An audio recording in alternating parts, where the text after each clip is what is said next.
All right, everybody.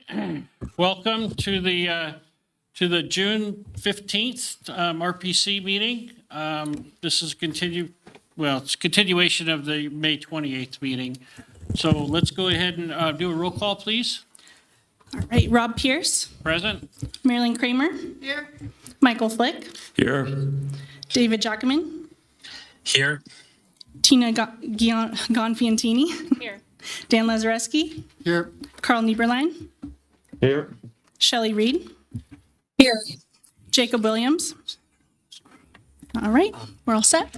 All right. Will you all please join us in saluting the flag?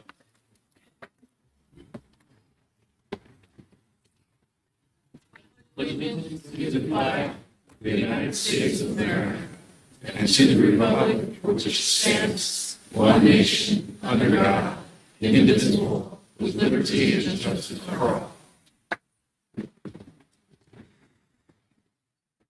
right, we have an agenda. It's not going to be changed. Can we get a motion to approve the agenda? Mr. Chair, I move to approve the agenda as written.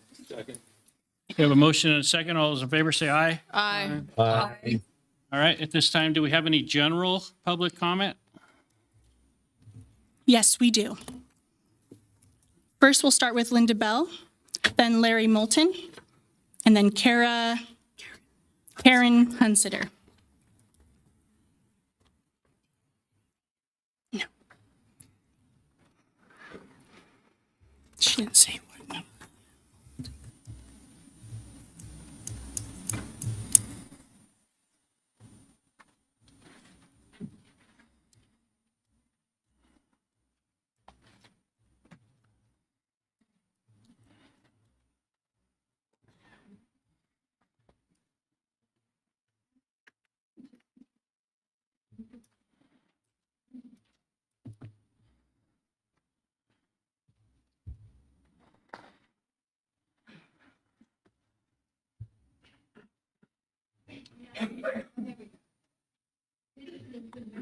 My name is Linda Bell.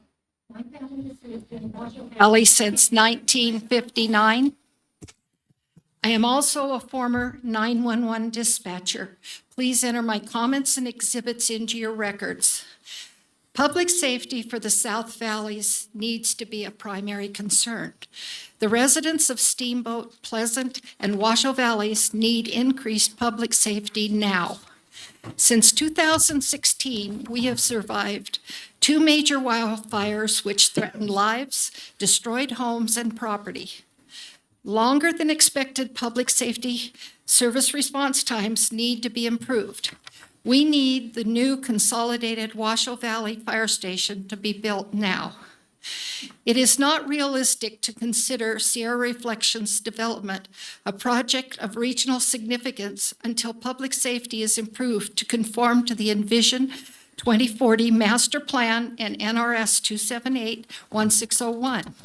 Public safety infrastructure, including the new fire station, for which there are no foreseeable funding, must be in place before approving a new project of this size.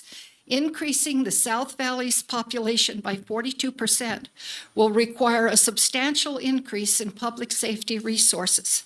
Based on the lack of public safety infrastructure being in place, the approval of this project does not meet the findings in the Envision 2040 Master Plan, NRS 278-1601, nor NRS 278-02743, contents of the regional plan.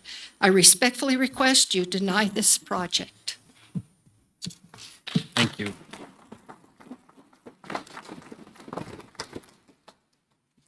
Next, we have Larry Moulton, then Karen Hunsider, followed by Robert Mansfield.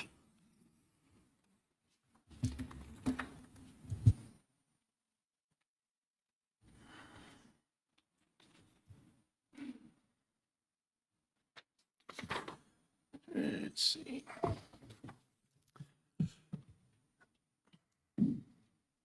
My name is Larry Moulton. Please enter my comments and exhibits into the record. I'm addressing Agenda Item 5A, Sierra Reflections. The Master Plan, Envision Washoe 2040, promised that the South Valleys would remain rural When word that the Sierra Reflections application had been resubmitted, a petition of opposition was started.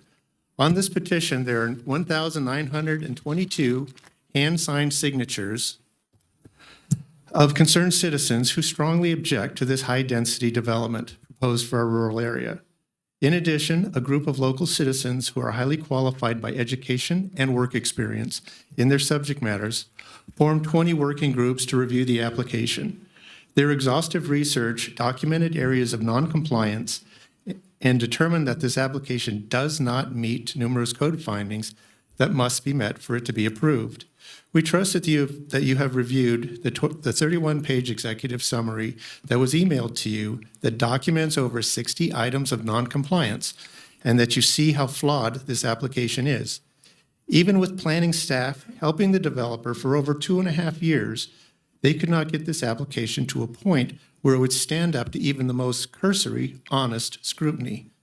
Tradition is that regional planning assumes that the Washoe Board of County Commissioners' decision is correct. However, in this case, the decision is objectively wrong.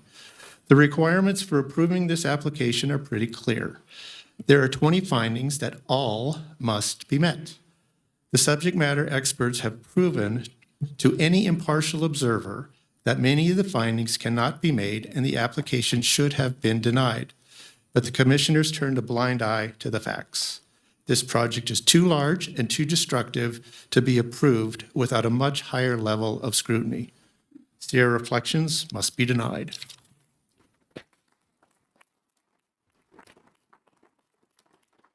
Next, we have Karen Hunseter, followed by Robert Mansfield, and then Kaylee Peterett. Timer. My name is Karen Hunsater, and I stand before you tonight as both a lifelong resident and proud graduate of the Washoe County School District. In fact, I have the distinct privilege of being a member of the very first class to attend Grace Warner Elementary School from kindergarten all the way through 6th grade. Our principal was Mr. Frank Edward Marfisi. Mr. Marfisi's dedication to his students did not end when we crossed the graduation stage less than 3 years ago. My former classmates and I from Grace Warner had the profound honor of down with lunch with him. Even at 91 years old, his mind was remarkably sharp and could still speak to our individual stories, childhood quirks, and families. I'm here tonight with a deep sense of pride and gratitude to formally request that Frank Marfisi, that the school naming committee honor Frank Marfisi for his foundational role as a district leader and name the next grade school in his behalf. Mr. Marfisi dedicated over 31 years to public education, serving the Washoe County School District, and prior to his formation, Reno School District Number 10. He was a contemporary, a close personal friend, and a direct colleague of the very luminaries who built the foundation of our district, like leaders like Proctor Hugg Sr., Earl Wooster, Darrell Swope, Bill Bowden, and Bud Garfinkel. His journey of service began right here. After graduating from Reno High School in '46, Frank answered the call of military service. He enlisted in the Marine Corps, serving honorably from 1946 to '48, later recalled to active duty during the Korean War, serving from '50 to '51 as a staff sergeant in control tower operations. Upon his honorable separation, he returned home to attend the University of Nevada, Reno, earning his undergraduate degree in English and physical education in 1953, followed by a master's degree in education. Most notably, Mr. Marfisi was a historic first principal of Grace Warner Elementary School, a leadership role he held with distinction for over 20 years. Prior to that, he served as the principal of McKinley Park Elementary School for 5 years and spent 6 years as a physical education teacher and coach at Northside Junior High, teaching 8th grade math and health, in his own words, everything in the 7th grade curriculum. Frank's commitment to mentorship extended far beyond the classroom. He coached school basketball, baseball, and was a powerful example of health and discipline for thousands of students and athletes. He spent over a quarter century as a principal, shaping the minds and character of generations of Reno citizens. At 94, Frank recently endured the profound loss of his wife, Jane, of nearly 75 years. While he is still here with us, I can think of no more fitting, well-deserved or powerful tribute to his legacy as an educator, a principal, and a veteran than to name our next elementary school after Frank Marfisi. Thank you for your time and consideration to address you. Next, we have Robert Mansfield, followed by Kaylee Peterett, and then Mary Kay Becken.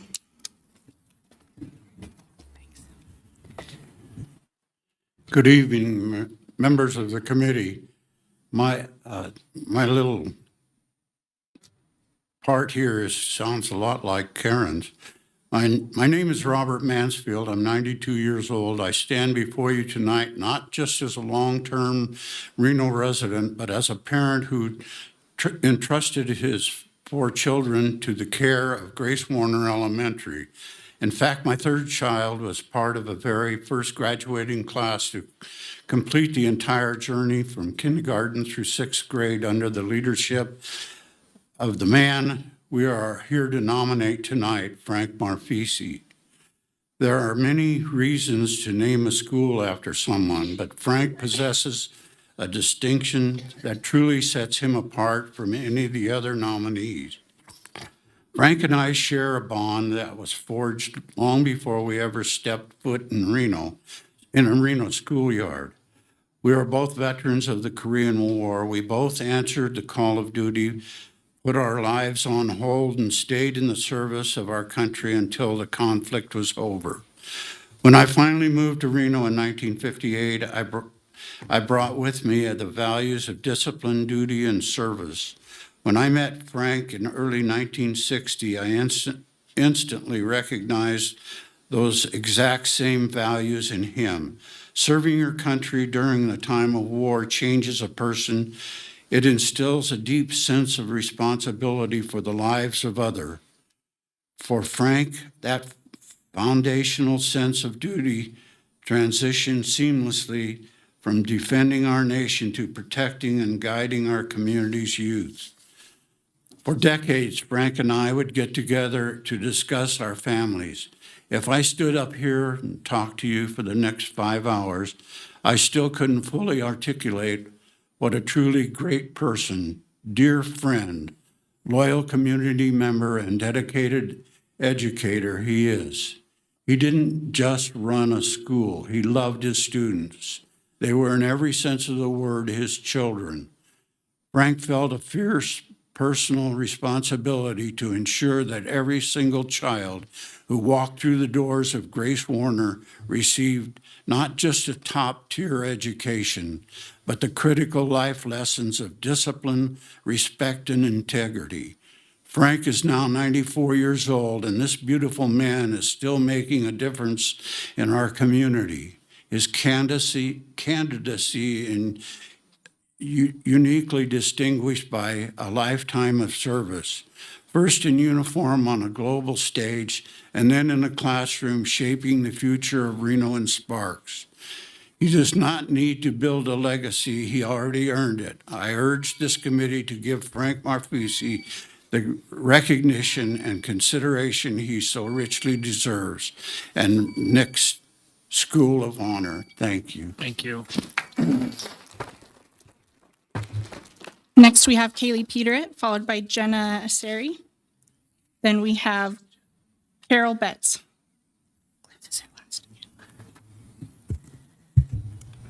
Location, location, location is a real estate mantra emphasizing that a property's geographical position is its single most important attribute. The phrase is repeated 3 Can you times for state your emphasis. name for the record, please? Kaylee Peterite. Thank you. The property that is partially a Superfund site is hardly a location for 900 plus homes. A property that requires 8 feet of dirt to separate mercury contamination from where folks will be living is hardly a location for 900 plus homes. A property that does not have adequate fire station nearby, nor the funds required to put one close, alone is hardly a location for 900 plus homes. Strangely, Sierra Reflections met county requirements for approval. Here's 2 others. In 1983, Ophir Creek in Washoe Valley flooded with property destruction, plus resulted in a death. Property now parceled by the county. land in Washoe Valley, the federal government rejected for acquisition for possible mercury contamination, now are also parceled by the county.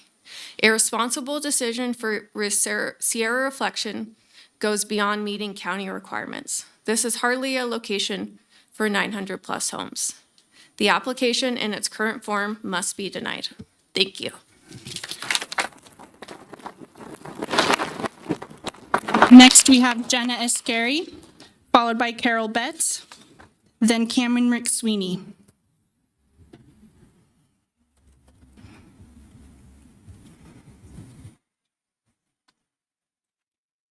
Good evening. I come from the great state of New Jersey.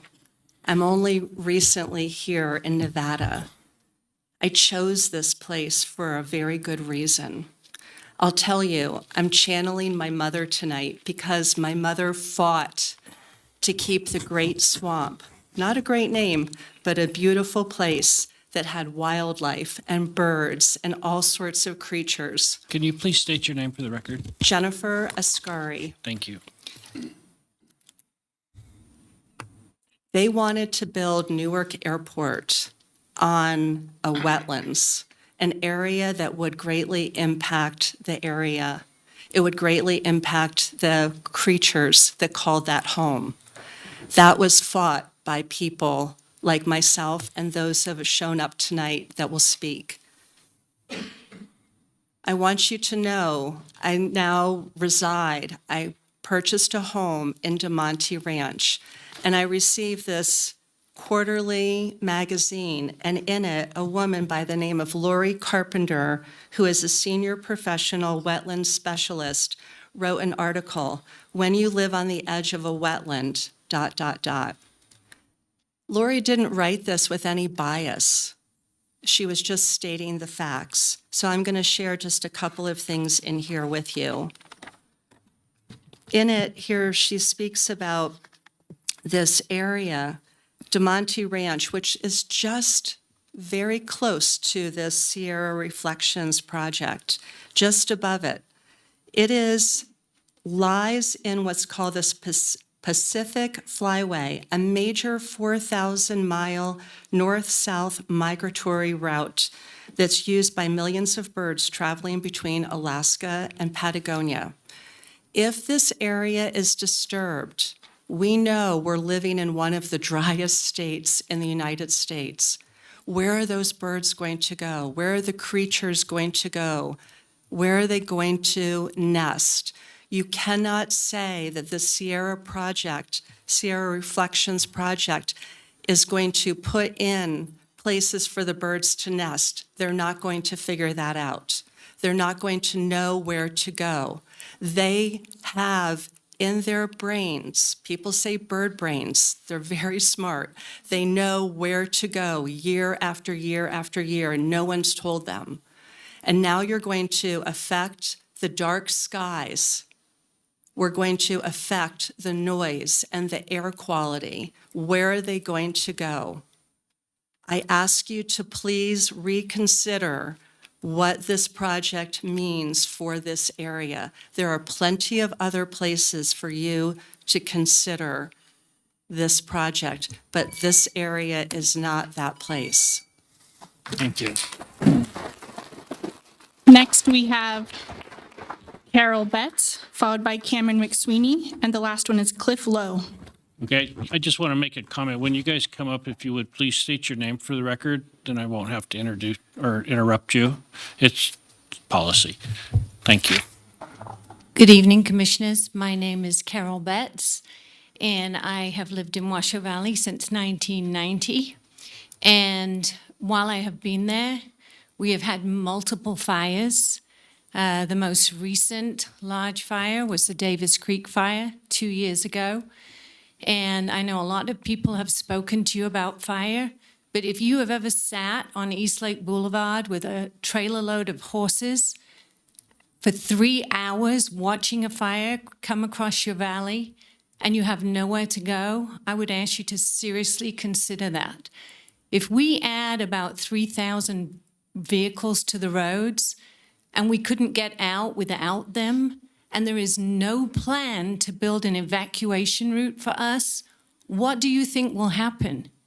If we sat for 3 hours for no reason with a fire coming towards us, you had a gentleman last meeting telling you about putting retardant on the Paradise Fire and watching people burn. That is what will happen in Washoe Valley. I have been evacuated, not been able to get home multiple times during the years I have lived in Washoe Valley. The Davis Creek, the Washoe Drive fire almost burnt Pleasant Valley School. It actually burned right over the area where Sierra Reflections is planned to be built. Had it been there, it would literally have gone up in flames. There are not enough firefighters. There are not enough fire stations. The Davis Creek fire, I saw when it was a tiny plume of smoke and called it in. It should have been able to be put out. Instead, it destroyed multiple homes. I now look out from my house and see burnt trees across the valley.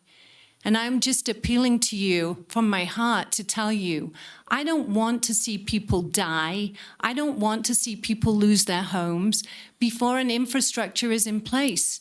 I don't believe there's one person in this room that would complain if we were putting 1 house per acre and telling us that that is really what we're doing when you're putting 10 on an acre because a lot of that acreage is not buildable does not make any sense to me. This is a rural area. The master plan says it wants to keep it a rural area. If you put 1 house on every buildable acre, these people would not be complaining. If you built a fire station to take care of those homes so that we could expect a reasonable response time, then we would not be complaining. I ask you to not just think about all the rules. I ask you to think with your hearts that there are people's lives that will be changed. People will lose their lives if this goes ahead. I think that's a serious consideration. Thank you.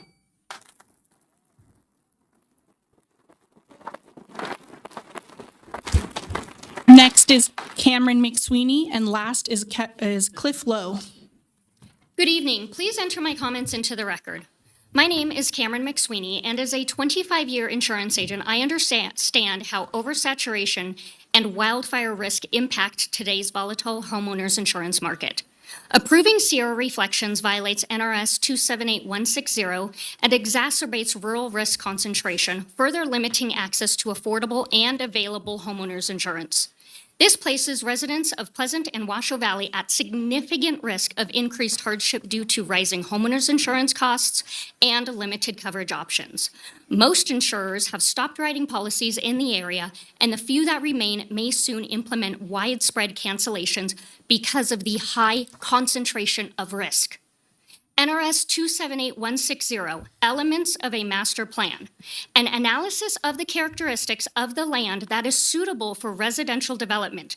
The analysis must include, without limitation, a determination of whether the existing infrastructure is sufficient to sustain the current needs and projected growth of the community. Why is the Sierra Reflections housing development even being proposed when existing infrastructure is not present as required in NRS 278160?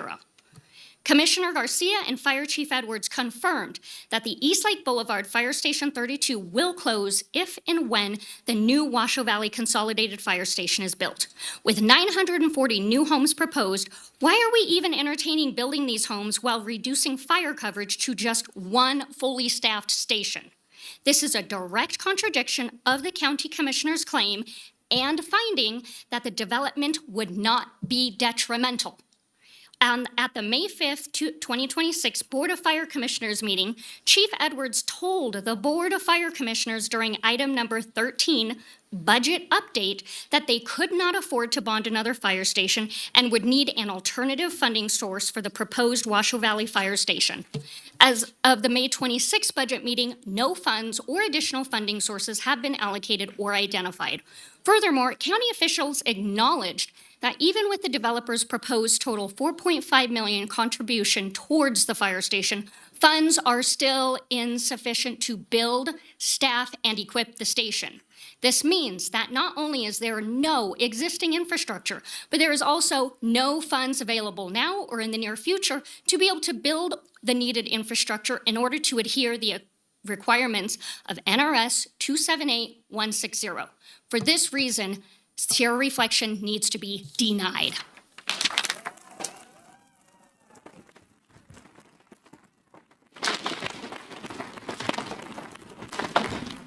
Next, we have Nanette Olson, then it will be Cliff Lowe.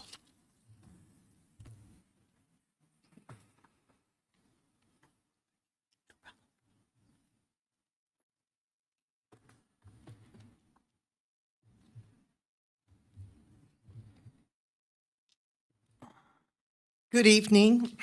I am Nanette Olson, and I am one of the few probably in here who was born and raised in Nevada. For a short time, I thought I could leave this beautiful state, and I realized that there is something very unique, especially about Reno and where I have lived. And when I returned after a year in Virginia, I said, I could live my whole life in Nevada, and I've been in Pleasant Valley now for 38 years. I want to address not just all of the infrastructure questions which do need to be looked at, but I feel like this is a landmark decision, that the area being proposed for development is one of the few left with the rural beauty that defined Reno and our area. And to remove that puts us more like a Las Vegas, without a personality to call our own, without the beauty of the pastures, without the view of Mount Rose that would be obstructed. This truly is a landmark decision that could lead to lots more leapfrogging into the one preserved rural area that has also been designated as a scenic byway. Of course, we know it does not meet the objectives of the vision of 2040. And why did we bring that vision forward? Because we felt like we wanted to preserve certain aspects that could not be corrupted, could not be changed, that there were certain things that were innate, inalienable, if you want to say that. And I would say that this small little area is one of those areas, and I would ask for you to reject the proposal and to make a decision to keep the rural area and the beauty of this area preserved, because it truly does represent an area of Nevada that is rapidly changing, and we can never get it back again if this decision is made. Thank you.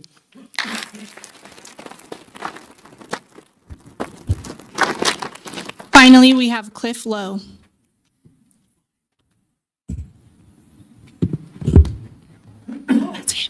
Good evening, Commissioners. My name is Cliff Lowe. Please enter my comments into the record. You have already heard some public comment on Sierra Reflections, and of course, there's more to come. I would like to make two unrelated points with you. First, as was the case on May 28, there are two general types of public comment on Sierra Reflections. One is from the group I like to call the organized opposition. Our public comment is most distinguishable from most others by the specific references to non-compliance with regional policies and goals, and in some cases, the county code and master plan. Dr. Smith informed us that you received instructions to review the video from May 28. Now, I can't predict whether the representatives from the county or Sierra Reflections will take as much of your time as they did on May 28. But most of the public comment you hear this evening from the organized opposition will have been abbreviated and summarized from May 28th in order to respect your time. Second, why is it relevant when we point out nonconformance with regional goals or sub-goals, or with Washoe County's master plan or county code? The answers are actually covered in the regional plan itself. As for goals, policy RC9 on page 120 states, the RPC shall consider the following factors when considering whether a PRS is consistent, compatible with the goals and policies of the regional plan. The relevance of sub-goals objectives is addressed on page 36. As for noncompliance at the county level, policy RC6, also on page 120, states, the RPC must limit its review to the substance and content of the regional plan and shall not consider the merits or deficiencies of a project other than as necessary to make its determination. Our position, both here and in court, is that the 3 county commissioners who voted to reverse the unanimous decision of the County Planning Commission failed to consider compliance with the findings required by county code. Therefore, it is necessary for us to present these county-level deficiencies for you to make your determination. We trust that you will give all areas of nonconformance appropriate weight in your decision. Thank you.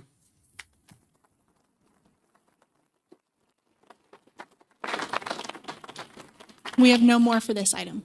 All right, with that, we're going to close the general public comment and open up item number 5, business of the day.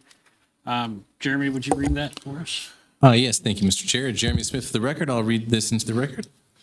So for possible action, item 5A is a public hearing continuing from the May 28th, 2026 RPC meeting. It's a regional plan conformance review, Washoe County Project of Regional Significance, or PRS, for Sierra Reflections. That's case number CR25-026.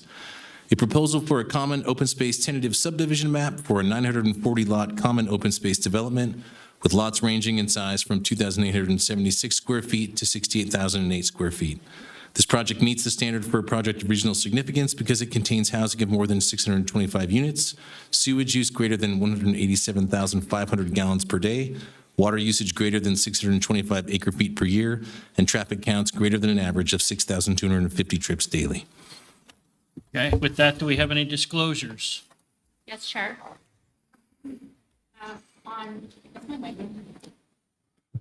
Can't tell. Can you hear me? No.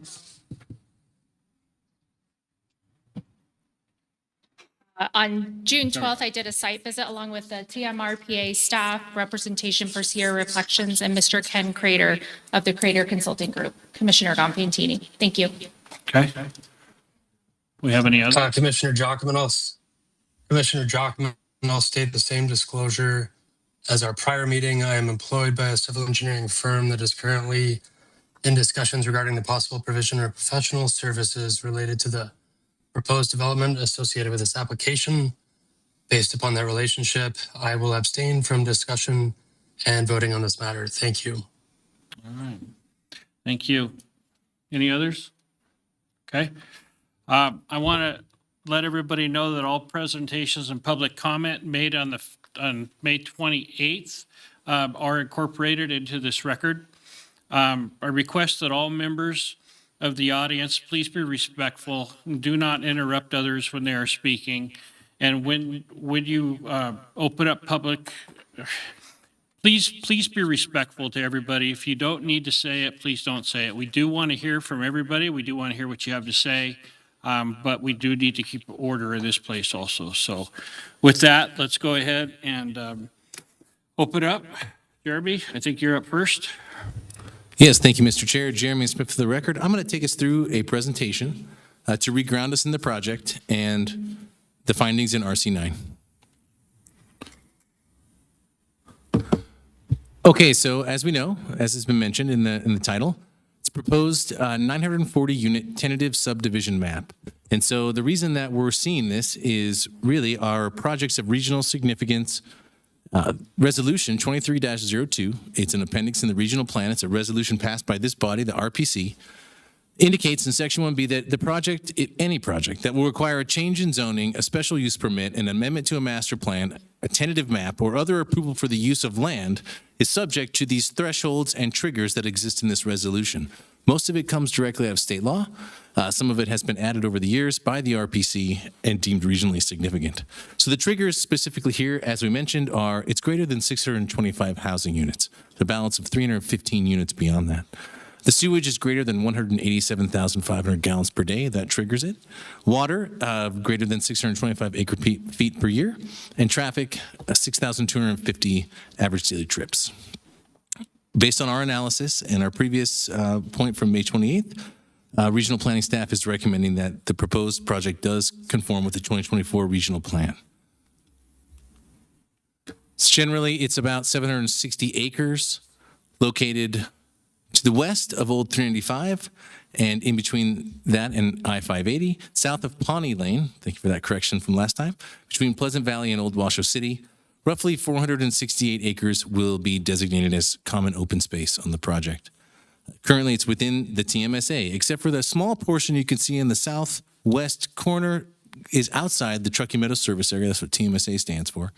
And that part's in the rural area and is designated to, in this plan, to become open space. So no development there.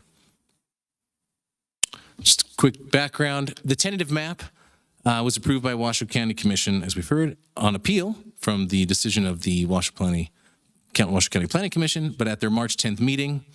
As we know, we're continuing this from our May 28th meeting that we held in this room a few weeks back. A little bit of history is that during the 2002 regional plan update, every 5 years, per state law, the regional plan needs to be updated substantively.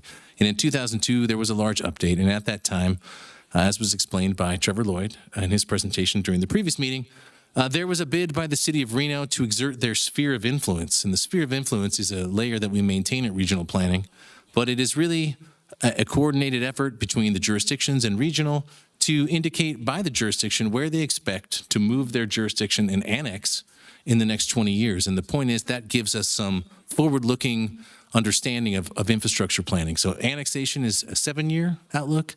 Sphere of influence is a 20-year outlook.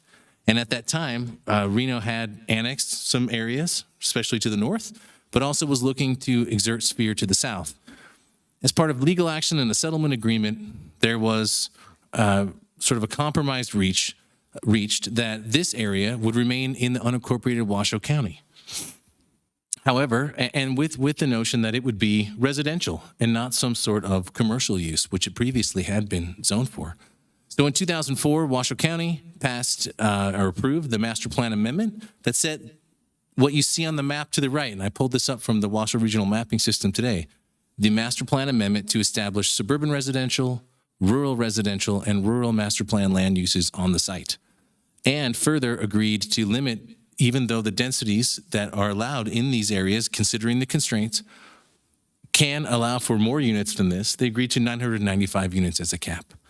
Later on from that process, a previous project of regional significance proposal that came along with a lot block plan that was pretty similar to what we see today, passed through the county and regional planning in 2006. That expired in 2023. And so now the landowner has brought back a similar tentative map proposal to be examined and, looked at and potentially approved or not through this process. So later, I'm going to be followed by Trevor Lloyd, who's going to talk about what a tentative map means and kind of what is required at that time. So I'll leave that to him. But that is the mechanism in the unincorporated county, as I understand it. The city of Reno and city of Sparks often use the planned unit development mechanism or specific plan handbook. But in Washoe County, what we see typically is this tentative map process. And so we'll hear more about that. Okay, so once again, to ground us in the findings that we use for conformance reviews for master plan amendments and projects of regional significance, we have these 5 sections of the regional plan, their objectives and policies: population growth, regional form, public facilities and services, natural resources, and regional coordination. In terms of population growth, as I mentioned, the master plan land use designations for residential uses have been included in the Washoe County Master Plan for over 20 years, and that plan has been found in conformance with the regional plan, even this last 2024 version. Also, we do a lot of GIS modeling to help the RTC, the school district, the local jurisdictions with thinking about that forward planning. This area, because of the previous tentative map, had been included in those model runs, and therefore became part of what drove infrastructure planning for the region. It's a common open space development, preserves open space quite a bit, and allows for smaller units and some larger units, but it does promote housing choice, which is something that helps with workforce housing availability in the region. In terms of regional form, so it is in Tier 3. That's a new concept that came in 2019, the regional land designations. Tier 3 is in the TMSA, sort of the lowest priority for development. And I think if those master plan land uses hadn't been established back in the day, we'd be having a very different conversation right now, because the goal of Tier 3, is that preservation goal. However, we do know that that did occur, and those suburban residential, and rural land uses do exist. So according to Regional Plan Policy, Regional Form 4, it's an allowance of existing land uses, entitlements, and zoning. Basically what that's saying is that we don't have the authority to take it away. It's grandfathered in. Okay, so now we're going to move on to public facilities. These are the 5 what we call infrastructure domains that the state law 278, specifically 0274, which is the contents of the regional plan, indicates that regional planning should be involved in some form or fashion. And we have tried to elevate the discussion at regional planning about these 5 domains: potable water, schools, stormwater and flood control, transportation, and wastewater. I want to point out again that even though it is incredibly important, and we also want to hear about it and provides really good context for understanding the project and sort of what we're up against, the idea of public safety such as fire, police, and emergency services is not part of our findings for conformance with the regional plan. That rests at the Washoe County Commission level. We, per state law, have these 5. And so I'm going to go through these 5 right now and tell you what we've seen. And we also have, just for the commissioners, we have staff from Washoe County School District, Tumwa, and Washoe County to answer questions you might have. So I'm going to go through these 5 points, and then we're going to allow you to ask some questions of those folks, because they're not available for the whole evening. They're available now online. And so first off, sewer service. I think we got a really good explanation from Dwayne Smith, the engineer director from Washoe County, at the last meeting on May 28th. But the crux of it is that the developer is going to need to build the lift stations and dedicate them to the county, build 3.5 miles of sewer main to link in with the Pleasant Valley Interceptor 3, which is the county portion of that planning that goes on based on that forward-looking modeling we do and collaboratively, right? That is under construction. And so that is how the sewer is going to be connected for these homes.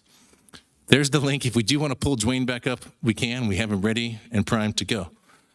In terms of stormwater improvements, the idea here is that this stuff is required by Washoe County to maintain the existing drainage patterns in this particular project and identified flood zone. The AE floodway, which is our constrained development area in the regional plan, I checked again today, is not present on the site. The AE floodway is a FEMA designation that describes in a floodplain where the main flow of water is moving through the floodplain. That is a constrained area that we at regional planning prohibit development on, but that is not present on this site. In terms of downstream discharge, it will not exceed pre-development conditions. Any increase in stormwater runoff must be detained on the site, per the Washoe County requirements. And further, there are a couple of processes that are going on with FEMA. One is a conditional letter of map revision. That's the first step when you go to ask FEMA or tell them information about modifying the DFIRM maps, the insurance rate maps, and the flood maps that FEMA maintains. So you first have to go through the conditional process. That's an approval process. Before any fill is added, that CLOMAR needs to be approved by FEMA. So the site can't be modified until the conditional map is approved. Further, before any certificate of occupancy for housing can occur, the final letter of map revision, which builds on the conditional map letter, must also be approved. So there is a step process to go through with FEMA in terms of the flooding aspects, and that is, to my understanding, in process and required by Washoe County. In terms of traffic study, we're going to hear later about the traffic study that's been performed. What we know is that NDOT has accepted the traffic study. That letter is included in the packet. and is part of what was submitted to Washoe County.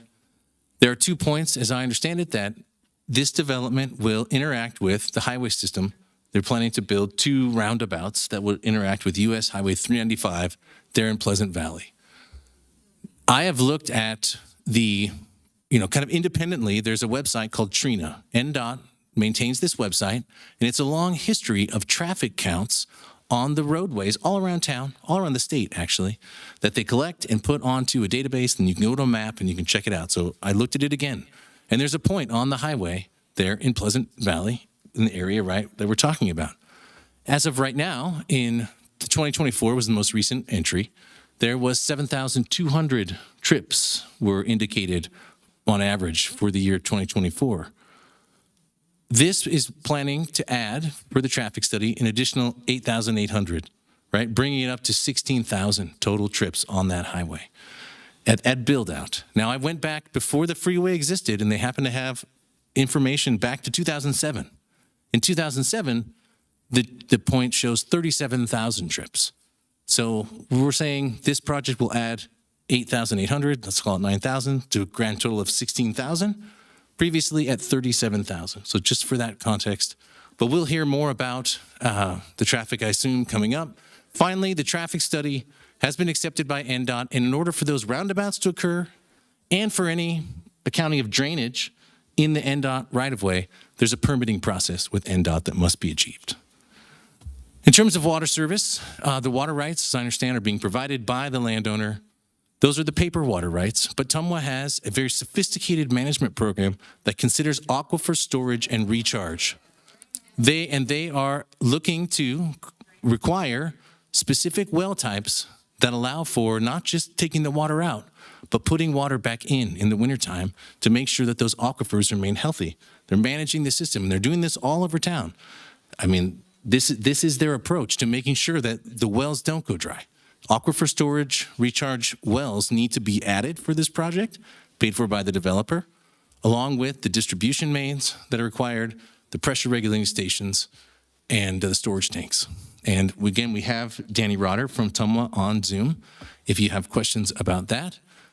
Finally, the Washoe County School District indicates that the student generation can be accommodated at the 3 school zones, the 3 schools that serve this area. That's Pleasant Valley Elementary, that is Hers Middle School, and Galena High School. They've indicated that capacity is there. And further, Washoe County has required conditions based on the school district's comments with regard to safe routes to school. They're going to add 3 crosswalks, extended school zone area to slow down the traffic, and some school flashers. So Adam Searcy, the COO of the school district, is also on the line to answer questions from the commission that you may have regarding those school improvements. So at this time, I want to stop my presentation because those folks are online, and I'd like to ask if you have any questions for them.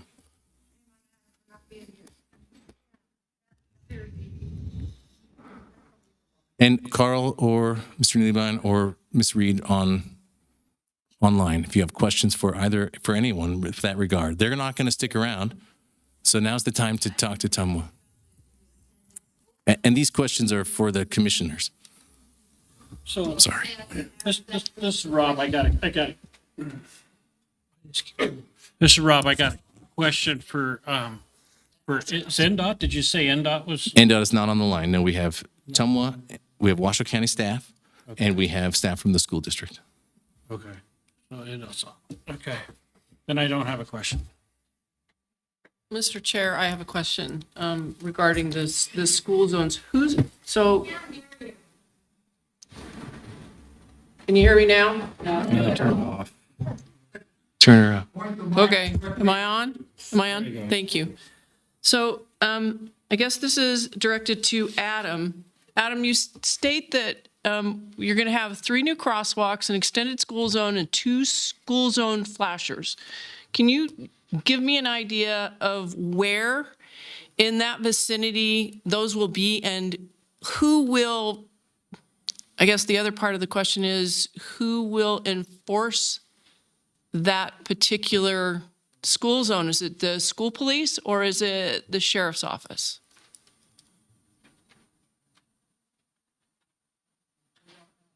Or not?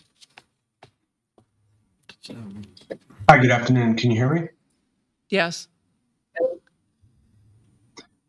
Yes, hi. Thank you for the question. Just for the record, my name's Adam Searcy.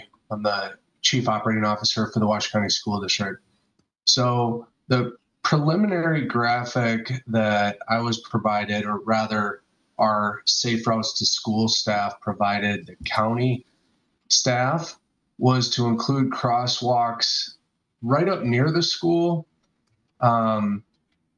at Surrey and Kitts, an additional crosswalk about halfway in between Surrey and Pawnee at, it looks like Galena Pines, and then also at Kitts and Pawnee. Now, of course, those, may change as the development plans get finalized. Those are the 3 crosswalks that I'm showing were required as a condition of approval. There's flashers as well up nearer, closer to the school. And then sidewalk is being required to be added along Pawnee. Let's see here. It looks like an extended school zone also further away from the school on Surrey was required. So anyway, all of those become public infrastructure within Washoe County right-of-way. They are maintained by the county. They are enforceable by either Washoe County School District School Police or other police agencies, primarily Washoe County Sheriff's Office.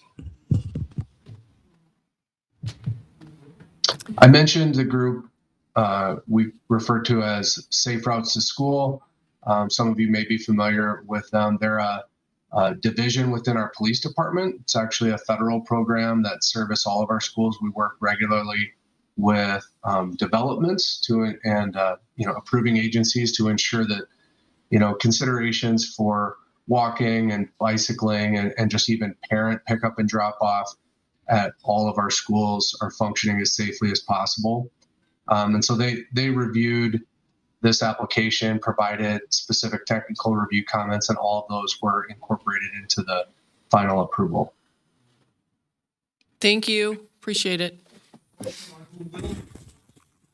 Do we have, this is Rob for the record, do we have anybody that can answer a traffic question online, or can you answer that? We do not have someone that can answer a traffic question online. We have Lauren Chilson, who created the traffic study, but I believe he's coming up later to speak to it, so maybe we could save that till then. I'll ask it later then. I would like to ask, though, Danny Rotter from the Truckee Meadows Water Authority is online, and I just would like to ask Mr. Rotter, did I accurately describe the water delivery? Is there anything that you'd like to add to that, since you're here and you've been kind enough to join us? Thanks, Jeremy. My camera is not working here, but hopefully you can hear me. You did a really good job of that summary, and I don't have anything to add unless there's specific questions.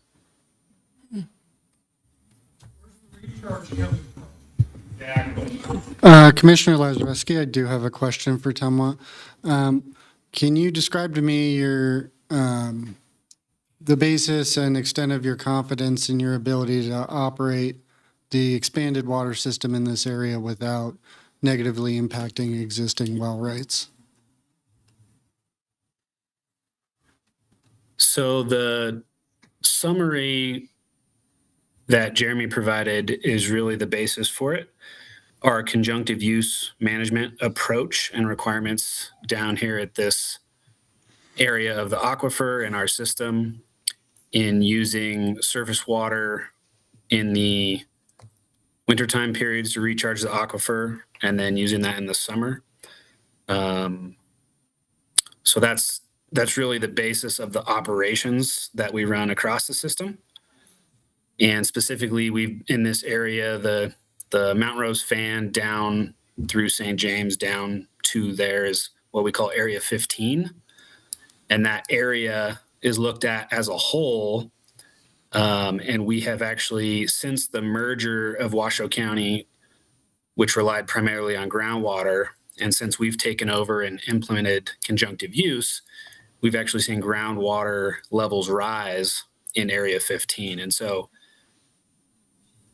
that's just one piece of information to share with you for others to look into of our management approach. And this we don't feel would be any different. It is a tall task for the applicant to find the groundwater. So it's going to, take a lot of exploration and drilling and a lot of science to get there. But that's our requirement. And I guess I would just kind of wrap up and say that we've done it elsewhere in Area 15.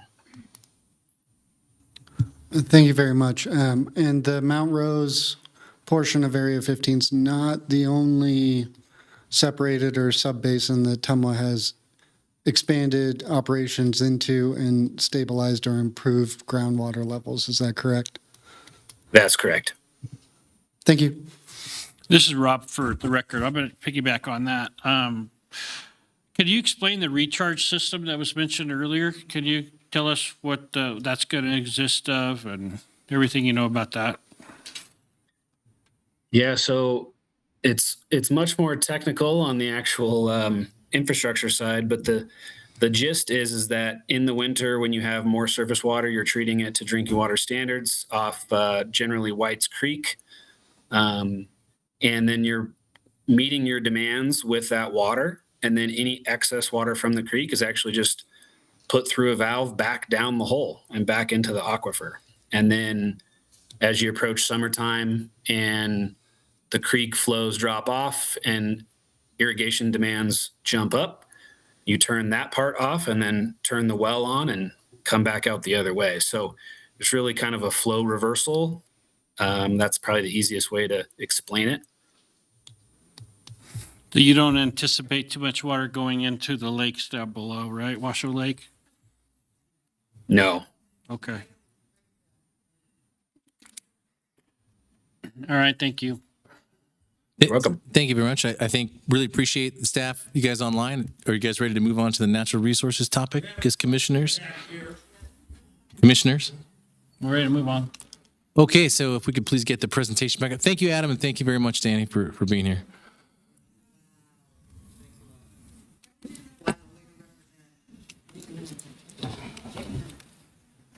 If you could. Oh. Okay, so what I'd like to talk about now is our fourth finding section, the natural resources, which obviously, we just did a giant natural resource planning effort. We tried to bring a bunch of information about the region to bear. We really care about natural resources, but we have a very limited authority in this vein as well. In terms of regional plan policy in R3, we have our development constraints area. This is an area where development is prohibited. That includes FEMA AE floodway, as I described, any publicly owned open space, which is all of the federal lands and public lands that surround our region, but also deed restricted lands, cannot be developed. Significant water bodies and playas cannot be developed on. And finally, Section 404 wetlands cannot be developed on. So those are our strict constraints that exist in the regional plan, and we have those mapped, and if there's any interaction, no development can occur.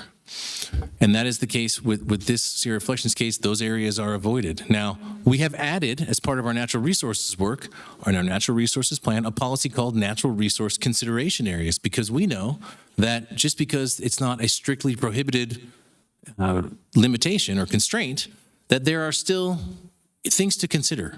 And so we have added informational pieces through our natural resource consideration areas policy to provide at our initial review. As soon as we hear about the case, we provide the information about source water protection, trails, wildlife habitat, what we can muster and put together on endangered species, which is really poorly mapped, as well as slopes and fire risk, all of this stuff. It's not our authority in the regional plan to use it as a finding to say no, but it is our responsibility to provide the information and describe it as context for everyone in this room, including the commissioners, and it helps make a decision. But we're trying to stay within our limited jurisdiction and the conformance review with the regional plan. Many policies in the natural resource section of our plan are scoped not so much for an individual review at regional planning, but to ask the local jurisdictions and affected entity facilities plans to acknowledge and put into their plans specific things like a wildlife mitigation policy. We say your plan must contain a wildlife mitigation policy. And then our conformance review is, have they done that? And then it all filters down to the ordinance so that the requirements are met through the development review process. That is our role, is to ask them to have these certain things, and they do. And we have found their plans in conformance.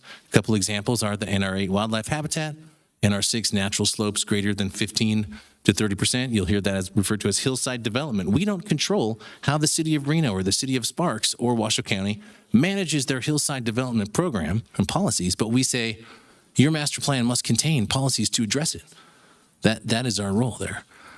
And so I want to point out also that we don't have authority over fire risk. Again, the public safety aspect resides at the local jurisdiction. And we have asked our regional planning governing board in the past for the authority to see if they want us to pursue it, and they have said no. So it's not from a lack of wanting, it's our limitation because of our jurisdiction. But we still want to provide the information. And I believe we have Washoe County Health Officer Wes Ruby here to answer some questions if you have them. The Chief Edwards is no longer available, so he is not here, but we have Washoe County staff that can help to address if you have questions about natural resources. I want to tell you that what we've found in our analysis, that slopes greater than 30%, which are development constrained, are preserved as open space. They're not going to be developed. There's 468 acres designated with open space zoning. That's going to be publicly accessible. Today, it's open land, it's vacant land, but if you go on there, it's actually trespassing without permission from the landowner. These 468 acres in the future, if this is to be approved, it's a big if, right? Will be open with trails and accessible by all members of the region. We know that critical stream zones are being protected, and also that several conditions of the approval at Washoe County are going to require specific mitigation surveys for wildlife and a wildlife study that must be approved by NDOW, the Nevada Department of Wildlife. So that is all part of the conditioning of the approval at Washoe County. And in terms of Washoe County's plan meeting our natural resource requirements and the avoidance of our development constraints areas, that is why we can recommend through this natural resource section conformance. And finally, regional coordination. I really appreciate everyone being here, especially for the second time. And we do value your voice. And we value the voice of TUMWA, of the school district. We work across all spectrums. Unfortunately, the model is I cannot interact. I have to keep speaking only to the commissioners. That is the way, but you will have your public comment time, and we will respect it, and we value it. I want you to know that. It's just, this is the system. We cannot have the back and forth in this setting. So with regional coordination, we're trying to up the game. We have added a lot in 2019 and 2024, and we're going to continue. And there are avenues to try to improve how we do things. But the avenues are potentially different, right? Through the state law, through the legislature, through our regional plan update process, we can address deficiencies you might see in what we're doing. But on a specific case, we have to go with what is approved and adopted. That is how it works. So with that, I'm going to stop talking. And the motion is there, but we want to turn it over actually at this point. If you don't have any questions for me, I'm happy to answer questions from the commission. If not, I will pass it to Trevor Lloyd from Washoe County to talk about tentative maps. Jessica, didn't you have something? Thank you, Mr. Chair. Jessica Prenti for the record. I have a few comments from a legal perspective. First of all, and Dr. Smith covered a lot of this already, so I'm going to try not to be repetitive. And of course, I'll be available for questions after the public hearing period of. Jessica Prenti for the record. Can you hear that? Okay, thank you. Jessica Prenti for the record. A couple comments. Dr. Smith covered most of the legal parameters that I was going to talk about initially. But again, as you've heard me say, this is a body of specific and limited statutory jurisdiction. The matter before you is a project of regional significance. It is before you because it hit the triggers for housing units, traffic, sewage, and potable water, as set forth in Nevada statute and your PRS adopted guidelines. As Dr. Smith alluded to, or actually he came out and just said it, this area has been master planned with the densities that would be, with the densities that are being requested by this project for a very long time. They were master planned, those land use designations were existing at the time of the adoption of the 2019 regional plan. Why that is important for this body is with the regional plan, there was the adoption of the tiers within the TMSA. All existing master plan land use designations are baked in. In other words, if the master plan land use designations were not in existence at the time of the 2019 plan, as Dr. Smith stated in his presentation, Washoe County would have had to come in with a requested regional plan amendment for a tier change to a different tier that would allow this increased density. It would also have had to have a master plan amendment that would have been brought to this body for conformance review, in addition to the project of regional significance. But because those master plan land use designations that allow this type of density were baked in as a matter of due process, when the adoption of the 2019 plan, that's there. So that is the state of the law before you today. The only review you have is whether or not this project conforms with the regional plan. And I'm trying to make a distinction of the legal parameters so that this commission can be well informed in its decision making.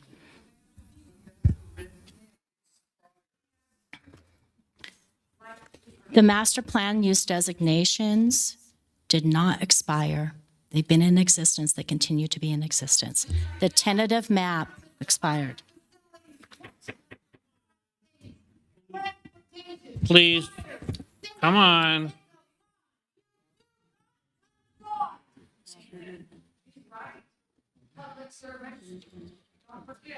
Go ahead, Mr. Chair, would you like me to continue with my comments for this body's consideration? Thank you. It would be nice to do it without interruption. Right, that would be nice. Dr. Smith walked you through the conformance review criteria existing in the regional plan, which is in RC9. Specifically, I want to mention the governing statute for your consideration of a project of regional significance. NRS 278-0278 sub 2 requires the commission to limit review to, quote, the substance and content, end quote, of the regional plan, and you shall not consider the merits or deficiencies of a project in a manner other than necessary to enable you to make that determination.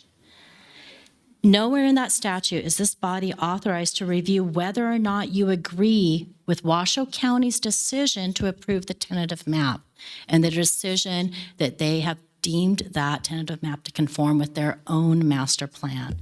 This body already did its work and discharged its statutory obligation of determining that Washoe County's master plan, along with the master plans of the City of Reno and City of Sparks, conformed with the regional plan following the 2019 update and the 2024 update. This is not to say that you cannot consider the information that is contained in the record of the Washoe County proceedings as it is relevant to your PRS determination. Lastly, I just want to address some of the comments made at the first hearing regarding the weight you can assign to public comment. The Nevada Supreme Court has made it very clear that substantial and specific public comment relating to the criteria you evaluate for conformance can be considered by this body. It can be evidentiary. But on the other hand, generalized or unsupported public comment cannot be. So I'm available after the public hearing as it brings it back to this body for discussion, and I'm available right now for any questions. Anybody have any, from the board, does anybody have any questions for legal? No? Okay, all right. Are you, Jess, are you good? Okay. I'm good, Mr. Chair. All right, Thank you. Mr. Lloyd, I think you're up. I want to make sure this is on. Is this on? Can you hear me? Okay. All right. I won't rehash what my presentation was about last month. I discussed entitlements and the history of the project. Tonight, I did want to cover, I just wanted to make a statement on behalf of the Washoe County staff for the benefit of the Regional Planning Commission. Now you're making a determination for conformance of the Sierra Reflections, but Washoe County has approved the tentative map. But I wanted to provide some assurances that the developers will still need to go through a very substantial permitting process before any dirt is moved from the site. In reality, the tentative map that has been approved is really just the first step. The tentative map approval, as was mentioned, has gone through a lengthy, nearly 2-year review process in which there were many meetings, discussions, emails, and substantial amendments to the plans that were submitted to Washoe County. The developers, for the developers now, the real work begins. The tentative map was the conceptual design, but what is in front of the developers now is the final design.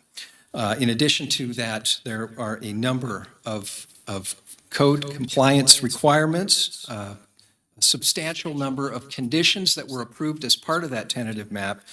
And the developers also need to obtain a number of permits from the various local, state, and federal agencies. So there is a good reason why NRS, through state statute, provides for 4 years for the developers to get approval and recordation of a final map, because that really is a substantial process that really needs, in this case, is going to need all 4 years in order to complete that process. So I thank you, Director Smith, for granting me the opportunity to speak on behalf of staff. We're here to answer any of your questions. We do have representatives, as mentioned, from the Health District, well, I believe Truckee Meadows Fire was here. I don't know if they're still available, but other members of Community Services are also available to answer your questions. If you have any questions of staff, also Chris Bronzik, our senior planner and project case expert, is also here. He can assist with those questions as well. Thank you. Thank you. Who's next? Mr. Chair, thank you, Jeremy Smith. For the record, next up we have, I believe it's going to be Ken Crater, or is it? It's going to be Doug to start us out representing Washoe County's the applicants, interested party, which are the landowners, and representing Sierra Reflections. Well, good evening. It's lovely to see you all again. I'm Doug Thornley, Holland and Hart, on behalf of the landowner, the real party in interest here this evening. I will be brief. You don't need to hear from me, other than to remind you, as Ms. Prunty just explained, this isn't a policy decision tonight. The policy with respect to what the density is on the property, whether or not the property is appropriate for residential development, that's stood for more than 20 years. The zoning has to comply with the master plan. The master plan has to comply with the regional plan. All of those plans, save for the zoning, have been updated several times over the last 24 years. And in each instance, this project survived and was planned for. Within sort of the statutorily defined scope of your review this evening, Dave is going to come up in a minute and he's going to introduce you to the team of experts that actually did the work on this project. And I think that's an important distinction when you look at it through the lens of the public comments you're about to hear. These experts are professionally responsible for this work. They were on the site. They've looked at the actual site conditions rather than regional studies, rather than conjecture, rather than extrapolation. They are intimately familiar with the actual conditions on the site and how the design that is proposed in front of you conforms to the standards of Washoe County and the regional plan. With that, again, the inimitable Dave Snellgrove.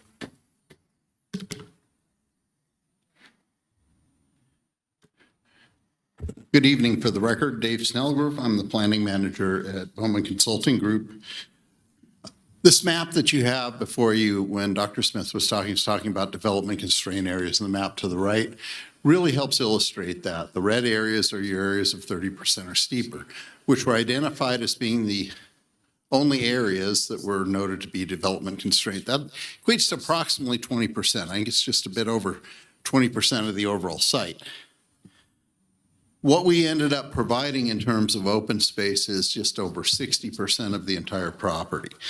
I'll go on to that a little bit later as well, but only 20% of the site has the development constraints, but we're providing much, much more open space on the site. The overall density, during the last meeting, there were lots of questions brought up about the calculation density. We calculated the density initially. Truckee Meadows Regional Planning staff calculated the density. Washoe County staff calculated the density. All came up over 1,000 units. As has been mentioned previously, there was a settlement agreement that capped the number of residential units at 995. We're at 940.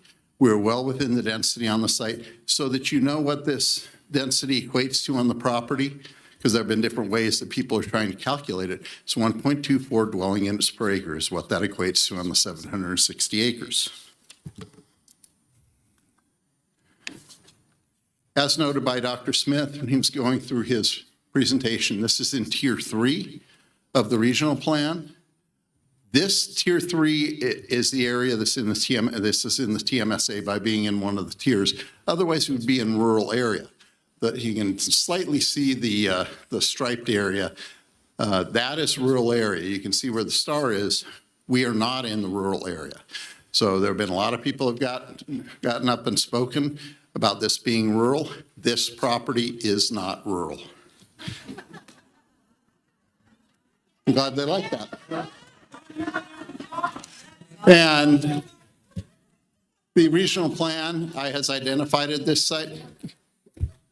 The regional plan has identified this site within their plans, and that, as mentioned again during the presentation by Dr. Smith, this has been planned for. The infrastructure and facilities have been in the modeling that the school district has done, that RTC has done, that all the other agencies have done for future growth. So this is not an unknown thing. It's been out there. It was on the books for many years. This is the zoning and master plan map from Washoe County. The master plan designations on those kind of tan or beige areas is all in suburban level designations, not in rural. Where you do have rural is in general rural. That covers the steep slope areas. That covers the Browns Creek and Steamboat Creek corridors and areas such as that. But the most developable areas, if you go back and think about that slope analysis map, those green areas are 0 to 15.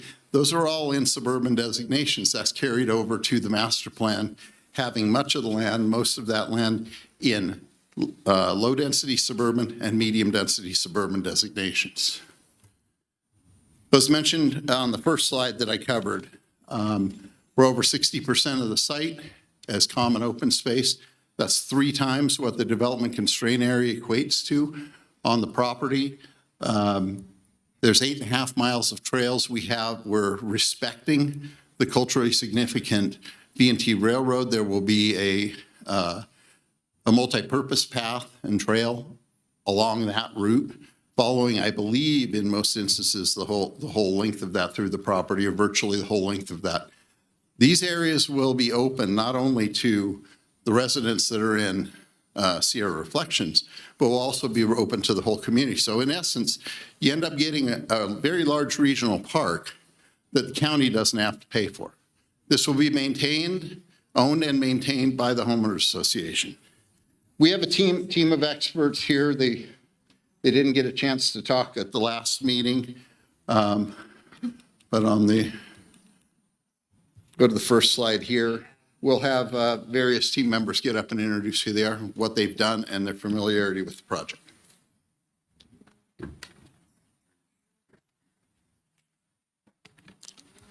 Good evening. For the record, my name is Ken Crater.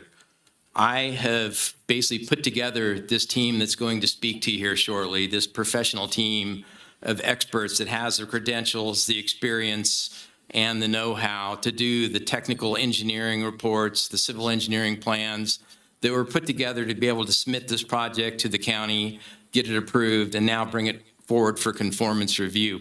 This team has folks that I have worked with for decades that I am absolutely confident have the, again, experience and know-how, and you'll be hearing from them in just a minute. The only person that could not make the meeting tonight is Blake Carter, who's our geotechnical engineer.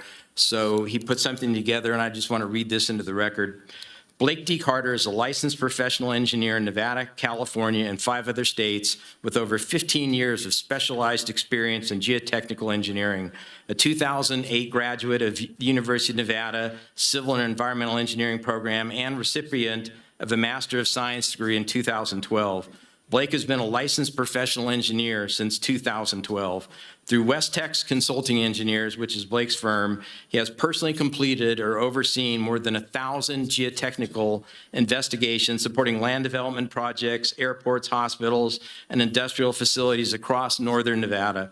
His expertise includes fault investigations, earthquake faults, and comprehensive site characterization for complex developments.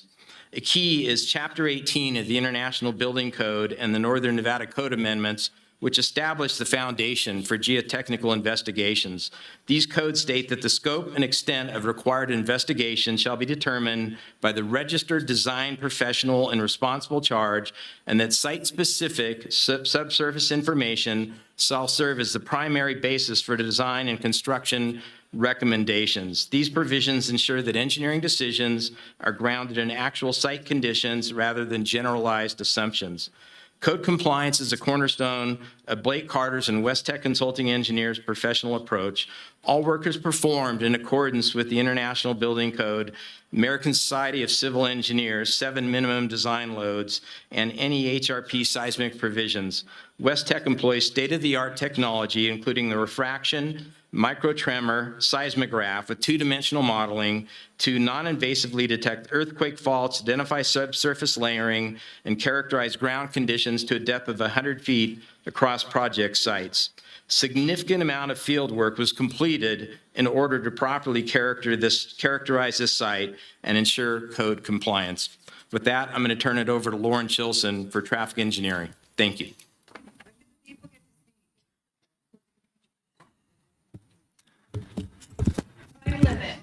Good evening, Lauren Chilson, Principal Traffic Engineer with GCW.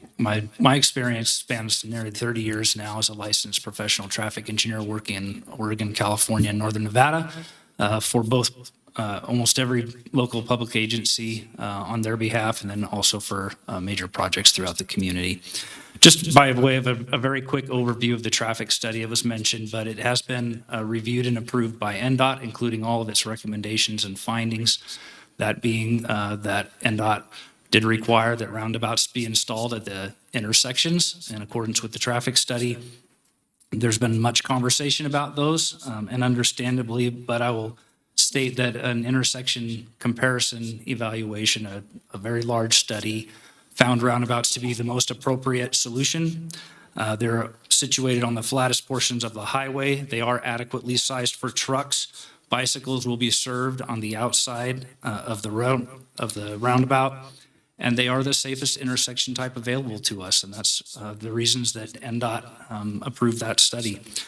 Just for a little additional information, roundabouts are very common on NDOT highways now. There are over 10 just in northern Nevada. There are over 40 roundabouts in the Reno-Sparks area, and there are hundreds and hundreds in snow country throughout the northern part of this country. Over 300 in Minnesota, for example. We have studied the highest traffic volumes that can occur. That does not happen during school hours. You've heard statements about that. I assure you that we have studied the highest hour, and it is not during school period. It is during the normal commute periods after the project is built. Even with that being the case, the highway will be ultimately at about half of the volume it was before the freeway was constructed. I have much more data on that should you be interested in it. All of the criteria, all of the policies required by NDOT and Washoe County have been met, and the study demonstrates that all impacts are mitigated. Happy to answer questions when you have them. Thank you.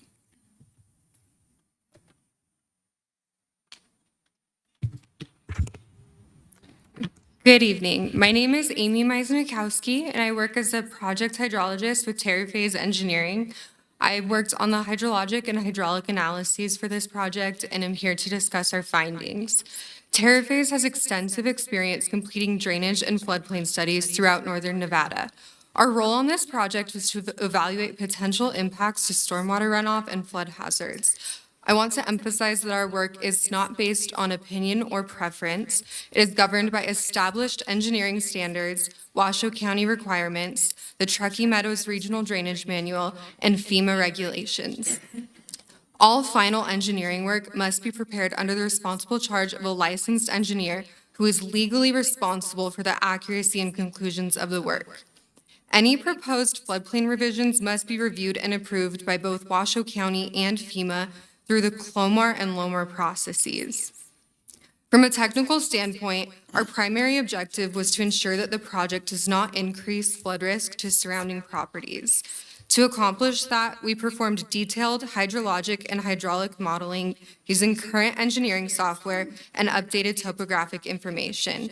The project includes on-site detention basins designed to reduce peak runoff so that post-development discharge rates remain at or below pre-development conditions. Our analysis shows peak flows are not increased by the proposed development. We also evaluated flood elevation and floodplain conditions along Steamboat Creek and Browns Creek. Our analysis used newer and more detailed topographic information to refine the understanding of existing flood hazards and develop a more accurate representation of existing conditions.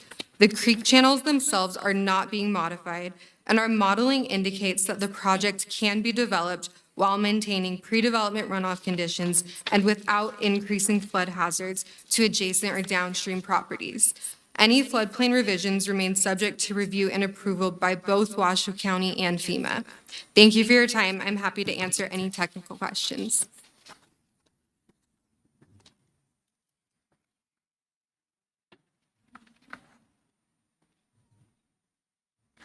Good evening. I'm Jason Spidell, archaeologist with Couts Environmental Consultants. Our firm was brought on to review the cultural resource background data for the project, to investigate both what has, been done and what we can find out about the project area through the records that we have on file, and both that are on file at the State of Nevada State Historic Preservation Office. Our review indicated that the project area had been surveyed, except for one small portion that won't be developed, over the past many years, and that these investigations resulted in the identification of cultural resources that were significant. However, those resources were also subsequently mitigated in coordination with the State Historic Preservation Office.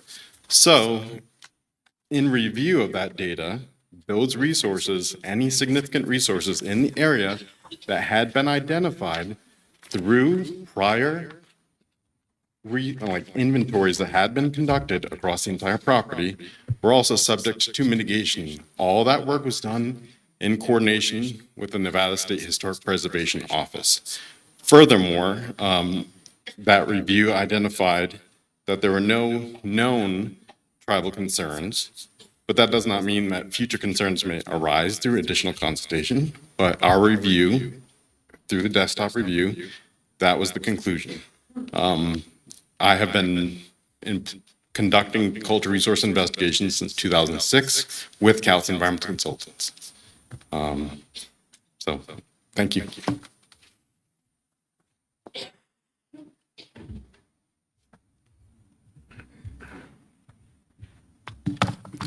Hello, my name is Melissa Ruth, and I am a principal and a landscape architect with Callender Associates Landscape Architecture. We have an office in Reno, and I have over 20 years' experience working on projects from public parks, trails, open space, master plan communities, residential projects. Our company addresses every project with thoughtful design, and we respond to the environment and the community needs. And our kind of significant role on this project has been developing the overall plan, adding color, making it look beautiful, but also showing the parks that we've talked about, what that's going to look like, the trails, like I said, the 8 miles of trails, whether it's going to be pedestrian only, equestrian, the VNT trail, which we're really excited about, the history of that project. So you'll see in those plans, and so the next step for us is to then take that design to the next level into figuring out what plants are going to work in the area, low water use, climate appropriate plants, so that we're not adding, draining more water from the site. We want to use drip irrigation, and also definitely looking at fire resistant design. So there's a lot more work to be done besides the pictures that you guys are seeing now. But we are really excited that this project is going to be preserving the open space, and there's so many opportunities for the community to connect to that space and the natural environment.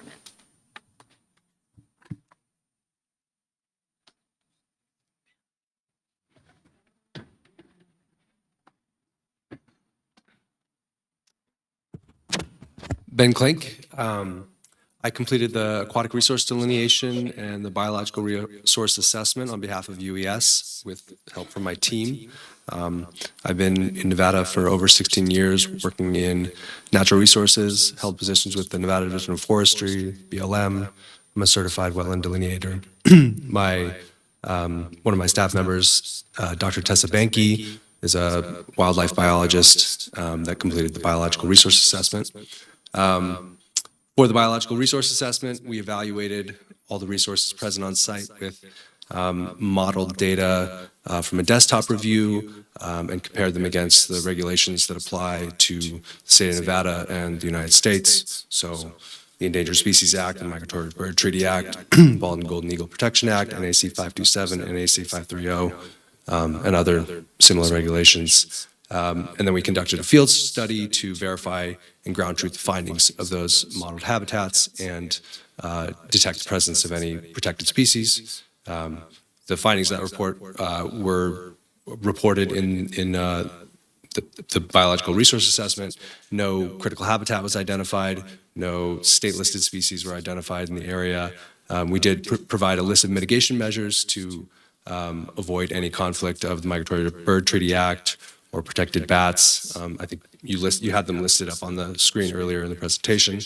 And the aquatic resource delineation identified, I believe, 17 potentially jurisdictional aquatic resources. The aquatic resource delineation is focused on Clean Water Act 404, so waters of the U.S. And we identified only that the steamboat, the main stem of the Steamboat Creek was a jurisdictional feature. All other features on the site, so there's a lot of ditches and artificially irrigated areas would fall out of jurisdiction under the EPA v. Sackett 2023 conforming rule, which is adopted by the Army Corps of Engineers, Sacramento District, presiding over the state of Nevada. Do you have any questions for me? No. Thank you.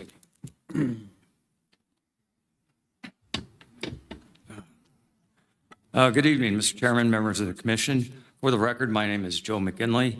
I am currently a principal engineer with Universal Engineering Sciences, UES. In terms of certifications, I am a Nevada PE. I'm also a professional geologist and a Nevada certified environmental manager. My undergrad degree is geological engineering at a UNR, not to date myself, but 1980.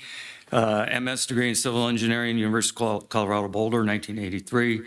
And currently I have well over 40 years of experience dealing with due diligence, site assessments, and remedial design here in the state of Nevada. For 20 years, I operated McGinley and Associates, and about 5 years ago, I sold it to UES. So I got involved in this project a number of years ago at the request of Ken, and we did a phase 1 environmental site assessment. And one of the things we noticed is that the EPA had designated that potentially some of the site was located within the Carson River Mercury Superfund site. So we worked very closely with the Nevada Division of Environmental Protection, the Northern Nevada Public Health, came up with a sampling analysis plan, basically broke the site down into 3 different zones. Zone 1 was where they would take water from Steamboat Creek and basically flood irrigate it from pasture land. Zone 2 was right along the creek bed. And then Zone 3 was topographically the little bit higher areas of the site. So we put together an extremely robust sampling plan. We sampled over 490 some samples, I think, at the site, presented all that information again to the regulatory agencies, and came up with what I feel is a very robust remediation plan. And so basically what we're going to do, again, dealing with NDEP and Northern Nevada Public Health, we came up with what we call standards. So the standard we use for a residential property directly associated with the residential was 7.1 milligrams per kilogram. And for commercial property, it was 30 milligrams per kilogram. To put that in perspective, up in Virginia City, right at the source area of the Superfund site, their standards are 80 parts per million milligrams per kilogram for residential and 300 for commercial. So the standards at this site are literally 10 times more stringent than what's being held up at Virginia City, down into the Carson River and into Dayton. In terms of the remedial action, we are going to dig out some of the contaminant soils, cap it with clean fill material up to 8 feet. And once that's capped, we're going to go back, take confirmation soil samples to confirm that we do have that significant amount of capping of the material, and it is in fact clean. To put that in perspective, we're working on a number of other projects where we're employing the same remedy. And the cap that we're employing on those other projects are significantly less. Up at Comstock, they require 2 feet of cover. Some of the other projects we're working on here in the Truckee Meadows region area is 4 feet of cover. So again, it's a very robust remediation plan. So if there are any questions, I'd be happy to take them. Don't you want to ask about the mercury? Chair and members of the commission, for the record, my name is Kathleen Meyer, and I'm the engineering manager at Bowman Consulting. I've been working as an engineer for 26 years, with 23 of those years being licensed. I'm licensed in the state of California, Nevada, Texas, and a few other states as well. My engineering degree comes from Cal Poly San Luis Obispo and graduated in '99. I've worked on a lot of large residential subdivisions throughout the years, both in California as well as Nevada. Grading is a key focus of the project, and the majority of the cut and fills are consistent with typical residential development and reflect a deliberate effort to work with the existing landform. Where deeper grading occurs, it is largely driven by the environmental remediation rather than development intensity. In portions of the site, particularly the meadow areas, which elevated mercury concentrations exceeding the EPA residential thresholds, approximately 8 feet of clean fill is being required to create a protective cap. As a result, some of the larger fill areas are safety measures designed to meet stringent environmental standards and ensure long-term protection for residents. The grading approach has been designed to respect the natural terrain by following existing slopes, contours, and drainage patterns, allowing the overall topographic character, hillside, valleys, and drainage flows to remain largely intact.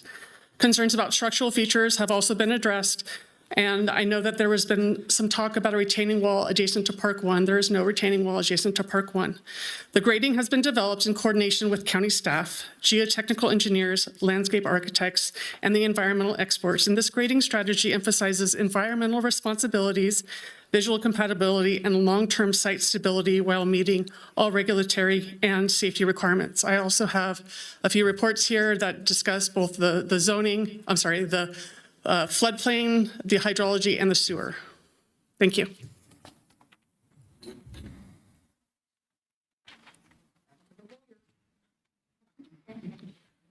So the gang's all here. If you have questions, I urge you to use them as a resource. They're the people who've been on the site. They've studied the site. They're legally responsible for the information they provided to Washoe County in their design, and they're legally responsible for the information they provide to you tonight. Use public comment to guide those questions, but ask the experts who have been on the site. Don't rely on information that is derived from regional studies. It's derived from information that is not site-specific. Rely on the specific, substantial work of these people. We appreciate your consideration. Doug, this is Rob. Are they all going to be here for after the public comment?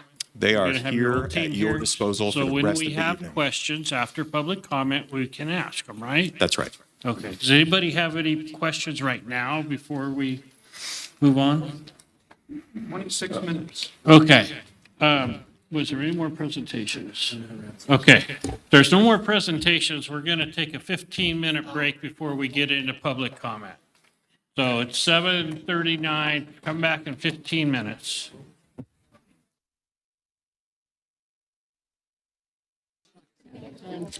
All right, everyone, we're going to be getting started here. Please find your seats. Recording in progress. Recording. Unmuting right now. Unmuting right now. Thank you, Tyler.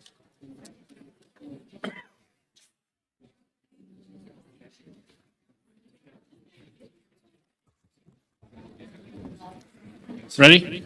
Yes. All right, ladies and gentlemen, it's 7:55. We're going to bring the meeting back to order. There is one thing that I would like to say is if you guys get out of control one more time, I'm going to give you one warning, and then I'm going to have you escorted out. We're not going to put up with these comments and stuff when people are talking. This is a public hearing, okay?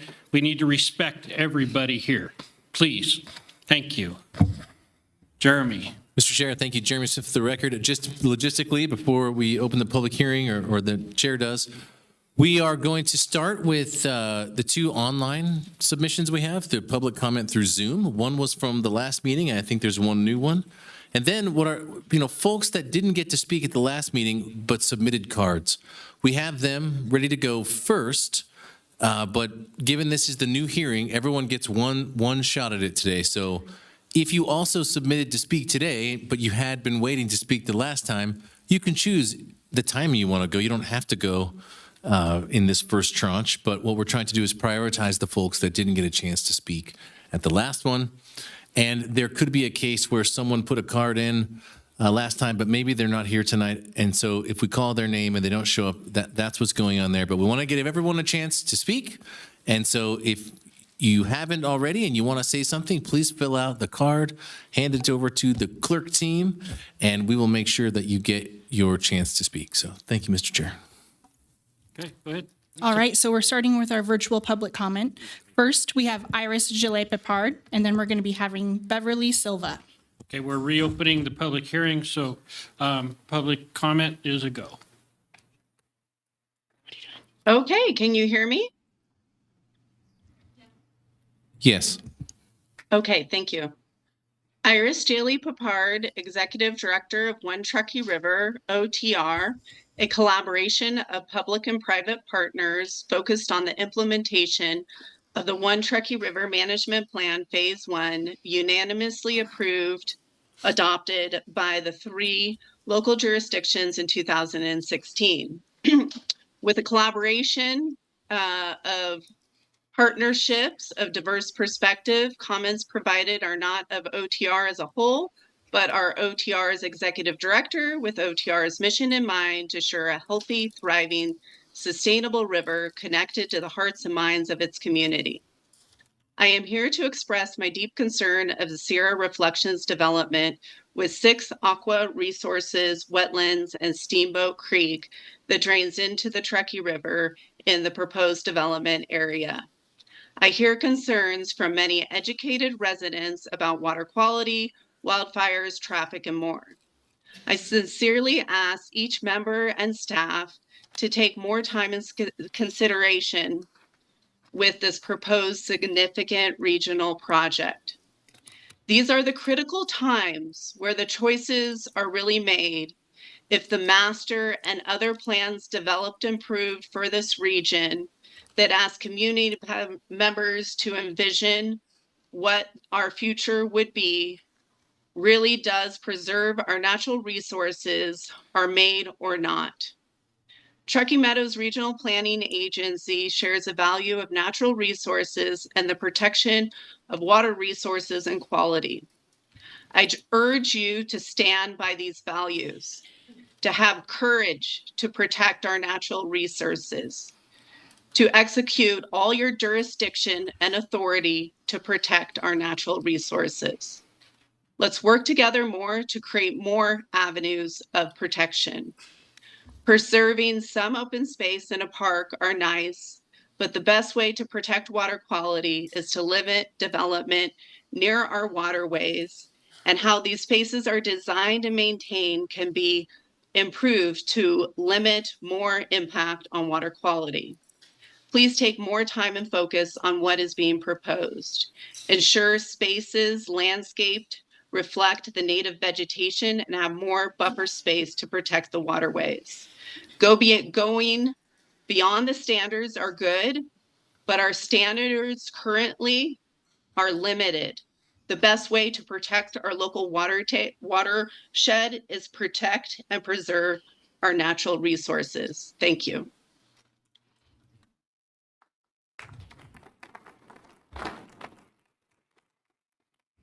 Next, we have Beverly Silva, then we'll be doing the in-person comments. Hi, my name is Beverly Silva, and I request that my comments be included in the public record. Before casting what may be one of the most important votes before you, I respectfully ask that you consider the following questions. Why has there been such significant public opposition to this development? And why did the Planning Commission unanimously recommend against it? Why does the developer appear to assume that this project is entitled to approval based on prior development request? During the public discussion on May 28th, references were made to legal action in similar cases. Such statements may be perceived as an attempt to pressure decision makers rather than address the merits of the proposal. Do public hearings and community inputs carry meaningful weight in this process? Residents and subject matter experts have invested considerable time researching this proposal, reviewing applicable standards, and presenting testimony about areas where they believe the project does not comply. Their efforts deserve careful consideration. Is the developer fully committed to Nevada and to fulfilling the promises associated with this project? Past experiences raise legitimate concerns. A prior approved development was never built. Portions of St. James Village remain undeveloped more than 2 decades later. Additionally, Sierra Reflections and St. James Village properties are being offered for sale, which raises questions about long-term commitment, investment, and accountability for this development. And lastly, would you feel comfortable voting to approve this project given the known mercury contaminant issues? The EPA has established a Superfund cleanup process for contaminated sites. However, the applicant's materials indicate only that they work with outside consultant and Northern Nevada Public Health. As far as I can determine, the EPA was not involved. You must decide if that level of review is sufficient given the potential long-term health risk associated with mercury exposure, including neurological damage and other serious health consequences that may not become apparent for years after this decision is made. I hope the county understands this potential liability. Thank you for your consideration.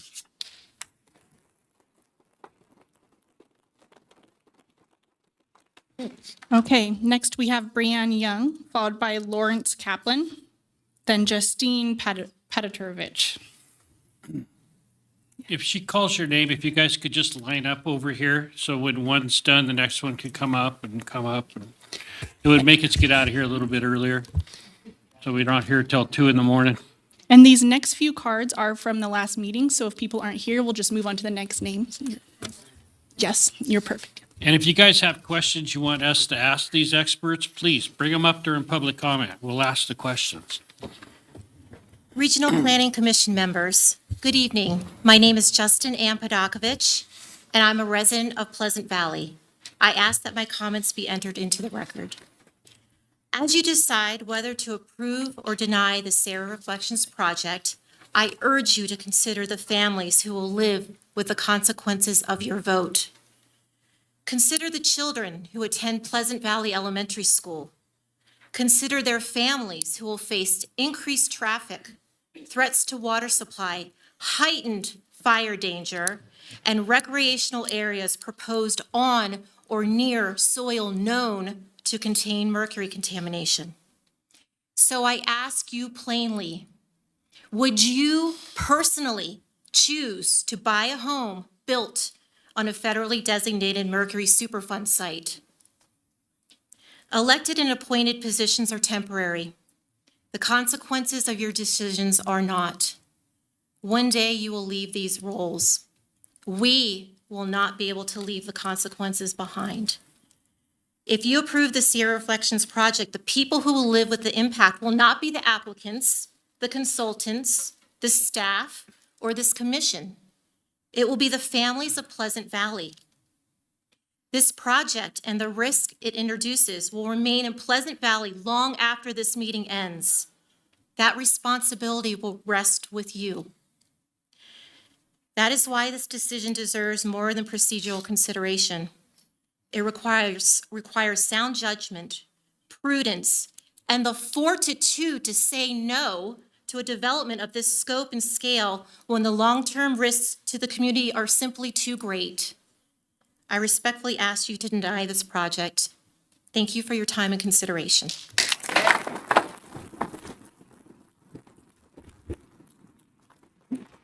Is there a Brianne Young or a Lawrence Kaplan?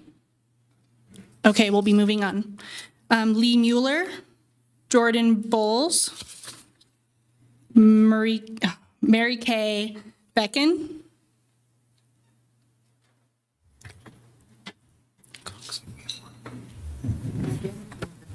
we'll see. You're set. You're good to go. No, you're good to go. Double glasses here so I can read what I wrote here.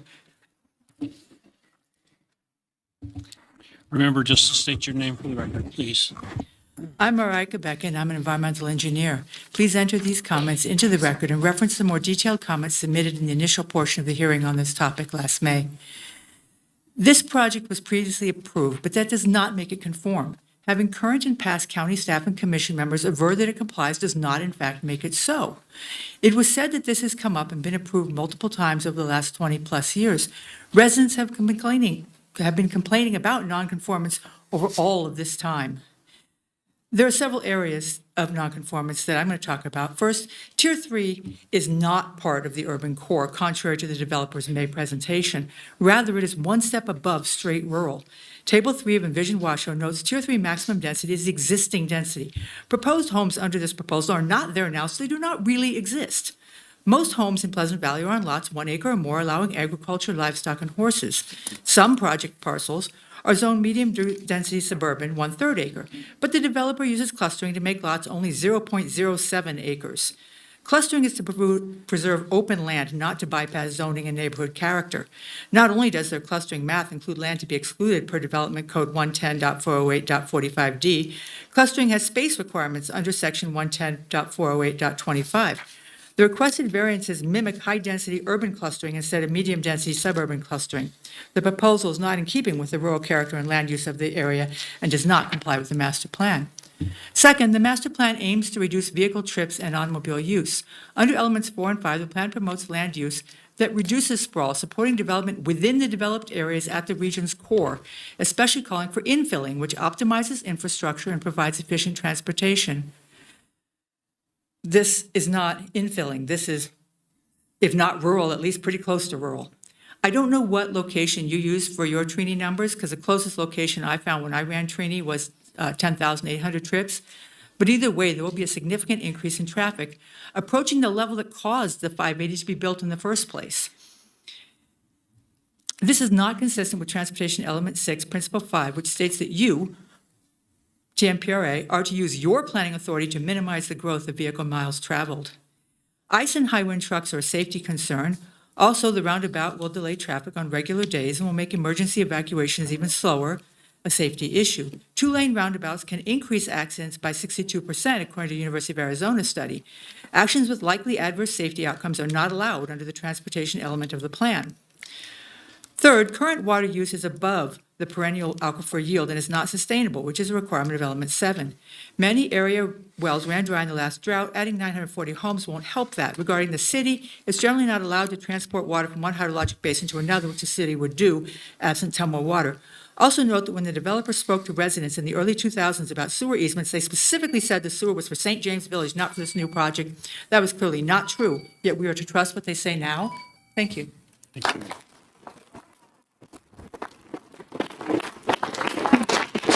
Lee Mueller. Lee Mueller. Okay. Jordan Bowles. Jordan Bowles. Okay. Scott Summer. Drew Ribar. Okay, we're moving on to the comment that was submitted tonight now. Starting with Marge Franson. Next will be Larry Moulton, followed by Delia Greenhog.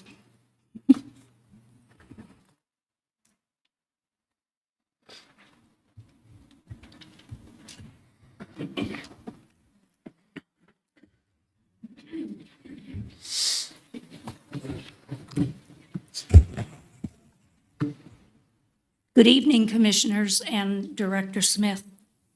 Please enter my comments into the record. I'm Marge Franson, a former Washoe County and Regional Planning Commissioner. Thank you for the opportunity to stand before you once again. You may have my comments from the previous meeting, so I will not be repetitive. In anticipation of your review of all documents submitted when we first met, presenters will come to you with refined and combined presentations. We would ask that you please be mindful of the unanimous decision of the Washoe County Planning Commission. Unfortunately, their reasoned decision was ignored by the Board of County Commissioners. Lastly, I ask that the audience be respectful of presenters and the subsequent discussions and decisions of the Regional Planning Commission. Thank you.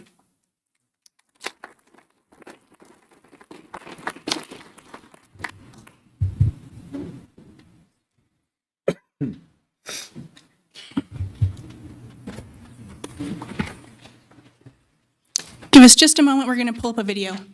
Oh, no, not yet.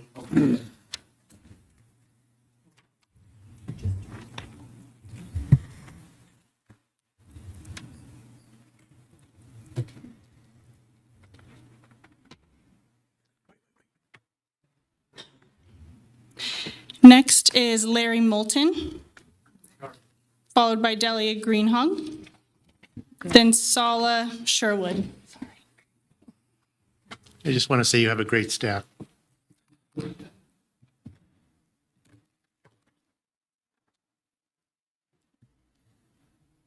My name is Larry Moulton. Please include my comments and exhibits in the record. Regional Coordination Policy, RC6, covers projects of regional significance.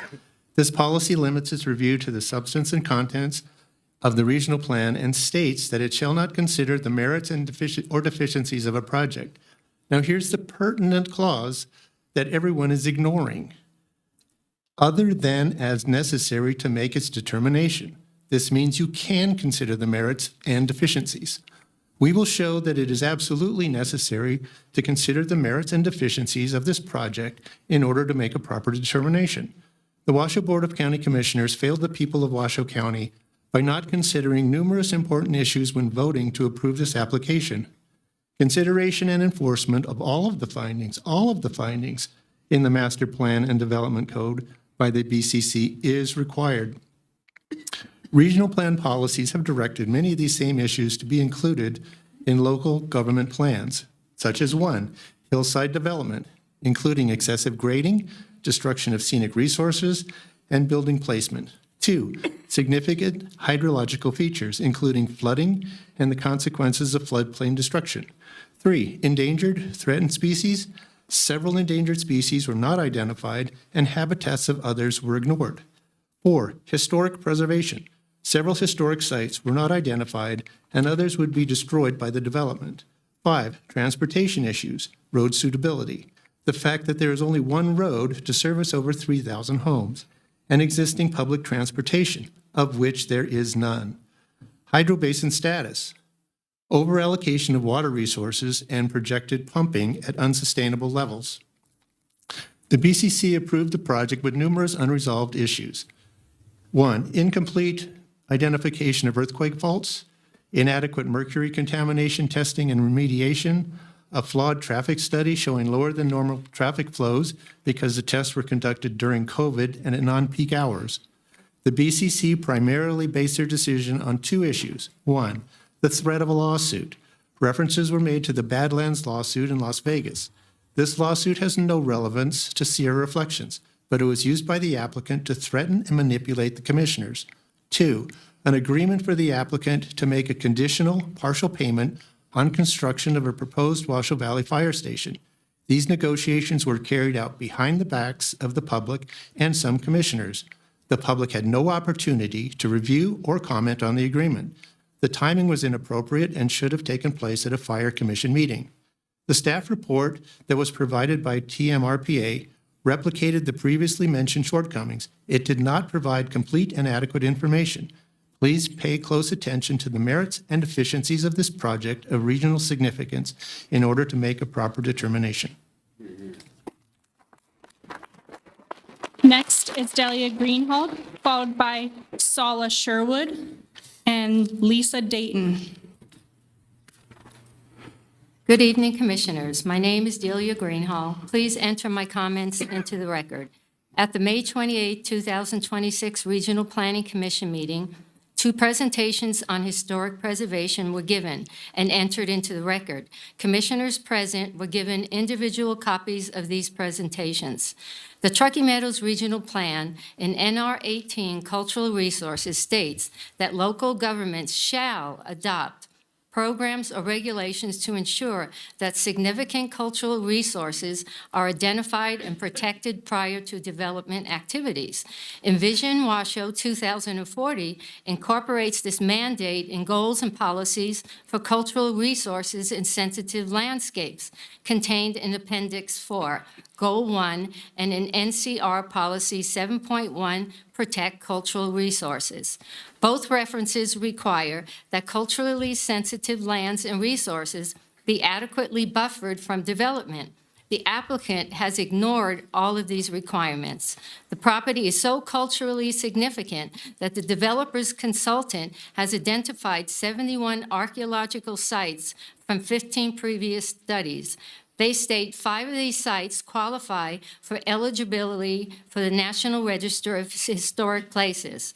The applicant's existing conditions plan specifically identifies historic building foundations, rock walls, and gathering locations. However, the applicant's preliminary landscape plan fails to identify and protect any of them. In fact, it documents their destruction.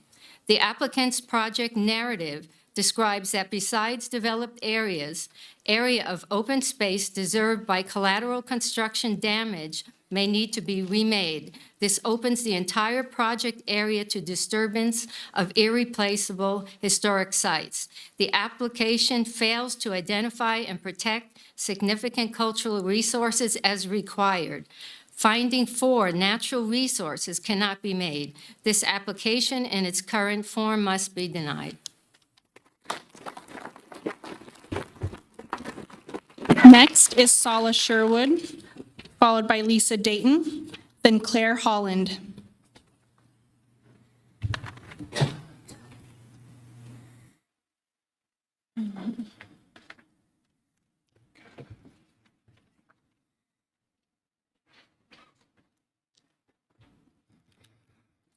Good evening, Commissioners. Can everybody hear me okay? Okay. My name is Sala Sherwood. Please enter my comments into the record. At the May 28th, 2026 Regional Planning Commission meeting, I gave a presentation about the lack of land use compatibility between Sierra Reflections and the surrounding areas. You received a copy of this presentation with supporting exhibits, and these are placed into the record. Here is a summary of this presentation. Sierra Reflections is not compatible with the existing densities and surrounding land uses as stated in RF Policy Number 11. Existing density in Pleasant Valley is 1 unit per acre plus, and the proposed density of the development of Sierra Reflections is 3.2 units per acre. 3.2 units per acre.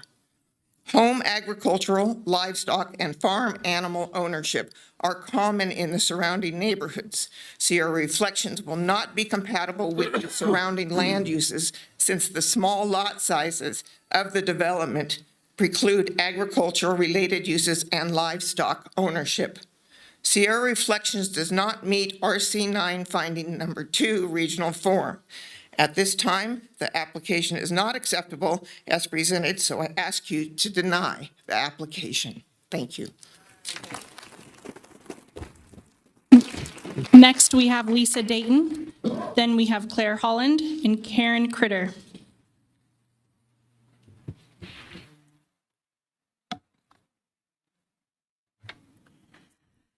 Good evening. My name is Lisa Dayton. I am an affordable housing developer and a resident of Pleasant Valley for roughly 18 years. I represent a group of South Valley residents who presented their concerns at the May 28 Truckee Meadows Regional Planning Commission meeting related to the urban densities proposed in the Sierra Reflections tentative map. I would like my comments entered into the record. And I am going to go slightly off my topic here for the benefit of Commissioner Smith, because you did point out that there currently are no AE floodplains on the property, and that's correct. I checked the FEMA maps. But I wanted you to be aware that the stormwater and drainage report proposes creating AE flood zones all along the stream bed. And I wasn't prepared to talk about it, but I do have those maps with me. So they're all outlined in purple, and I don't have extra copies, but I'm happy to give these to you if you like. So these are all the areas. And then if you look at the overview, it basically is the entire Browns Creek and Steamboat stream beds as they exit the lake all the way out to the highway. So those all become AE flood zones, if that's important to you. I don't know how you could say you're not going to alter the water flow if you're creating different flood zones. I'll move on.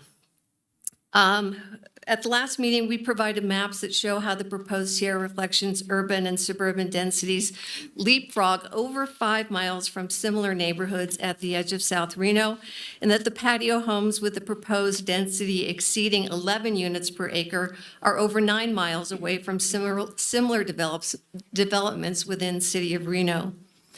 We noted that this board is mandated to prevent this type of urban sprawl and direct urban development to infill areas.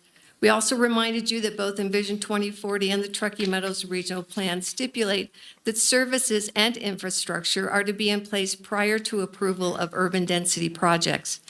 These services include adequate roadways, bike lanes, and multimodal transportation. These services are definitely not available in South Valley, and are not proposed on anyone's timeline. We also pointed out that fire and emergency response times only meet the rural standard of coverage, which is 20 minutes response, while just serving the current population. This standard is not acceptable once you add a population density of over 2,000 residents in 1 square mile. And we provided the statistics from the developer's application to demonstrate that this density level would be met and exceeded. The proposed urban densities require a standard response time of 8 minutes, and this response time has not been achieved with the current fire and EMS infrastructure. Thanks. I'm happy to answer any questions if you like. Next, we have Claire Holland, followed by Karen Critter, then Michelle Moreno.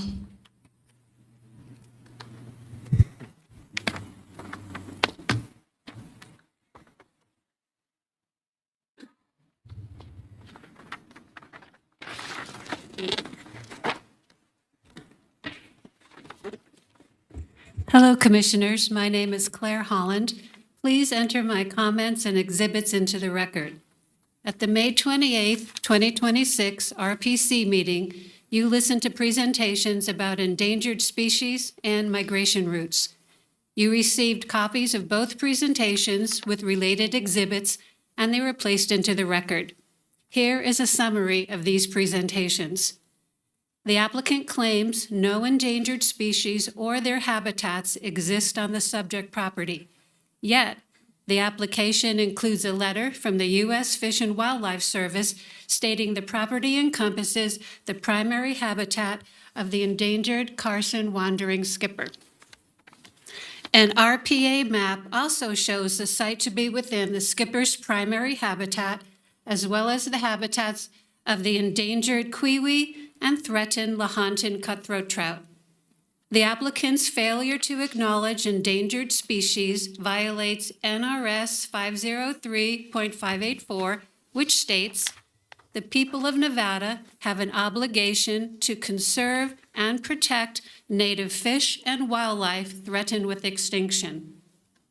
The applicant claims no migration routes exist on the property.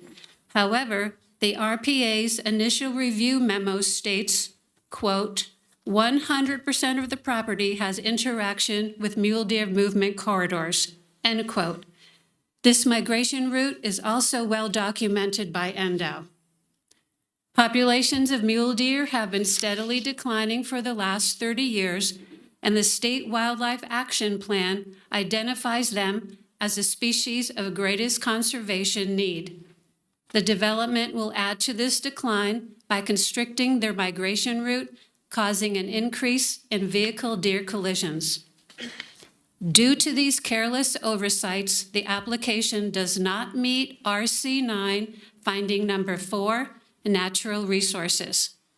I find Sierra Reflections application is not acceptable in its present form, so I ask you to deny the application.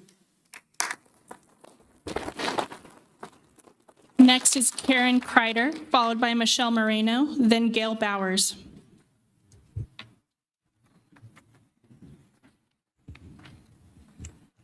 Hello, Commissioners. My name is Karen Kreider. Please enter my comments into the record. I gave a presentation at the May 28, 2026 RPC meeting showing how Sierra Reflections will increase pollution in Steamboat Creek. You were given a copy of this presentation and related exhibits, and they were placed into the record. I will summarize this presentation. Steamboat Creek is already the largest non-point source of pollution to the Truckee River and is on the 2024 Water Quality Integrated Report list of impaired waters. This report shows pollution downstream increases 75% as Steamboat Creek flows through more highly developed areas. The additional pollution caused by construction and subsequent urbanization of 940 homes will further damage the creek. This does not comply with NRS 445.305, known as the Nevada Water Pollution Control Law, in these areas. Maintain the quality of the state's waters, mitigate degradation of the state's waters, encourage and support pollution control for all significant sources of water pollution. The application does not meet RC9 following finding number 4, natural resources. Due to the above issues, the application is not acceptable as presented, and I ask you to deny the application. Thank you. Next, we have Michelle Moreno, followed by Gail Bowers, then Jeremy Wilkes.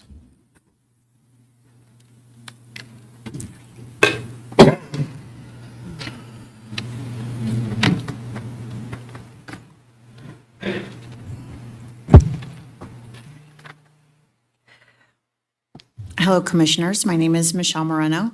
Please enter my comments into the record. At the May 28th, 2026 RPC meeting, 2 presentations were given on the inaccuracies and shortcomings of the energy conservation measures in Sierra Reflections application. You were given a copy of these presentations and they were placed into the record. I will summarize these presentations for you. The applicant implied that the open space areas would negate the tremendous heat generating capacity of the development. 940 homes continuously running their air conditioners will release 3.87 million BTUs per hour into the environment, increasing air temperature by 3 degrees. The heat radiating from the impervious surfaces of roofs, siding, and roads will create an additional 2.5 degree increase. This will create an urban heat island effect, and the development's heat will easily transfer to adjacent neighborhoods and open space areas. The applicant stated that the development's compact design would decrease vehicle miles traveled. This misconception failed to consider the 170,000 plus vehicle miles traveled per day to and from the development. This would produce 145,000 pounds of carbon dioxide each day. Reno is already the fastest warming city in the U.S., and this is directly tied to the steady rise in heat trapping carbon dioxide. The application's inadequate conservation measures do not comply with NR policies 12, 13, and 17, and do not meet RC 9 finding number 4, natural resources. Due to these issues, the application is not acceptable as presented, and I ask that you deny the application. Next, we have Gail Bowers, followed by Jeremy Wilkes, then Juice Draydell.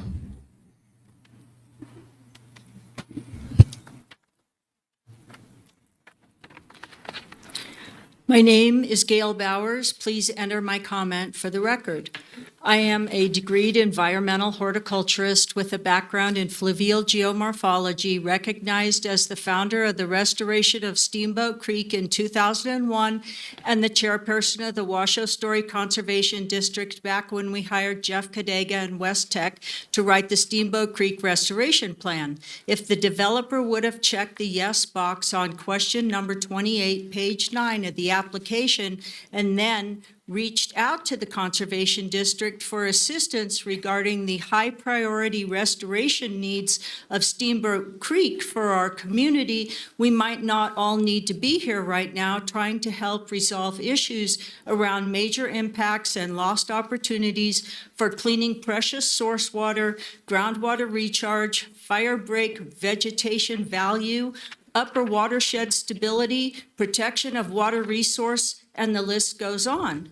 The Browns Creek watershed, not dissimilar to the infamous Ophir Creek watershed, deposits and then redeposits, stabilizing boulder fields delivered by extreme precipitation events and gravity over time.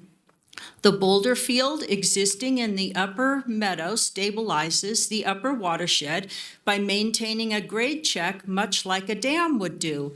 The banks of the upper watersheds are scoured by sloughing off loose rock and soil. This is nature working at becoming stable. The only option with a loose and fragile watershed is to give it space down below.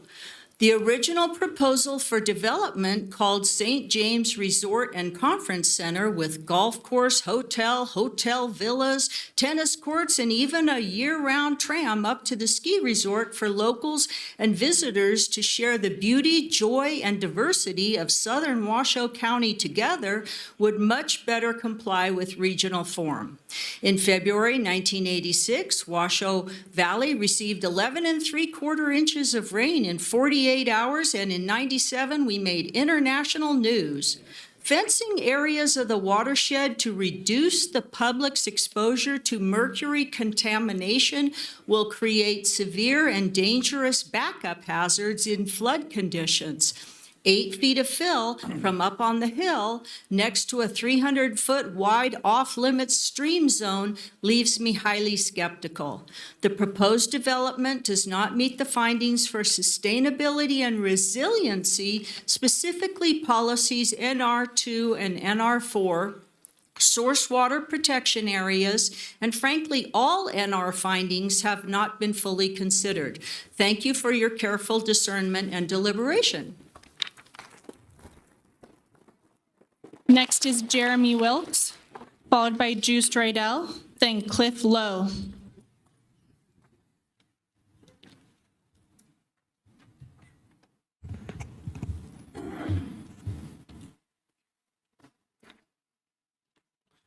Good evening, Commissioners. My name is Jeremy Wilkes. Please enter my comments and exhibits into the record. At the May 28, 2026 Regional Planning Commission meeting, a presentation on flooding issues along with a 21-page packet of supporting information was entered into the record.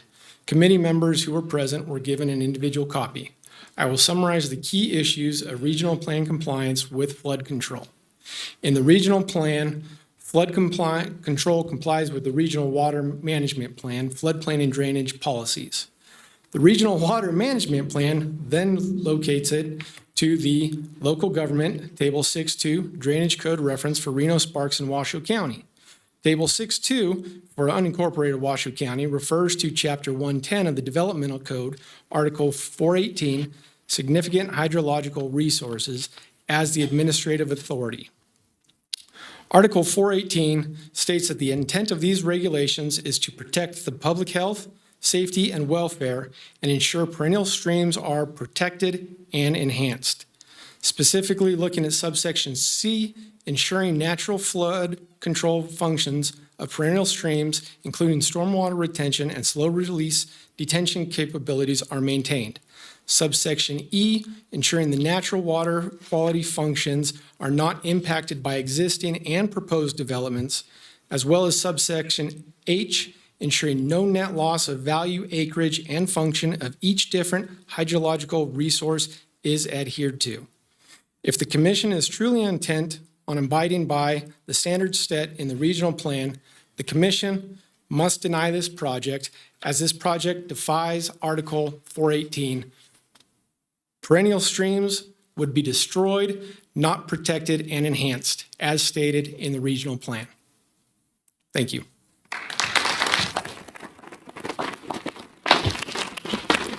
Next, we have, you said how to say it, Juice Rydell, Cliff Lowe, followed by Jay Howard.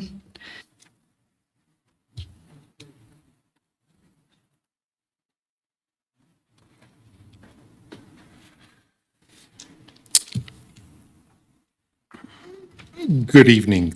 Thank you for your time. I would like to make the following statement for the record. My name is Joost Rydell, and I have been a resident of Pleasant Valley for 23 years. I'm a professional hydrogeologist with over 30 years' experience working in water resources in Nevada and the Southwest. In my professional experience with permitting and analysis of impacts on water resources throughout the state, the proposed action by Sierra Reflections is not compliant with key federal and state regulations as set out in the Clean Water Act and the NRS statutes. There is inadequate and incomplete study work that is normally directed and approved by the U.S. Army Corps of Engineers, NDEP, and EWR, particularly with respect to projects that have the potential to impact waters of the U.S., connected wetlands, and legacy mine-impacted land. Although the project is currently on private land, the proposed action, in fact, promotes public land use of 468 acres in areas of known contamination without completing the prescribed agency processes to obtain permits for public land use, not just the development itself. Specific natural resource impact studies that have not been completed and exhibited on Exhibit 10.1 are compliance with Section 404 of the Clean Water Act. This section covers the removal and placement of fill in streams and wetlands connected with waters of the U.S. Steamboat Creek, as studies have shown, its old channels and portions of the wetlands are all established as waters of the U.S., and a majority of these will be removed as the project progresses. Therefore, the project is not in compliance with the Clean Water Act without an approved Section 404 permit. There is inconsistency with Washoe County Code Article 418, significant hydrologic resources, Item H, ensuring no net loss value of significant hydrologic resources. Studies by the proponent do not account for loss of old stream channels and wetlands, specifically with respect to their ability to absorb floodwater. The loss of wetlands is therefore expected to increase impacts of flooding, contrary to the results of approved Washoe County studies. For these reasons, TRMPA RC9 conformance review findings 3 and 4 cannot be made, and I recommend the application is denied. Thank you. Next, we have Cliff Lowe, followed by Jay Howard, then Linda Harrison.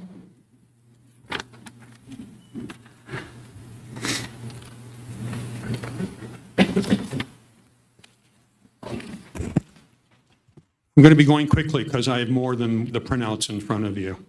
My name is Cliff Lowe. Please enter my comments into the record. Here is a summary of the comment that I provided at the May 28th meeting. Regional Plan Policy PF1 requires transportation facilities to be available and adequate or planned within the next 10 years. This project would add 6,000 to 8,000 new daily trips to Old US Highway 395, a corridor that anyone can see already has significant safety and capacity problems. The Davis fire evacuation, voluntary by the way, demonstrated how vulnerable this roadway is during emergencies. Policy PF1 also requires connectivity to existing or planned public transit. Yet this project is located in rural Tier 3 area of Pleasant Valley. No transit service exists. A review of RTC plans found no roadway or transit improvements planned within the next 10 years to support this development.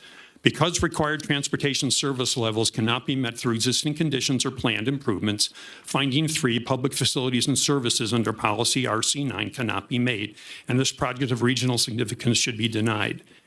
Now I have 3 questions I think you need to ask yourselves. What is a commissioner asked earlier tonight of the COO from the school district? Who is going to and who will enforce the traffic restrictions in the school zone? Why do you think the COO did not directly answer that? He only said who's permitted to enforce it. What does it tell you about the safety that's actually going to happen? If that's an important, a relevant question, the failure to answer it should dictate how you rule. Density. There's been a lot of talking all around density.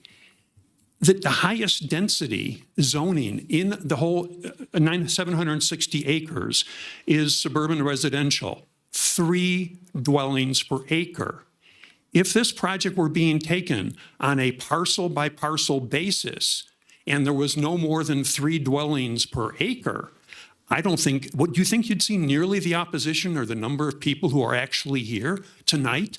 Now, they might not be able to build 940 homes, but 3, they're actually, because of common open space subdivisions, they're proposing as many as 12 dwellings per acre.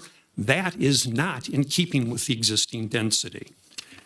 And last, at the meeting of the Board of County Commissioners, one of the commissioners asked Washoe County Planning, do you have on staff experts to evaluate independently what the experts in the various subject areas presented? The answer was no. So you have to ask yourselves, part of your decision, which experts will you believe?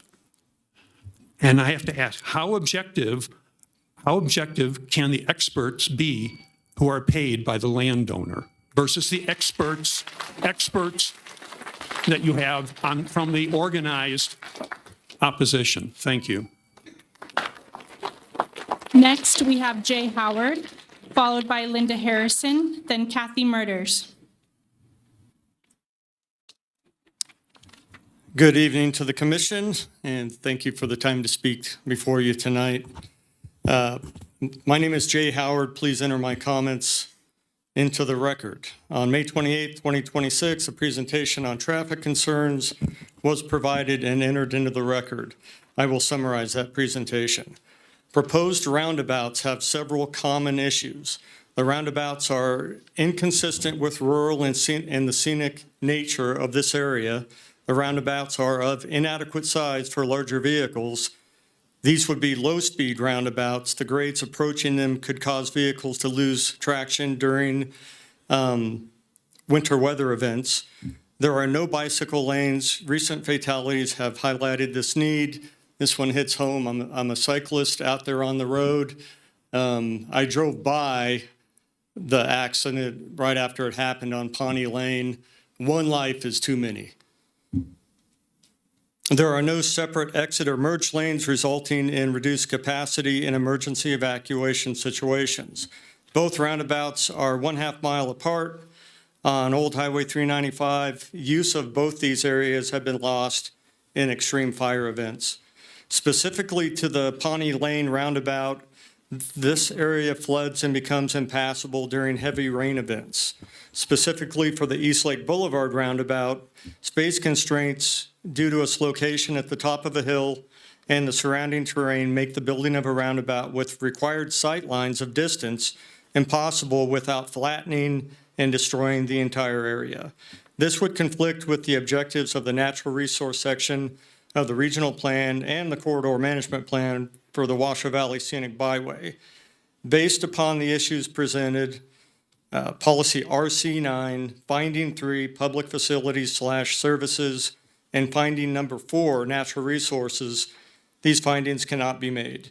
This project should be denied until needed revisions can be made, which will greatly improve public safety. And I would just end with an appeal to not vote to support the motion that's going to be before you soon. There's just too many unresolved issues here. Thank you. Next, we have Linda Harrison, followed by Kathy Murders, then Erica Broomer. Oops. Hi, my name is Linda Harrison. I've lived in Old Washoe City for 52 years. First of all, thank you for stopping to say that this plan has been in progress for 40 years. I knew Roy Pawnee, and Roy Pawnee's plan had nothing to do with Sierra Reflections. So that was a falsehood. And at a prior meeting, Doug Thornley said that although our comments might be thoughtful, they were not evidence. These speakers quoted Nevada statutes, master plan rules, traffic and safety goals, and other legal rules and regulations. They are so evidence. And another joke is that the statement that there are only going to be 62 students at Pleasant Valley Elementary from 940 homes. At the prior meeting, the fire department spokesman said they're working on an alternative evacuation plan. Well, folks, there's only one road. So I don't know how you're going to have a different, and to get to I-580 from Washoe Valley would be impossible because that's where the fires come from. We've had 2 major fires and evacuation was a disaster. No one seems to care about the elementary school being isolated, nor does anybody care about the hours it took for us to evacuate, many of whom people who had animals. And the roundabouts, addition of 2 roundabouts will be catastrophic and deadly. And you can put a whole bunch of dirt on top of mercury, what the hell? Sorry, dirt. But they're talking about putting mercury-filled dirt on top of water. And the water goes down to Steamboat Creek and into Reno. And it was stated that Tumwa would provide the water. Well, it doesn't come from the air, it comes from the ground. Our wells. And there is now and will only be 1 fire station. And Fire Chief Edwards stated there were no funds allocated to update the old one or build a new one. There's no police or ambulance present out here. The people who seem to support this don't live here or drive here and do not care. And lastly, you forgot to stop the slideshow last time, and that motion that was on there again this time was there. You have already decided to approve this. And the 1,922 people that were signatures on the petition that you received, and the 20 working groups, and I'm not one of them, I am a pain in the butt. I don't belong to any group, who scrutinized Everson, and all the citizens who have spoken at these meetings do not matter. 1,000 more people could have spoken against it, and you don't care about any of us. It's all about money. Money from permits, inspections, hookups, taxes, etc. And if you pass this, you should all be ashamed. And legally, It has been clearly shown that findings 2 and 3 of policy RC9, number 3, public facilities and services, including transportation and public services, could not be made. In the Sierra Reflections Pleasant Valley development, the proposed roundabouts at the top and bottom of the hill, and the total disregard for public services do not comply. Next is Kathy Murders, followed by Erica Brumer, then Cameron McSweeney. Hello, Just Commissioners. so everybody knows, we have not made our mind up. So if you think we have, you're wrong. Go ahead.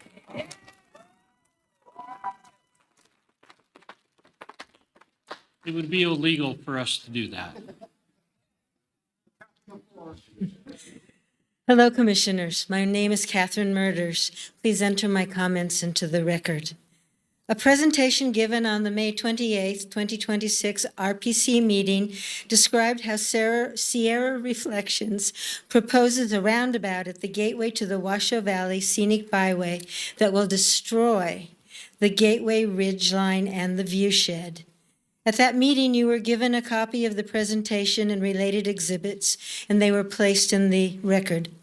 I'm sure you will be reviewing them. The following are reminders of the legal protections for this Nevada State Scenic Byway. Truckee Meadows Regional Plan, NR7, local government master plans shall include policies that address visual impact of development on ridgelines to maintain scenic value.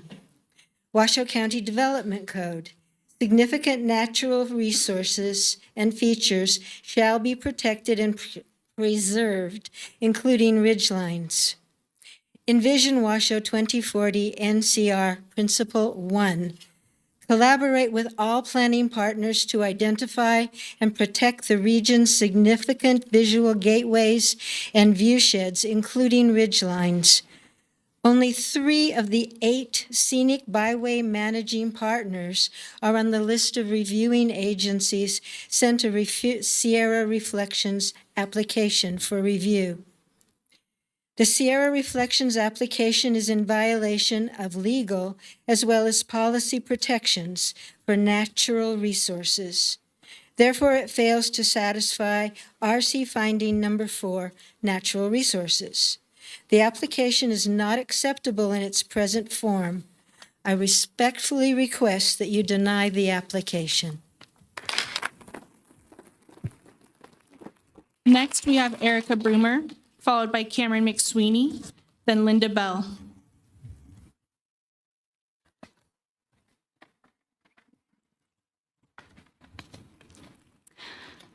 Hi, my name is Erica Brummer. Please enter my comments into the record. On May 28th, 2026, my presentation was given summarizing concerns regarding the proposed Sierra Reflections development and its impact on Pleasant Valley Elementary School and the surrounding neighborhood. I'm going to go off script a little bit here, and I apologize because I'm not the greatest speaker. I'm a teacher. I'm used to speaking in front of pre-K through 5th grade, and you're clearly not that. So I apologize if it's not very polished, but I just wanted to say that Mr. Chilson's, I hope I got his name right, comments about the traffic counts that were recorded is true. They were not recorded during peak school hours. And I think that that is kind of a major point in the neighborhood, as well as regarding safety. Pedestrian safety was also identified as another major issue by a lot of our public comments, particularly along Kitts Way, which lacks sidewalks and safe walking space. Although some improvements are planned, as Adam Searcy from the school district mentioned, they do not provide a continuous safe route for students. And on that, I just want to add, there's already crosswalks there. There's already teachers on duty directing traffic every morning every afternoon. We really care about the kids in that neighborhood. I've lived there for 20 years, and both my sons went to the elementary school. And not only that, but I work at the school. And at one time, there were about 16 students that I personally walked to school in one given year. And that's not even including the students that wait at the bus stops, and things like that. So I just want to say that I was kind of unclear about some of the, comments about the legal part of this, where you're not basing maybe your vote off of the public facilities portion of these findings. And I feel that those are not in compliance, and they should be considered. They should not be just left with the local jurisdiction, because I think you guys need to take into consideration children walking and being safe. Thank you very much. Next is Cameron McSweeney, followed by Linda Bell, then Kurt Carlson.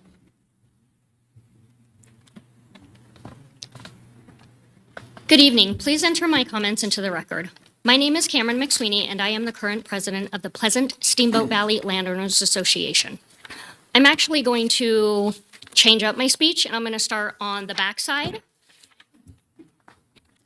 The Washoe Envision 2040 plan refers to the South Valleys as rural areas and defines them as areas not connected to municipal services with few amenities, using well, water, and septic systems where everyone looks out for each other and residents commute long distances to get basic necessities. Many residents own livestock, further contributing to the rural lifestyle the 2040 master plan promotes. Mr. Snellgrove just tried to say that the development is not considered a rural area. That development is specifically in the South Valleys, right between Pleasant Valley and right between Washoe Valley. So the fact that he is getting up here and blatantly lying to you, that type of behavior is abhorrent, and it really concerns me with what other lies they have been telling you all night and not disclosing proper information to you about what's really going on. In addition, NRS 2780177 defines rural preservation neighborhood as a subdivided or developed area which consists of 10 or more residential dwelling units, which has no more than 2 residential dwelling units per acre, and which allows residents to raise or keep animals non-commercially. Now, that NRS statute specifically and exactly describes Pleasant and Washoe Valley. So we are therefore a rural preservation neighborhood, as well as the development that this year Reflections is looking at going into. Rural preservation neighborhood, not 940 new homes. Approval of Sierra Reflections violates NRS 2780274, 2780284, 278160, 2780177, and all 6 of the TMRPA goals listed in the 2024 Truckee Meadows Regional Plan. Now here's where I really go off the rails. So have you guys actually considered not taking into account the fire safety and lack of fire infrastructure, all the massive lawsuits that will open the county up to when people start dying if this is approved and another wildfire goes through the area? When the Davis fire happened, evacuees had to sleep in the Walmart parking lot because cell phone towers were cut. Residents couldn't call out to figure out what was going on. Residents didn't know where the fire was. They thought it was in Tahoe. By the time we evacuated and got all of our animals out, it was 10 o'clock at night. I could not find any hotels. I called every hotel in the area, couldn't find a room. Got to the point I was driving all over to all the hotels in South Reno. Nobody had rooms. You want to know why? Because all over the place, they were advertising about low and discounted rooms for fire evacuees. All the residents of Damonte Ranch and South Meadows Parkway took those discounted hotel rooms away from the true fire evacuees. We had nowhere to stay. We were sleeping in the Walmart parking lot. We cannot accommodate 940 new homes when fires happen. Thank you. Next is Linda Bell, followed by Kurt Carlson, then Elaine Martin.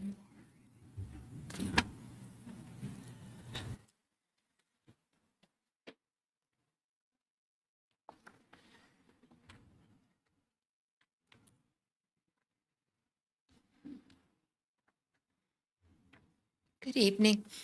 My name is Linda Bell. I live in Washoe Valley. Please enter my comments into your records.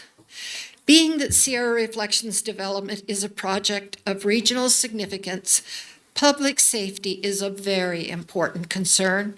According to the goals of the Envision 2040 Master Plan and NRS 278-1601, public safety infrastructure, including the new Washoe Valley Consolidated Fire Station, must be in place before approval of this project. Public safety was one of the most important reasons for the Washoe County Planning Commission's unanimous denial of the proposed Sierra Reflections project. Fire danger will increase if the lake doesn't receive groundwater. Washoe Lake will go dry. Input from Truckee Meadows Fire Protection District, REMSA, and Washoe County Sheriff's Office clearly shows that the focus of expanding these resources is now concentrated north of Reno. This is very concerning because approval of this proposed project will put even more stress on these agencies' resources, which are already spread thin. Thus, approval of this project does not meet the findings in section NRS 278.0274, Section 3, contents of the regional plan. Being the Sheriff's Office emergency traffic response was inadequate during the Davis Creek and Little Valley fires, it took Washoe Valley residents over 2.5 hours to evacuate. Many families, some with large animals, chose not to evacuate for fear their families or large animals could be trapped in traffic jams. If the winds had shifted in either of the two previous wildfires, people and animals would have been trapped in a firestorm with catastrophic results. Adding 3,000 more evacuees would only add much unnecessary chaos to an already problematic situation. Based on the lack of infrastructure, the projected availability of these vital emergency resources, and anticipating increased response time, this project does not conform to the Envision 2040 Master Plan, nor meet NRS 278-1601 requirements for public safety infrastructure being in place. I respectfully request you deny approval of this project. Thank you. Next is Kurt Carlson, followed by Elaine Martin, then Mike Sullivan.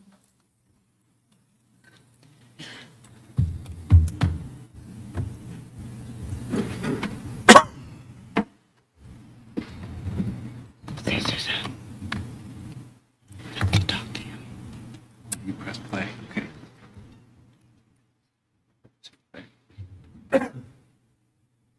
Good evening, Commissioners. My name is Kurt Carlson. Will you please put this presentation in your records? Thank you.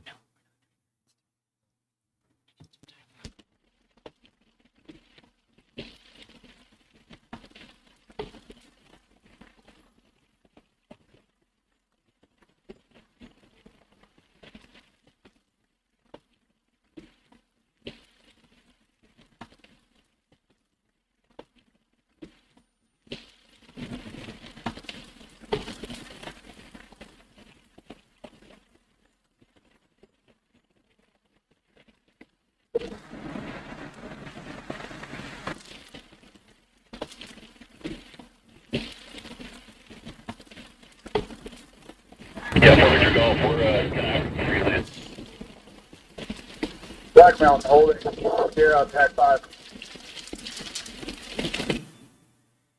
This one was, it all blurs together because we didn't sleep the first couple of days, but it's burning, it's hot, and it just nukes the landscape, right? We had people trapped, we had civilians cut off, like all of the effort was going into life safety, and the extra stuff that we had was focused on structure protection. We weren't even trying to put the fire out. It was just minimizing loss. Had the modeling played out. I think there were close to 900 homes in the footprint that would have been impacted. I preach this to the communities. It's not a matter of if, it is a matter of when and how it burns, period. The ecosystem has evolved to do this. Like, it's not, this piece of ground that we're standing on will burn again. Here we are, we're standing on the northern edge of the Davis fire. The fire came up on the other side of Mount Rose Highway. It blew over and spotted Mount Rose Highway in the middle of the night, which is really unusual because usually the winds die down in the nighttime. And we were really worried that if we weren't going to catch it here at this power line, then this fire would have gone so big and so destructive. And so if we didn't hold it here, this fire would have gone huge. It would have burned into unthinned forests. The firefighters wouldn't have been able to stop it. So this was kind of the last stand. And we were all so grateful that they were able to stop this fire here, because our fires don't always just happen during the summer season. Some of our most destructive fires around here happen in wintertime when we get those dry, cold fronts that blow in. And if there's a fire start on a windy day, it's off to the races.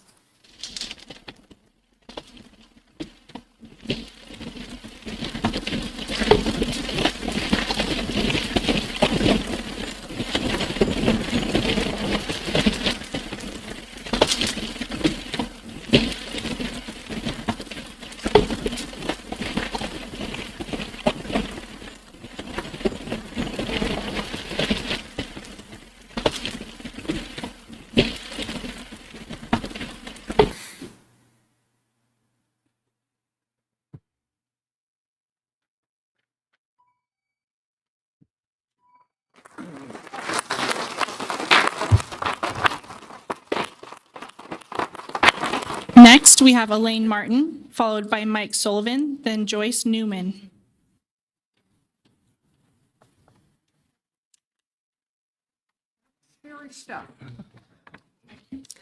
My name is Elaine Martin. Please enter my comments and exhibits into the record. At May 28th, 2026 meeting, I gave a presentation on the Pleasant Valley Hydrographic Basin. A nine-page package of maps and references was placed into the record supporting this presentation. I hope you reviewed it. The Pleasant Valley Hydrographic Basin is severely overallocated.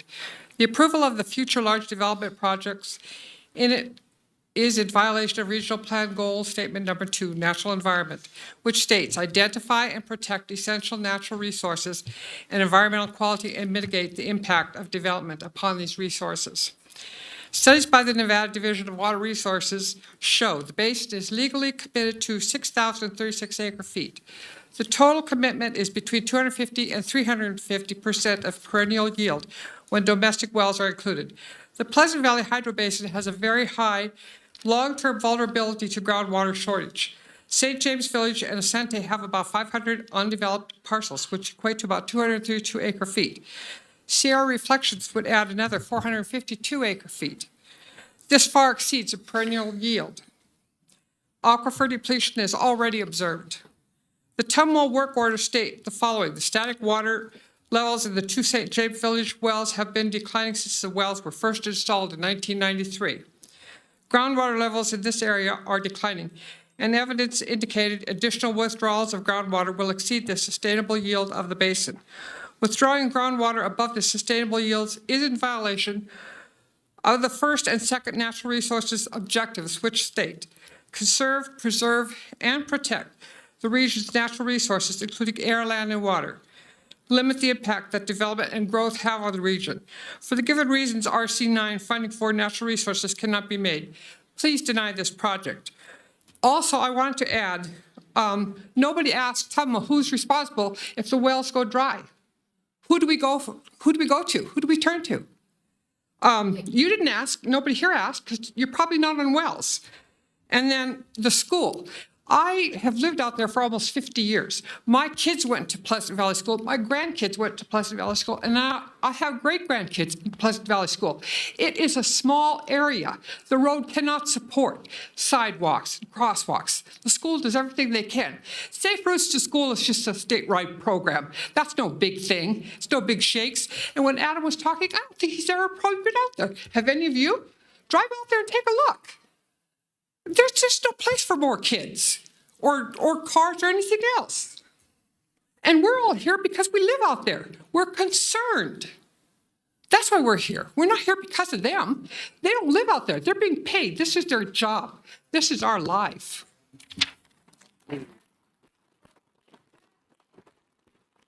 Next is Mike Sullivan, followed by Joyce Newman, then Jim Fallon. Good evening. My name is Mike Sullivan. Please enter my comments into the record. At the RPC meeting on May 28, 2026, a speech on floodplain preservation was given. A 15-page package of supporting materials was entered into the record. Commissioners present were provided an individual copy of the material. The proposed Sierra Reflections project violates Regional Plan Goal 2, which states identify and protect essential natural resources and environmental quality and mitigate the impacts of development on these resources. The floodplain proposed for development is designated as a natural resource consideration area identified in Regional Plan Map 5 and Policy NR 4. Four separate natural resource layers overlap the site. First, the area lies within a FEMA 100-year floodplain. Second, the floodplain is a critical source of water protection area. Third, the site lies within a primary habitat of 2 endangered species and 1 threatened species. And fourth, the area is an important wildlife habitat and mule deer migration corridor. The floodplain also presents 2 additional serious constraints. There is a significant mercury contamination and is subject to moderate to severe liquefaction hazards. Rather than preserving the essential natural resource and mitigating development impacts, the applicant proposes to bury the floodplain under 8 feet of fill and construct 304 high-density homes. This approach directly conflicts with all 3 natural resource objectives of the regional plan: protecting natural resources, limiting development impacts, and identifying and conserving environmental sensitive areas. For these reasons, finding for natural resources under policy RC9 cannot be made. The current application is not in conformance with the regional plan and should be denied. Thank you. Next, we have Joyce Newman, followed by Jim Fallon, then Beth Schuler. Good evening, Commissioners and Dr. Smith. My name is Joyce Newman. I'm a graduate of Mackey School of Mines and worked as an exploration geologist in Nevada and throughout the West for 2 international mining companies. I also was the first administrator of the Nevada Division of Mineral Resources. I testified at the May 28th hearing and submitted a 50-page report showing the inadequacies of the geological reports that were filed by the applicant, who failed to address adequately the seismic and liquefaction risks at the project. But I'd like to digress just for a moment with respect to the visual that was put up early in the presentation regarding the definitions of public facilities. It glaringly did not include fire and other public safety facilities. And I'd like to refer you to NRS 278 0157, and I'd actually like to quote some of that for you. It says, infrastructure and public facilities means facilities and the structure or network used for the delivery of goods, services, and other public safety. The term includes, without limitation, fire, police, and flood protection. So the fact that there's been no, and other people have commented on this, fire is a major consideration out there, and it hasn't been addressed by the applicant. With respect to the seismic and liquefaction risks, the applicant stated that they conducted near-surface technical investigations only to assist in excavation activities, not to evaluate seismic and liquefaction risks. Their reports were based on woefully outdated maps. Some of them are 50 years old. And, geology is an evolving science. It changes, as you all know. They ignored more recent significant data that addresses those seismic and liquefaction risks. I believe the commission should deny this appeal for these reasons. NRS 278-349-3 requires the governing body or planning commission shall consider physical characteristics of the land. TMRP RC9 finding 4 cannot be made. Applicant did not adequately address impacts of the project on natural resources. The application fails to comply with code sections 110, 424, 1582, and 424-20C3 requiring a site analysis I'm going over. Anyway, the application violates section 608 of the code. The applicant acknowledged the areas in an area of greatest severity for potential shaking, but they don't adequately address the seismic and liquefaction risk, a great risk to the public, I should mention. They suggest 13 times they should be consulted during construction about those things, but that's a little bit. Anyway, I thank you.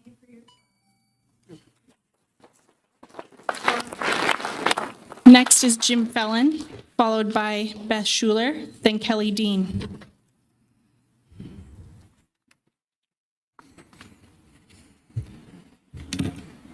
Good evening, Commissioners. My name is Jim Phelan. Please enter my comments into the record. At the May 28, 2026 Regional Planning Commission meeting, two extensive technical presentations on mercury contamination and remediation were entered into the record. Commissioners who were present received individual copies of this material. Hopefully you've had a chance to review them. The testing performed, or I'd like to summarize these highlights without going through them point by point as was presented before. The testing performed by the applicant to determine the level of mercury contamination was incomplete. Due to inadequate testing methods, 40 of the 225 test locations were not tested to the full 8-foot depth. 58 parcels lack proper test data to ensure public health and safety. No testing was performed on trails, which would be heavily used by the public. The safety level to the public has not been determined. The trail plan, therefore, may be flawed. No testing was provided for the stream bed. 13 sites seems to have been excluded from testing. Prior studies have shown high levels of mercury and methyl mercury in both stream bed and stream bank sediment. The applicant intends to channelize Steamboat Creek. The contamination pushed downstream due to the increased water depth and velocity with associated stream bed scouring will cause significant problems with health and the habitat of threatened and endangered species. The floodplain naturally remediates mercury contamination by capturing some of the mercury which continues to be washed down from the mill sites in Washoe Valley. Destruction of the floodplain will eliminate this natural function, which will cause all contamination to be pushed further downstream towards residential areas and the Truckee River. The applicant's proposals in the current plan create serious health and safety issues in the region. It does not comply with the Regional Goal 2, which protects essential natural resources and mitigates the impact of development. RC 9, finding 4, natural resources cannot be made. This application should not be approved in its current form. Thank you. Next, we have Beth Schuler, followed by Kelly Dean, then Judy Coulter.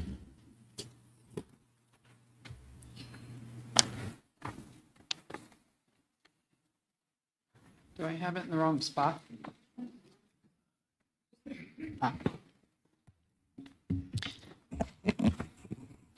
Good evening. My name is Beth Schuler. I'm a business owner and a mother of 3 and live in Steamboat Valley with my husband. Please enter my comments and exhibits into the record. This presentation continues the subject of mercury contamination and remediation, which was presented into the record by a certified geologist at the May 28th meeting. The applicant proposes to excavate the most highly contaminated soil from the floodplain and redistribute it into non-contaminated areas.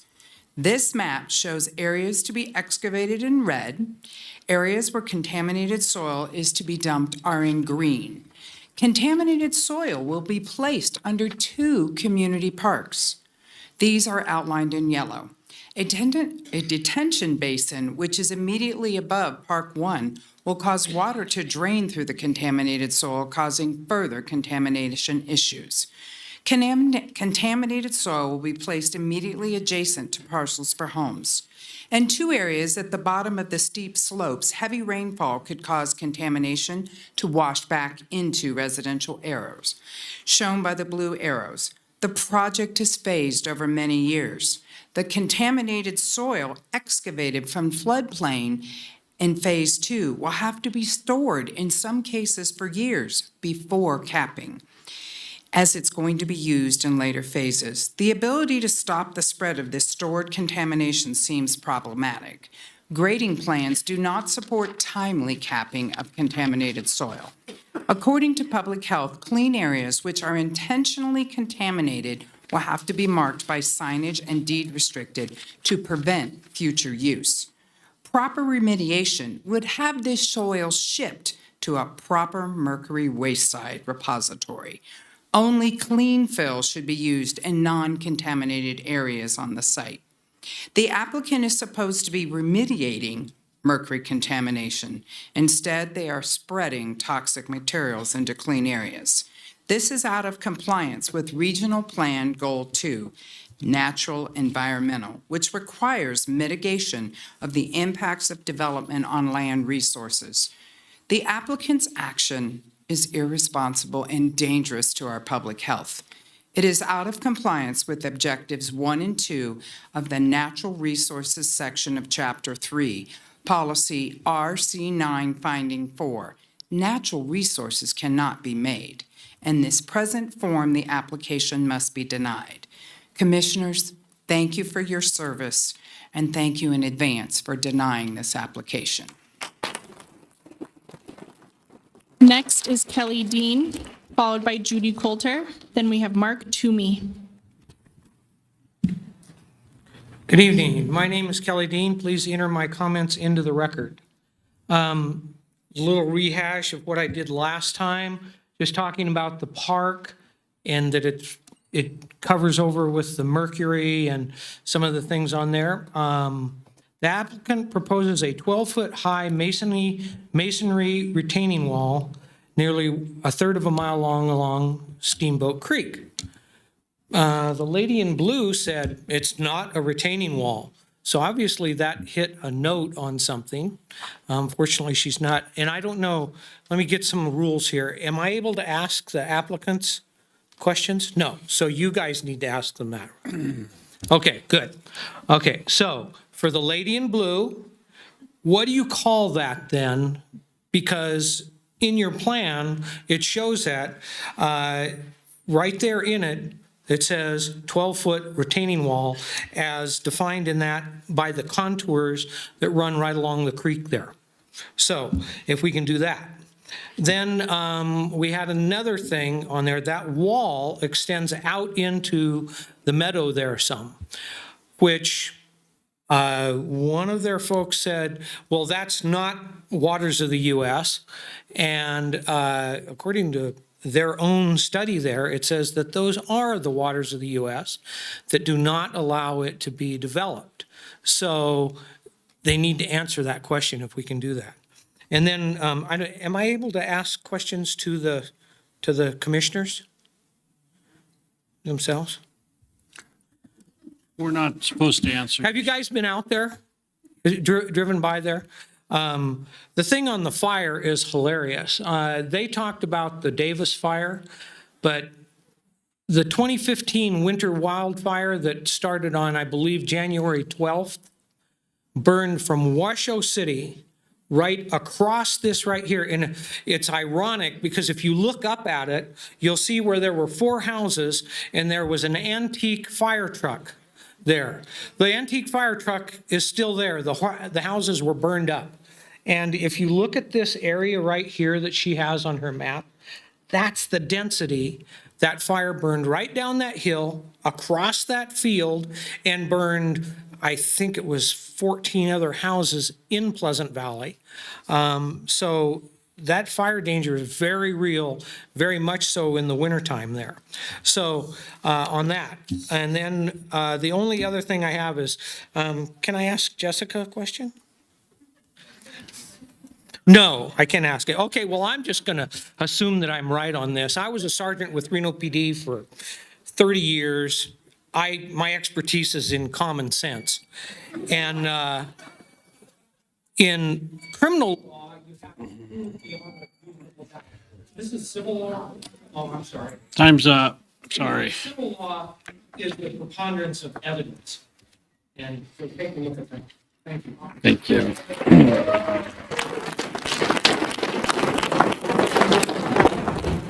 Next, we have Judy Coulter, followed by Mark Toomey, then Bob Rusk.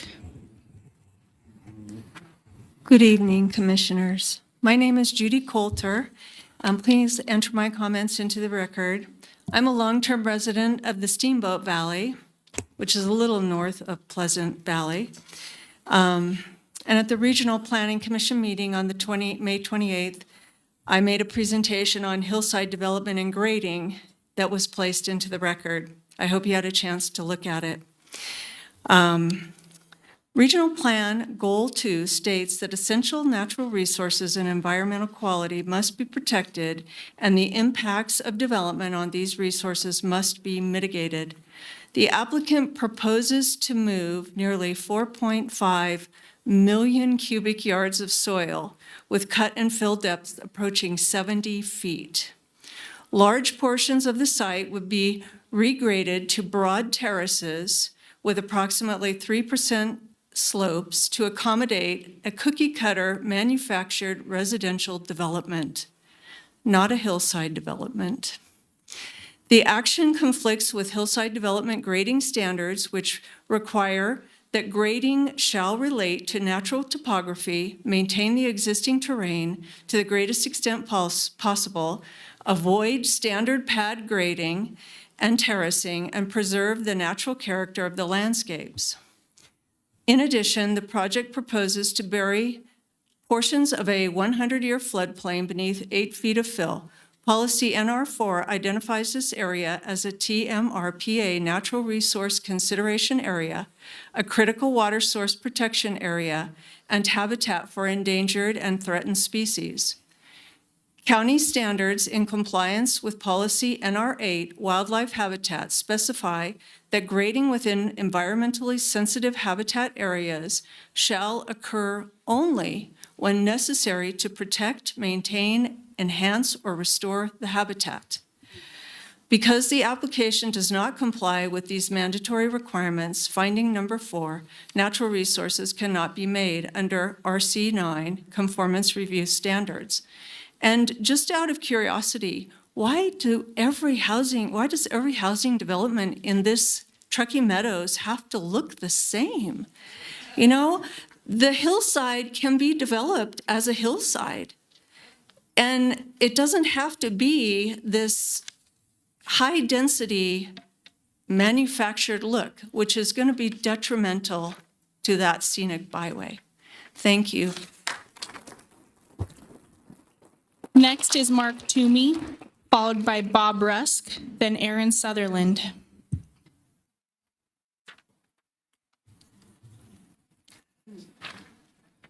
My name is Mark Toomey. I'm a Washoe Valley resident. Please enter my comments into the record.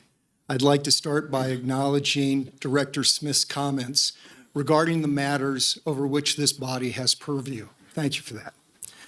At the Regional Planning Commission meeting back on May 28th, the presentation on hillside development placement was entered into the record, and each commissioner was given a copy of that.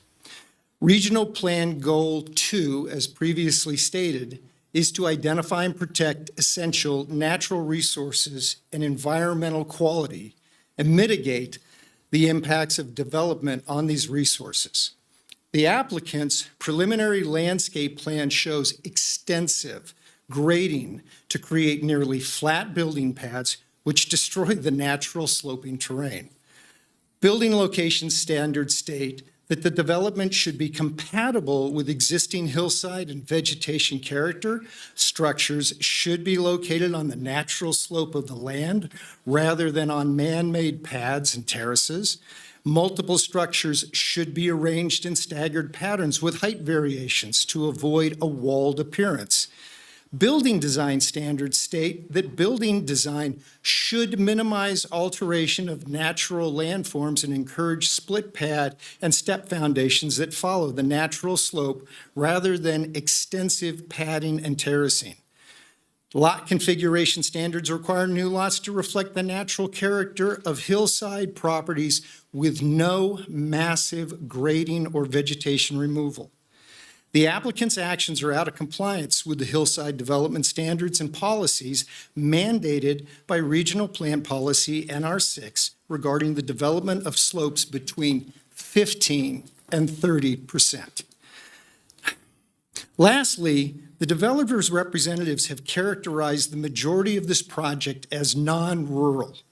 However, public service standards in the proposed area are being measured under rural standards, and this seeming conflict hasn't been addressed by any of the bodies in which we've spoken. So in conclusion, policy RC9, finding number 4, natural resources cannot be made, and we respectfully request that this application in its current form be denied. Thank you for your time.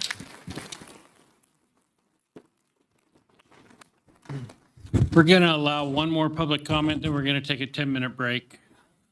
Next up is Bob Rusk. We still have 17 more comments. Go.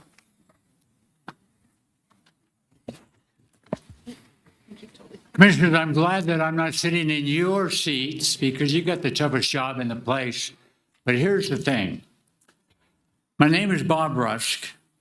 I was in public office for 12 years, and the first time I got elected as a county commissioner, it was with Roy Pawnee, the Pawnee that we're talking about. And I can tell you, I got to know Roy well enough that he's doing backflips in his grave right now because of what's being presented here. It's unfortunate, but it's kind of the way it goes. And how this thing, in your May 28th meeting, I summarized the reasons why this project's in conflict with and fails to conform with the policies and goals of the Truckee Meadows Regional Plan. It is necessary to consider the merits and deficiencies of the project in order for the Regional Planning Commission to make a determination. You've been through that 100 times already. You know what those issues are that we're concerned with. So what it's boiled down to tonight is kind of interesting. It's the experts that came here, all well paid by the developer, and they're doing a great job in behalf of the developer. And by the time they got done making all their presentations, I thought, well, heck, if I was you guys, I'd say this project's approved. But wait a minute. There's a whole group of folks right by here behind me, just the peons in the area. That's me. And what do? We are the public. We are the public that has to live with the development. Nobody on your seat has to live with the development. And so there's some consideration for the people that have spoke to you here tonight should be taken as seriously as by the experts, the engineers who made their presentation. In conclusion, this project in its current form is a conflict and fails to conform to the goals and policies of the 24 Truckee Meadows Regional Plan. It seems you could rely on the Washoe County Planning Commission, who are the experts on the county after all, who unanimously denied this project. Please follow their suit.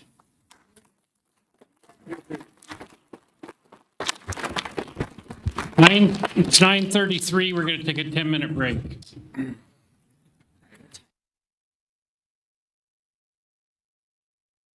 All right, next we have Aaron Sutherland, followed by William Naylor, then Jessica Hoffman.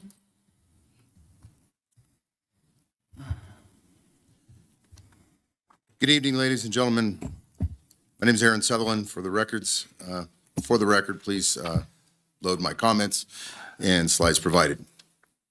Please uphold the unanimous decision by the Planning Commission to deny this application for Sierra Reflections. I'm coming to you as a 25-year chief pilot for the Nevada Army National Guard, State Emergency Management, and a wildland firefighting pilot. Also just witnessed as flying the UH-60 Blackhawk in the video shown a little bit ago. I'm a certified safety professional and accident investigator for the Federal Department of Transportation and the NTSB, although I do not represent those agencies at this time. I'm a 16-year resident of Pleasant Valley, previous president and now vice president of the Pleasant Steamboat Landowners Association, representing 320 homes and 11 businesses that all seek your denial of this application. 51% of the homes between Highway 431 and East Lake Boulevard all have large animals on them. The Murray Ranch and a couple other ranches further into Steamboat produce commercial beef and hay sales. They are both downstream from this Superfund site. You're risking putting mercury and chemicals of other contaminants into the food supply. And to go back 10 years ago, Pine Middle School was closed for over a week because a thermometer was broken and about a square foot of mercury spilt on it. But we're talking about disturbing a Superfund site, which is upwind and upstream of Pleasant Valley Elementary School. So I can't believe we're even talking about this right now. When it gets to the traffic, the north-facing slopes, so the northbound 2 lanes on 395, will result in multiple accidents. Right now, we're at 1.3 per snow event, and you got a 7% grade right there for the northbound lanes. We've had 6 fatalities in the last 24 months between East Lake Boulevard and 431. And that's with your 6,000 to 8,000 vehicle count. None of these vehicle counts take account for when I-580 is closed for emergencies or high wind events or fires. I don't know if this is going to show. That's at the bottom of Pawnee Lane where you're talking about putting the northbound roundabout. These are the last 2 wildland fires, the one previously discussed in January 2012. The head of that fire moved across the valley at over 40 miles an hour. Your development is right there and there. I have personal experience of witnessing over 85 people die at the fire in Pleasant, at Paradise Valley, unable to do whatever. You guys approve this, you're going to create something like this. Next, we have William Naylor, followed by Jessica Hoffman, then Shannon Taylor.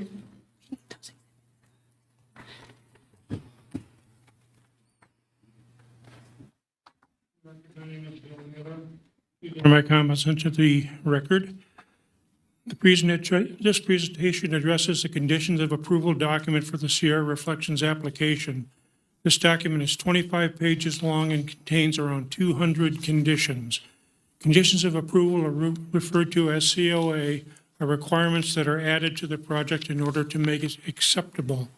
Although extensive, the COA put on the Sierra Reflections project is incomplete and fails to address the many shortcomings of the application. Wildlife and habitat. Habitat mitigation reports were required to be submitted for the entire project with a tentative map application. They were not. COA now require an NDOW mitigation survey, as Jeremy said, prior to recording the final map. The final map can be as small as 5 parcels. The needed regional perspective and proposed solution is not implemented. COA addresses a survey for the monarch butterfly habitat. This was never in the original application. The application and COA fail to acknowledge the existence and habitat of true endangered and threatened species, which you have been briefed on. Grading. The grading issue is contradictory. Northern Nevada Public Health can allow mass grading with a permit approval on the tentative map. Other areas allow grading only after approval of a final map. In all cases, the application and COA totally fail to address restrictions on grading mandated by the Development Code Article 424, hillside development, in all cases. Significant hydrologic resources. The application and COA do not adequately address flood preservation and preservation of hydrologic resources. As you were briefed, this is required by the Regional Water Management Plan. Through Development Code Article 418, significant hydrological resources, you've been briefed on this. Historic preservation. The COA states that Washoe County Parks will work with the applicant to determine how to best protect natural and cultural resources. It doesn't say when, and only applies to one parcel. The COA should require identification and protection of historic and cultural resources in the entire project before any grading takes place. As shown, the current conditions of approval does not adequately address the shortcomings of the application. The project, even with added conditions, is unacceptable in its present form and must be denied. Thank you. Next, we have Jessica Hoffman, followed by Shannon Taylor, then Richard Stone.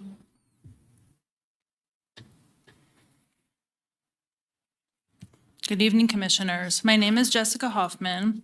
I'm a resident of Washoe Valley and a very concerned citizen, and my children attend Pleasant Valley Elementary School. I found an article on the internet and I wanted to share it with everyone today. Reno and Washoe County aren't being felled by growth, they're being felled by how growth is managed. Families are paying more, traffic is getting worse, and too many decisions are made without fully considering the people who already live here. That has to change. I'm not against development, I'm against bad development. For too long, we've approved projects that outpace our roads, strain our water, and ignore neighborhood compatibility. That's not planning, that's reacting. Growth must follow infrastructure, not the other way around. If a project can't meet clear standards for traffic, water, availability, and public safety, it should not move forward, period. Water is our most limited resource, and yet we continue making decisions as if it's unlimited. In Northern Nevada, that's reckless. Every major project, especially high-demand uses like industrial facilities and data centers, must prove it won't burden existing residents. That includes real accountability for water use, power demand, and long-term impacts. Residents should not subsidize growth through higher utility bills or declining quality of life. Public safety is another area where we must draw a firm line. Supporting law enforcement, fire services, and emergency response is not optional. It's the foundation of a functioning community. But safety also means addressing homelessness with clear expectations, coordinations, and accountability. Compassion without structure isn't a solution, it's avoidance. What frustrates residents most isn't just outcomes, it's the process. Too many people feel decisions are made before they ever have a chance to speak. That erodes trust. I believe in transparency that is real, not performative, clear communication, accessible meetings, and decisions that are explained and justified, not buried in reports. We also need to rethink what economic development really means. It should mean opportunity for local businesses, good jobs for residents, and projects that contribute to the community, not just consume resources. If a project drives up costs, strains infrastructure, and gives little back, it's not economic development, it's a bad deal. Now, I don't want to get cut off. So I'm going to say that this was written by Commissioner Pierce, and I don't mean to single you out, but I thought this piece was very pertinent to the situation, and that's why I'm bringing it to this committee. I want all the other members of this body to really take it to heart and ask yourselves, can you legitimately answer the following questions in a favorable way? Will this development make traffic even worse? Are you considering the residents who live in the surrounding areas? Is this a bad development? Will it strain the water supply? Does it ignore neighborhood compatibility? Does the growth follow infrastructure? Is public safety adequately protected? Will this project burden existing residents? Will this project increase power demands? Will there be long-term impacts to the residents because of this project? Will there be declining quality of life for the residents? Is there enough law enforcement, EMS, fire services for new and existing residents? Thank you very much. Next, we have Shannon Taylor, followed by Richard Stone, then Linda Fisher. All right, good evening. My name is Shannon Taylor. Please enter my comments into the record. I was born in Nevada, raised in Washoe Valley. My family and I currently live there. I have brought my daughters here tonight to teach them a valuable life lesson. The lesson is that sometimes it doesn't matter how many good-hearted, common sense, and logical people come together for a cause. What matters in some situations is who has the power to influence people's decisions.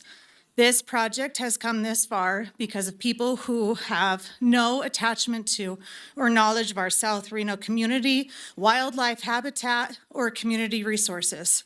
Whether that being recent or many years ago, when this was first approved, Planning Commission, you are here because you can change this and change that expired decision. This development allows public access to sensitive wildlife areas. Wildlife does not survive in congested areas with excessive disturbances. Wildlife does not live in a park. Washoe County Schools says that Pleasant Valley Elementary has the room for these students. We have seen what Washoe County has to say. Washoe County has put modulars in school playgrounds. These are not classrooms.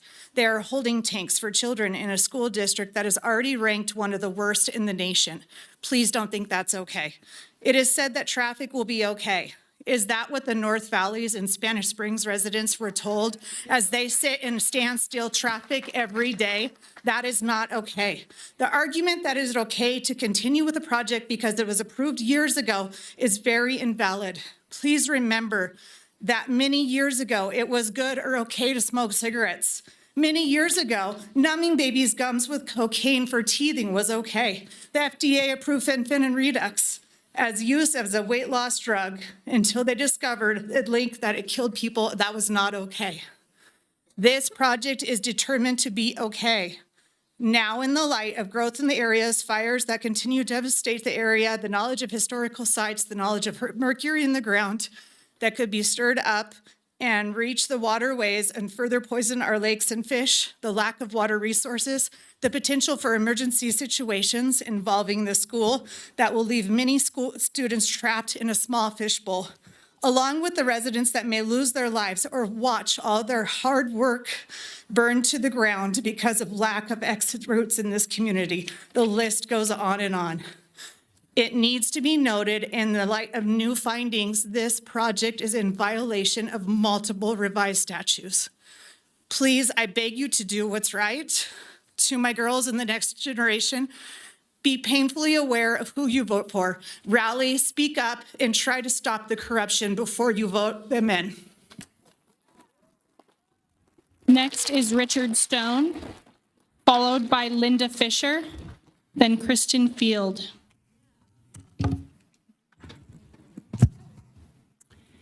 Good evening. My name is Richard Stone, and tonight you've heard two very different claims about this. A lot of presentations. One side claims Sierra Reflections is a development fully compatible with the master plan and the surrounding terrain and the surrounding homes. And the other says, provides a lot of evidence, says it's not. Well, your job here is to figure out what is true. They both can't be true. One is reality, one is not. It's your job to figure it out. What is the truth? Consider the evidence carefully and also listen to your gut. Most people initially are uncomfortable with the idea of building urban development and urban lots in a rural area and averaging them with the surrounding area to artificially make it look like they meet the requirement for the lower density. But wait, there's a loophole that allows that. Oh, but I ask you, does reality need a loophole? Think about what reality is here. They say the county commissioners already approved this. Well, actually, it was contested 3-2 vote, and the staff was asked how they could say that it was in compliance, and they said, well, we added well over 100 additional conditions and constraints to try to make it appear to comply. Remember, their job is to get it across the finish line. But I ask you, if this development were incompatible with the plan, would there need to be over 100 additional conditions for it? So, and I'll have to say here, thanks to the developers, they've actually given me an idea. I wasted my time at university studying physics. I should have taken business. I can come up with a bad business plan that I will present to you now based on the same logic. I own 1.6 acres of land in Washoe Valley. I did some quick math and I discovered that it's almost 70,000 square feet. And another little math will tell you that I could put 23 3,000 square foot lots on that, my 1.6 acres. But you say, wait a minute, there's a 5-acre minimum lot size limit in Washoe Valley. Say, oh, but no. Looky, behind my house, I live right up against, my property backs up against Scripps Management and the state park. There's over 8,000 acres of open space and public lands back there. I don't even have to do the math to say that I could average my 23 lots over that 8,000 acres and be in compliance. But that's preposterous, you'd say, and I would agree with you. It's a very poor business plan if I think I'm going to get rich doing that. But if you'll let me do it, I could make a lot of money. I've already figured that I could probably increase my investment tenfold by doing something like that. We should not have to pay for bad business. Next is Linda Fisher, followed by Kristen Field, then Rob McCarter.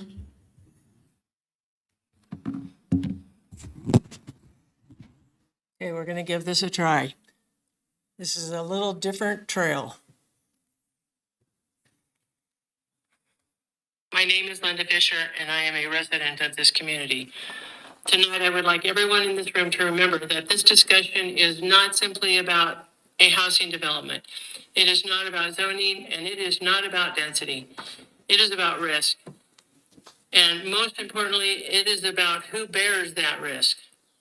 Mercury is one of the most dangerous neurotoxins known to science. When we talk about disturbing the land in and around a historical mercury mining site, such as the one in Pleasant Valley, we are not discussing an ordinary construction project. We are discussing the possibilities of mobilizing contaminants that can move through soil, air, water, fish, wildlife, and eventually into people.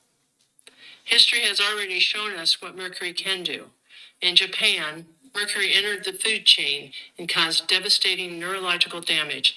Children were born with severe disabilities and deformities. Families suffered for generations. The lesson from Japan is simple. Once mercury enters the environment and food chain, the damage cannot simply be undone. Mercury does not stay where it starts. It moves, it accumulates, it becomes more concentrated as it moves up the food chain. Tiny aqua organisms absorb it. Small fish eat those organisms. Larger fish eat the smaller fish. Birds eat the fish. Wildlife consume contaminated prey. And eventually people become exposed. Scientists call it biomagnification. Parents call it fear. Because when mercury reaches children, it can affect brain development, learning disabilities, memory, attention, and nervous system functions. The question before us tonight is not whether mercury is dangerous. The science has already shown that it is. The question is whether we are willing to take that chance with our watershed, our wildlife, our children, and our grandchildren. The Truckee River is not just a river. It is a part of it, the lifeblood of northern Nevada. What happens upstream eventually affects communities downstream. What happens today can affect future generations. If there is any uncertainty about this, please err on the side of caution and put this project on hold. Because once the contamination is released, there is no unwinding button. We cannot put mercury back into the ground. We cannot expose ourselves and our children. We cannot tell future generations that we simply did not know, because we do know. And with that knowledge comes responsibility.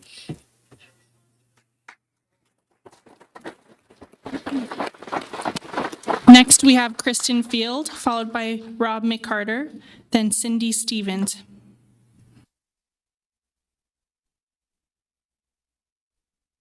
Hello, I'm Kristen Field. Thank you for listening to all of us. And I'm not going to cover everything that I was going to talk about in the interest of time and duplicity. So we've owned our home on Cedar Lane in Steamboat Valley since September 2011. We used to own a home in Collin Ranch. It was nice, but it was crowded. Lots of cars coming and going. McCarran Boulevard carried all that traffic, and it moved fast and often as though it were a freeway. We consciously selected our beautiful valley for its rural feel and spacious, slow roads with a little traffic, just a little traffic. The quiet, no sidewalks, abundant wildlife, varieties of birds, big cats, occasional skunk or raccoon, herds of wild horses, dark, starry skies. Somewhat off the grid on our own septic and well with solar panels in a ditch creek that runs through the property and valley. We know what a rare treasure this is, so close to a bigger town with conveniences. We felt confident this precious way of life was secure, given the master plan that would secure it. Having moved to Reno from Southern California, I have seen the sprawl of development creep up and overtake hills and wildlife, turning small two-lane roads into superhighways, turning people into stressed-out speed freaks, getting from here to there in hours of traffic. I believe I'm witnessing a movement toward that ideal taking place right before my very eyes as I stand here. In summary, I am one of hundreds and hundreds of citizens who find the Sierra Reflections proposal out of line in countless ways. So, Council, I implore you to act on our behalf, on behalf of the rural wildlife, to protect this precious valley and rare jewel that Steamboat and Pleasant Valley are, and uphold the spirit and law of the master plan. Thank you. Next, we have Rob McCarter, followed by Cindy Stevens, then Paul Shawnard. Good evening, ladies and gentlemen. My name is Rob McCarter. I live in Pleasant Valley. And I would like to, first of all, thank Dr. Smith for your presentation. This is my first appearance at this kind of a meeting. And I would also like to thank Mr. Pierce for your candor in saying that you have not yet made up your minds. I appreciate that very much.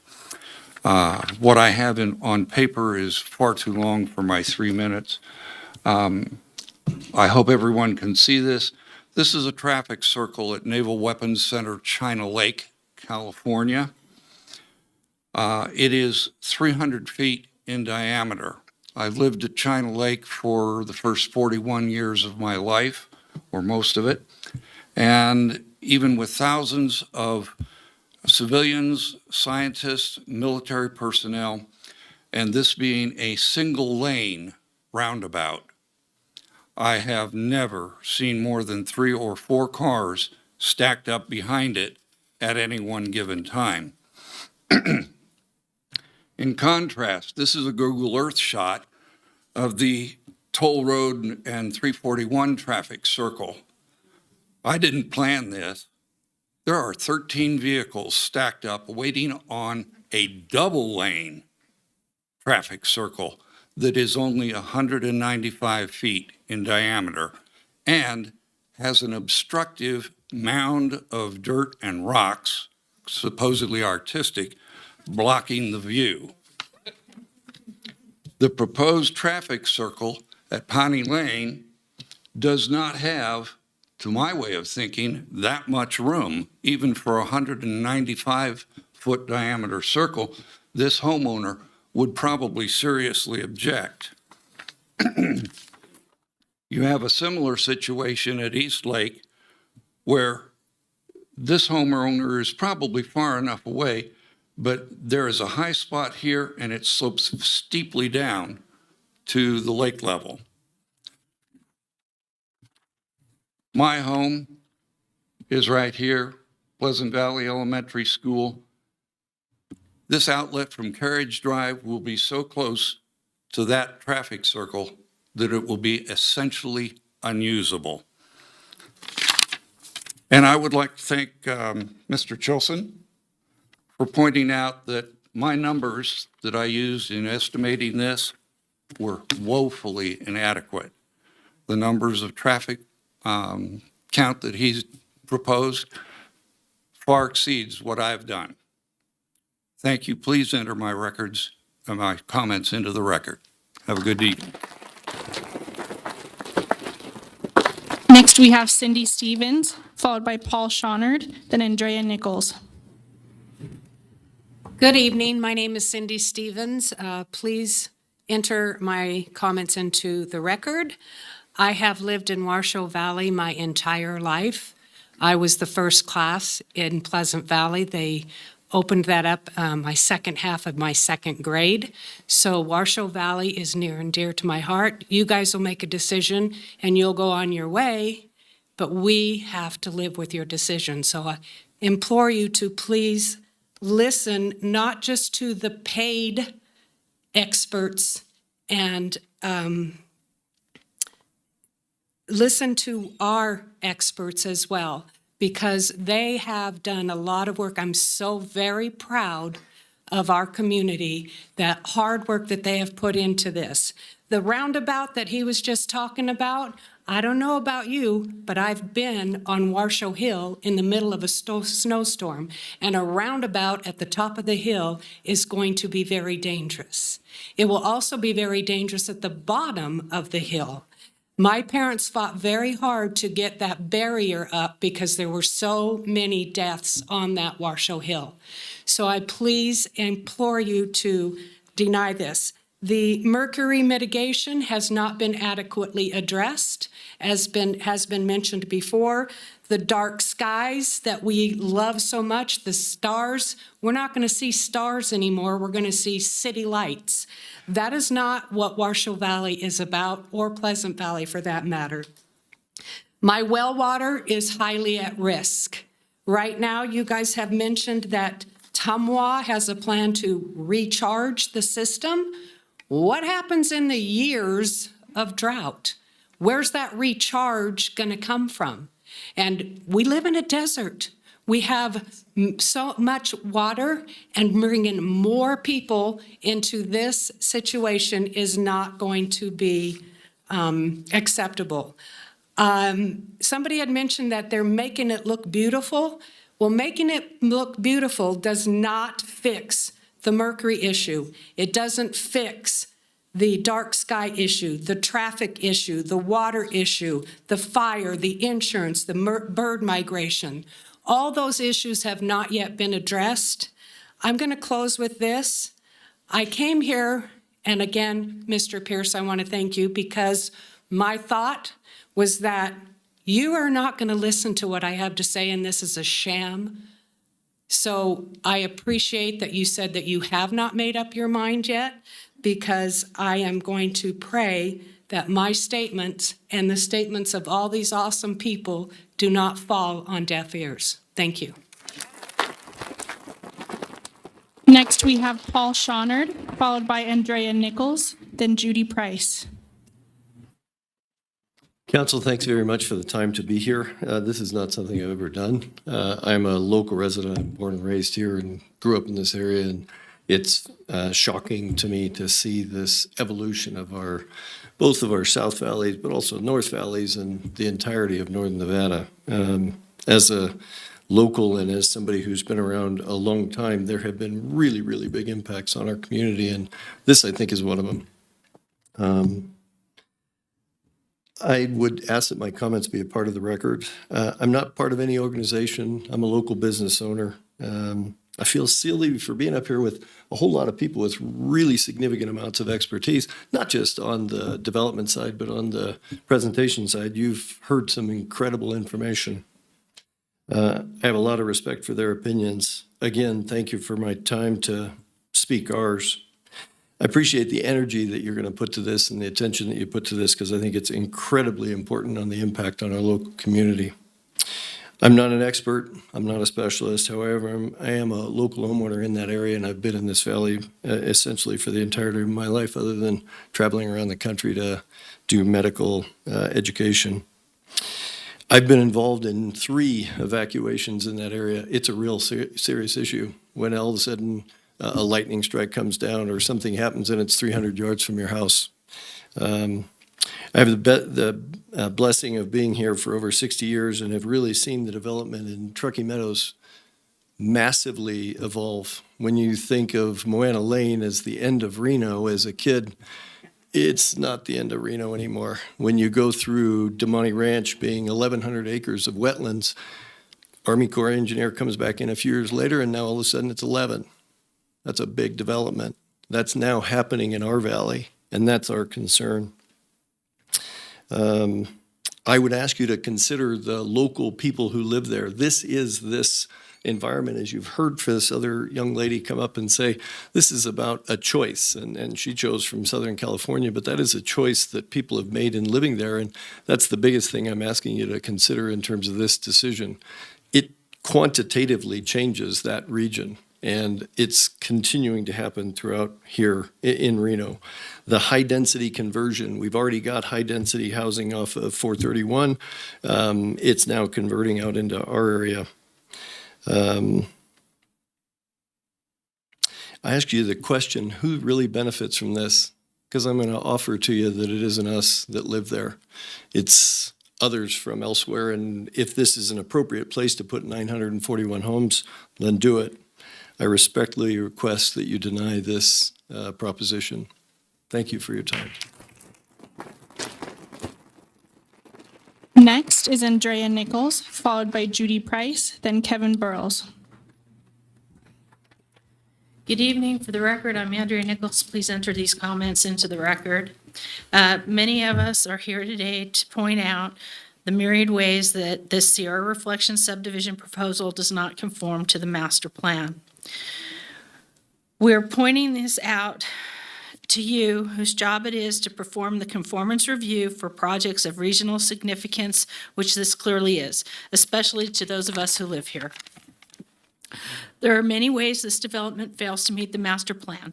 The mercury assessment is limited and the mitigation approach is flawed. Floodplain issues are disregarded, as are earthquake fault lines. There's no area infrastructure to support a development of this size. The amount of mountain rearrangements will likely have a significant impact on the visual as well as the water flows. It ignores the vast amounts of water that will need to be pumped from wells, since as yet, there is no tumwell water for dust mitigation for a proposal of this scale. I believe I heard the representative from Tumwa say that the plan is to just hook up to sewers that are 3.5 miles away. I think you really need to ask a little bit more about how that's actually going to come about. And then also, St. James Village, which is right behind where this development would be, was supposed to hook up to that sewer system, or to hook up to sewers when it was developed. It never did. So it really needs, it's really something that needs to be addressed along with the potential impact on those of us who live there who rely on our wells. The purpose of the master plan is to ensure that development is in keeping with the character of the various parts of the county. That includes the rural and semi-rural character of the area proposed for this project. We are not in the city. Hopefully, we will never be in the city. We do not want the density of the city. Designating many of these parcels medium-density suburban was a prior compromise with the city, but they were not designated high-density suburban, much less any version of urban, which is what the net effect of the clustering proposed will be. Teeny tiny lots with large houses and no yards, significantly increasing heat islanding and water runoff, which will further decrease aquifer recharge in an area where residents depend on the aquifer for their water needs. A city neighborhood in the middle of our semi-rural and rural area is not in keeping with the master plan. Thank you. Next, we have Judy Price, followed by Kevin Burrows, then Dan Bryant. Good evening, Commissioners. Thank you for your time today, and I just want to thank the people behind me because they're not getting paid to be here. My name is Judy Price. I'd like to enter my comments in for the record. I heard Ms. Mayor behind me from the consultants group make a comment regarding the fact that when they're done with their plan, their hope is for long-term protection for the people downstream. That happens to be me. I've lived in this valley since 1958. I look pretty good for that old. And I still live on the same street that my parents raised me on, off of Washoe Valley, Washoe Drive, right behind it on Orloma. And it's extremely important when I look out my kitchen window and already see the scarfing going on the private property. It's happening at night when no one's looking. Bright lights, it's happening. So just to correct her, we already have a safe mitigation for our flood situation and our mercury situation and our well situation. It's called nature.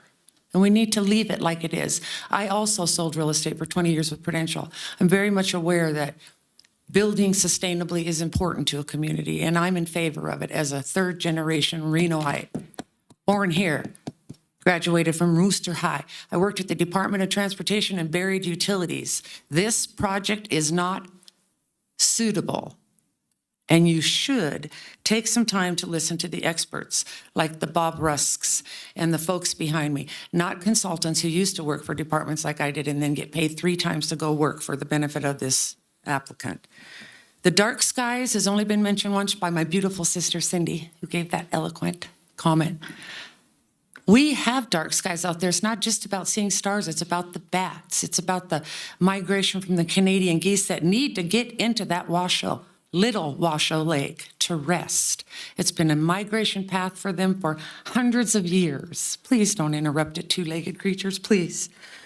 And finally, I'd just like to end with just reminding you both, you and you and you and you, both, all of you, I meant, there's a real fiduciary responsibility that you have to face today. And because you're elected officials, I'm just going to trust you to make the right decision and vote against this project. Thank you. Next is Kevin Burles, followed by Dan Bryant, then Brian Wadsworth.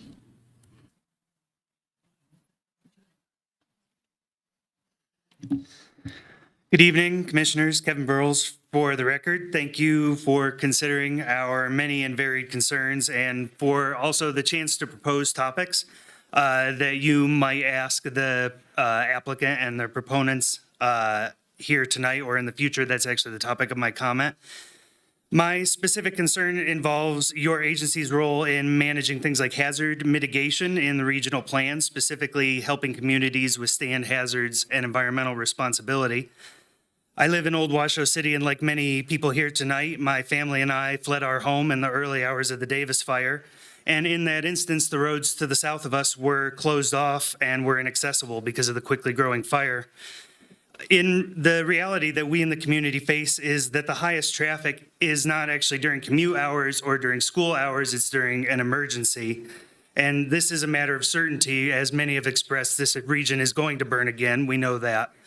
And so I would ask that you ask the proponents what analyses have been completed and what data are available regarding transportation bottlenecks, in particular during emergency operations, and in particular when part of the access routes, for example, East Lake or 395 South or 580 are closed. I'm particularly interested to know if transportation is effective in those instances. I am also interested if the proponents have any data or analyses on the increase in wildfire ignition risk that comes from the additional travel and residents in this area. I appreciate that wildfire is not an agency concern here tonight, which is an issue that we citizens need to address in the state legislature if we want changed, apparently. Wildfire risk mitigation does seem to be well within your purview. So to personalize this, I think the idea here is that we're not planning for extreme events in this planning process, and we're living in a time of extreme events. Large fires, strong winds, long, hot, dry summers are facts of life, and we should be preparing for them. The number of trips that are made every day is one thing to consider, but in these emergency events, all those trips happen at once. Last but not least, I do also want to bring up a separate issue of housing choice, which was brought up as one of the reasons for this development. I would push back on that idea and ask the proponents if they have any house price estimates in mind for these parcels once they are built on and sold. And if they have any plan to manage the cost of these houses relative to the average housing price in the region, which has increased drastically in the last decades. So please, I urge the commission to take your time considering how to mitigate these increasing risks as we use this decision to look long into the future of the region. Thank you. Next is Dan Bryant, followed by Brian Wadsworth, then Manny Guzman. Good evening, Commissioners. My name is Dan Bryant, and my wife and I moved to Steamboat Valley about 10 years ago. I consider myself a Nevadan, although perhaps a young Nevadan compared to some of the people you've listened to. I've only been here for about 36 years. In any case, we moved to the Steamboat Valley because we loved the environment that was down there, and we wanted to live in a rural area. My concern with this project, although I share the same concerns as most people do here, is one even more immediate. My wife and I both have civil engineering background, and as part of a firm, one of my tasks was to go out and look at projects, construction projects around the Truckee Meadows, some of them federal projects, some of them development projects. And my job was to document what was done on those sites, as opposed to what was presented to the commissions. And I learned a lot by doing that. I shot videotape. There are many shortcuts that have been taken into Truckee Meadows by developers, and it's a matter of record for decades now. I've seen mold light up like a Christmas tree when I'm under some of these houses that were supposed to be sealed from the water. I've worked at the airport and saw them take shortcuts on taxiways in the installation. And so what I'm concerned about as a person being directly downwind from this site is that they're not going to be able to stop the dust, the mercury dust, from blowing. It's going to blow first across the school, through Pleasant Valley, and then through the cut that divides Pleasant Valley from Steamboat Valley, and directly to my house, because I'm just on the other side of that cut. And so I don't want to breathe that mercury dust. And I know, having the experience that I've had, construction companies aren't there 24 hours a day. We get windstorms in the middle of the night. The soil solidification or maintenance is not going to last through the night if it's just water. So that water dries up, then that dust starts blowing. And we get 40-mile-an-hour winds all the time through there.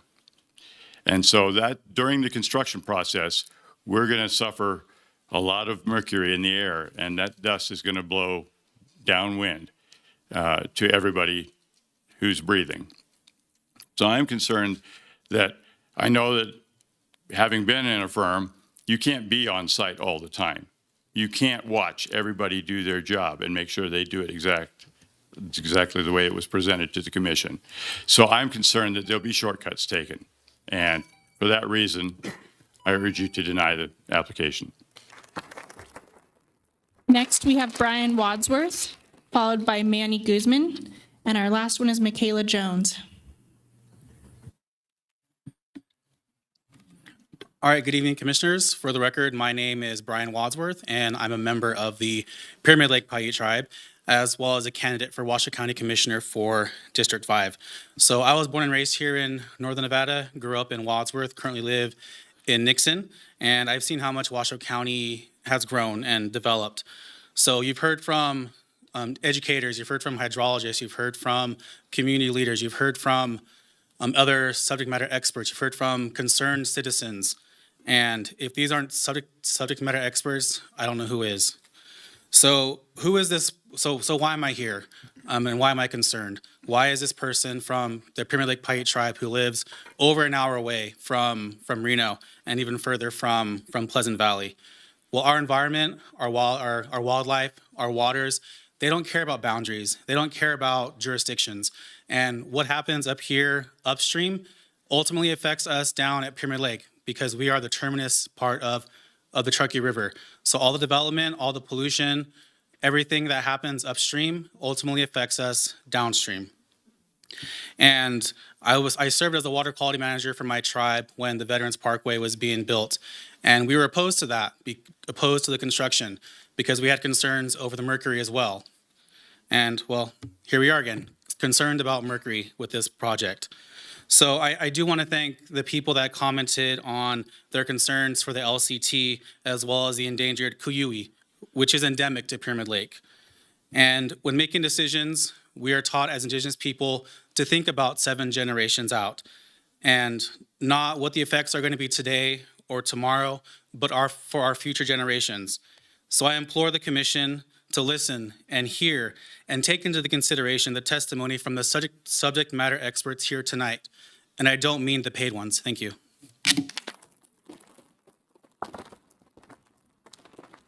Next, we have Manny Guzman, followed by Michaela Jones.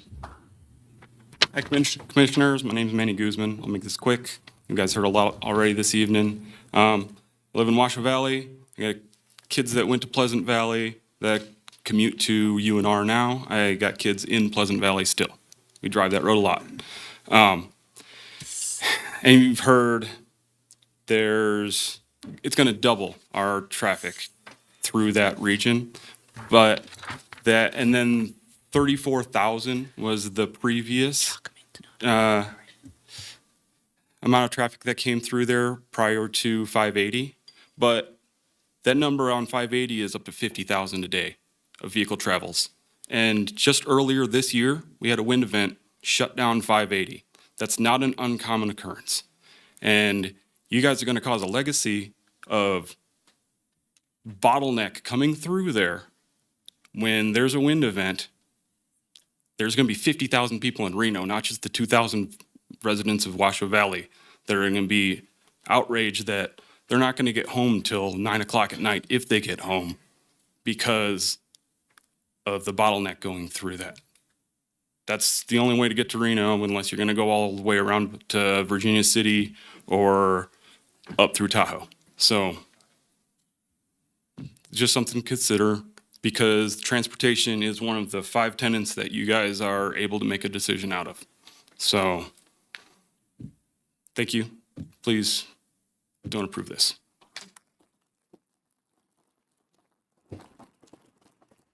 Next up, we have Michaela Jones.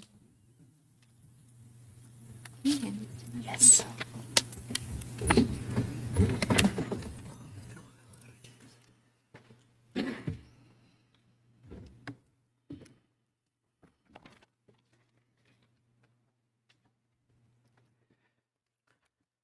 Good evening, Commissioners, Dr. Smith and Ms. Prenti. My name is Michaela Jones, and I am here tonight with my partner, Bill Peterson, and we are attorneys with Still and Wilmer.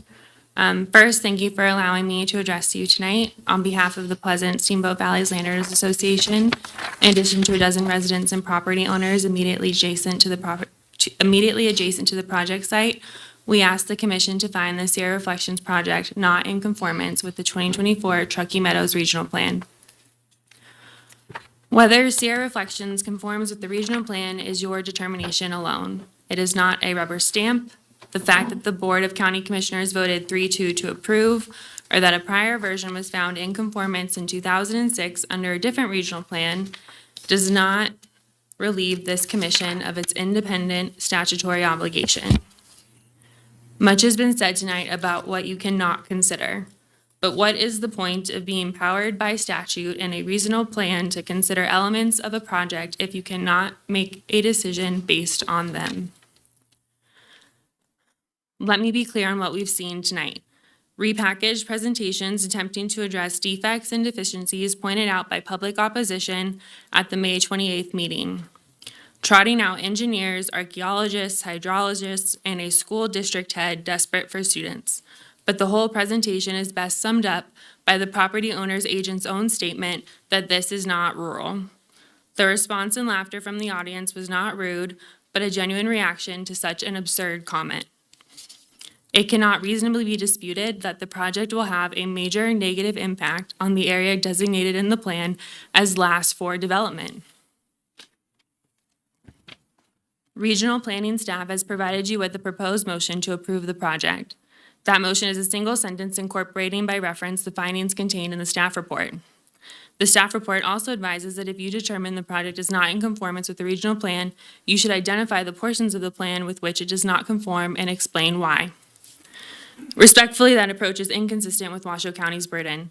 Approval requires each commissioner to affirmatively determine that the project promotes and does not conflict with the regional plan. Approval requires you, not staff, not the property owner, not Washoe County, to make each of the findings necessary under RC 9.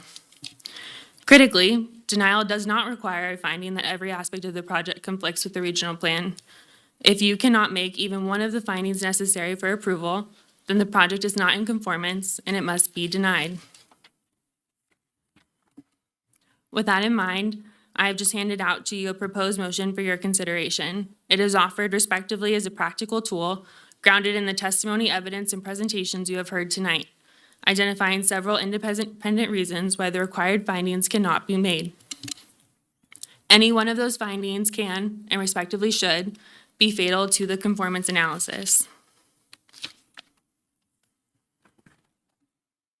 I want to take a few minutes to address one point in particular: fire protection.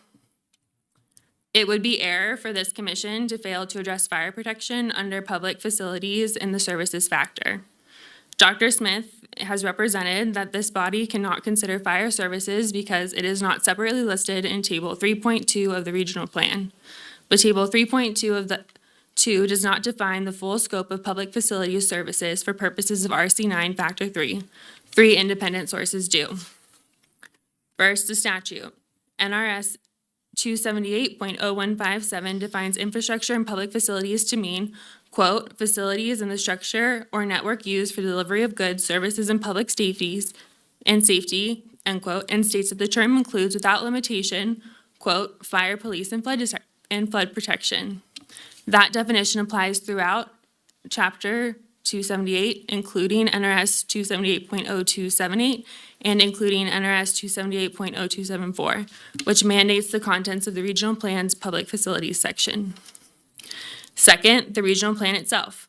The plan's own glossary term defines public facilities as, quote, a use conducted by or a facility or structure owned or managed by a publicly funded entity that provides a governmental function, activity, or service for public benefit, end quote. Fire protection is a governmental service provided for public benefit, and that squarely fits within the plan's own definition. Next, the master plan and the internal review memo. Envision Washoe 2040 identifies limited fire protection as a development constraint in the South Valleys, and TMRPA's own IRM prepared for this project shows that over 680 acres of this site, nearly 90%, falls within the high fire risk area. So when the regional plan requires you to consider whether public facilities and services are adequate to support this development, fire protection must be part of that analysis. It is a defined term. That testimony on this front speaks for itself.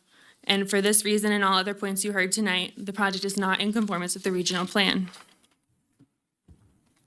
There is a final point I would like to make tonight, and that is that government process is not meant to be efficient. It's supposed to be thoughtful and it's supposed to be deliberative, and only then can it be effective.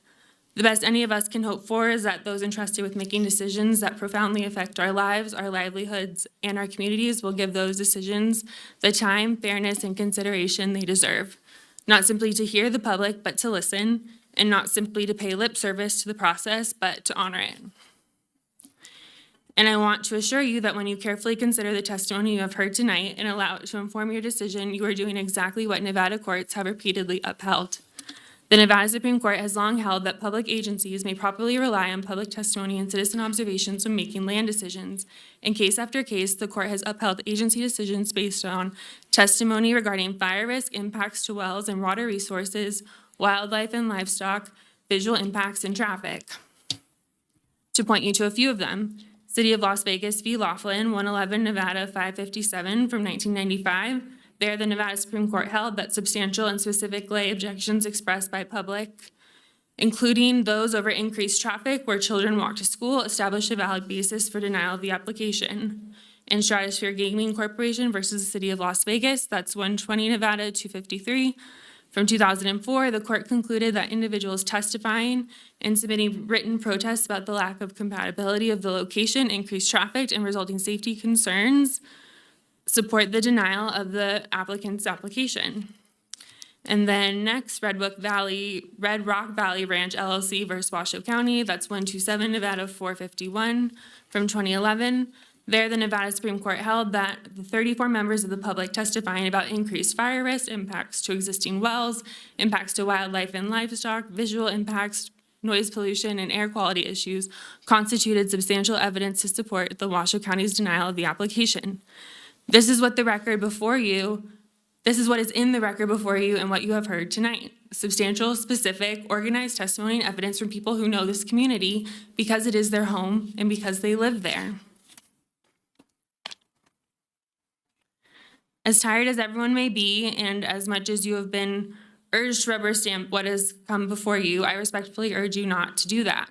If this regional conformance process is to mean anything, it must have teeth, or else why are we here? It is both your privilege and your obligation to consider what has been presented to you, the testimony, the evidence, and the specific reasons why the required findings cannot be made.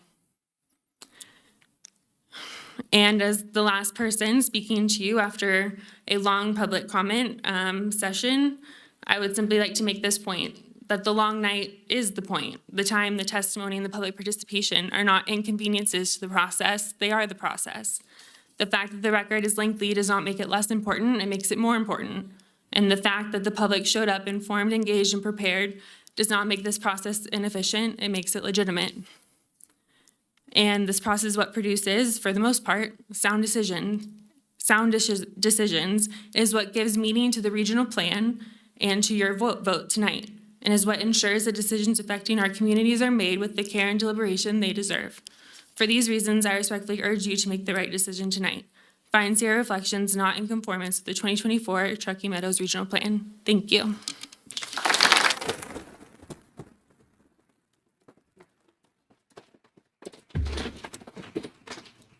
We're all set. We're up. All right.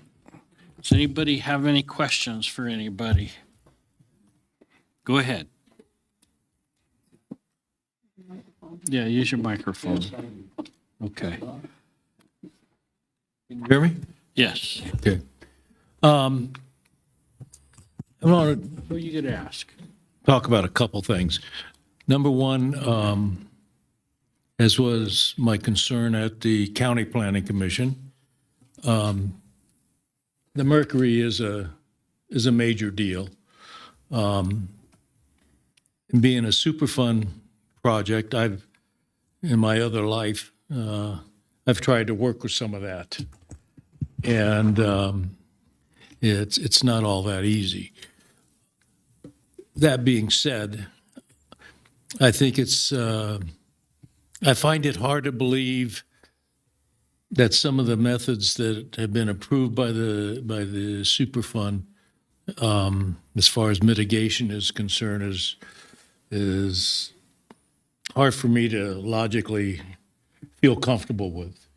You don't know what that stuff is going to do, and putting more stuff on top of an already a contaminated area, to me, over time, it's going to leach to the groundwater system. We're in a desert. Water's our most sacred and scarce asset, and we need to protect it. So that was one of the reasons why I was not in favor of the project. The second, the fire hazard is real. It's not cooked up by anybody. I mean, it's a very real concern. And again, in my other life, I've been sort of trapped in a place where there was a major fire down at Laguna Beach, California, and there was a mass evacuation, and multi-million-dollar homes were destroyed real quick, and it took forever, of course, to get them rebuilt. And then the traffic. Rob knows, I always complain about the traffic because it's just, I don't like the way the county law, and maybe if you get elected to a commissioner, you can bring this up, but we're in a process where we don't have control over the money, and it all boils down to the money. other agencies have control of the money, yet we have control over approving developments. And the two are not meshing. And there's got to be a way to devise it. I don't know what it is, but I mean, we're choking on ourselves right now with cars everywhere. And I don't have the solution yet, but there has to be one out there. So I certainly sympathize with the traffic situation, and particularly with the school. You just, the schools, as bad as they are, the kids that are going to the schools are our second precious asset that we have. And that's got to be dealt with in a responsible manner. And the last thing I just want to comment, I appreciate the spirited and professional presentations on both sides of this issue. I don't appreciate having my integrity impugned.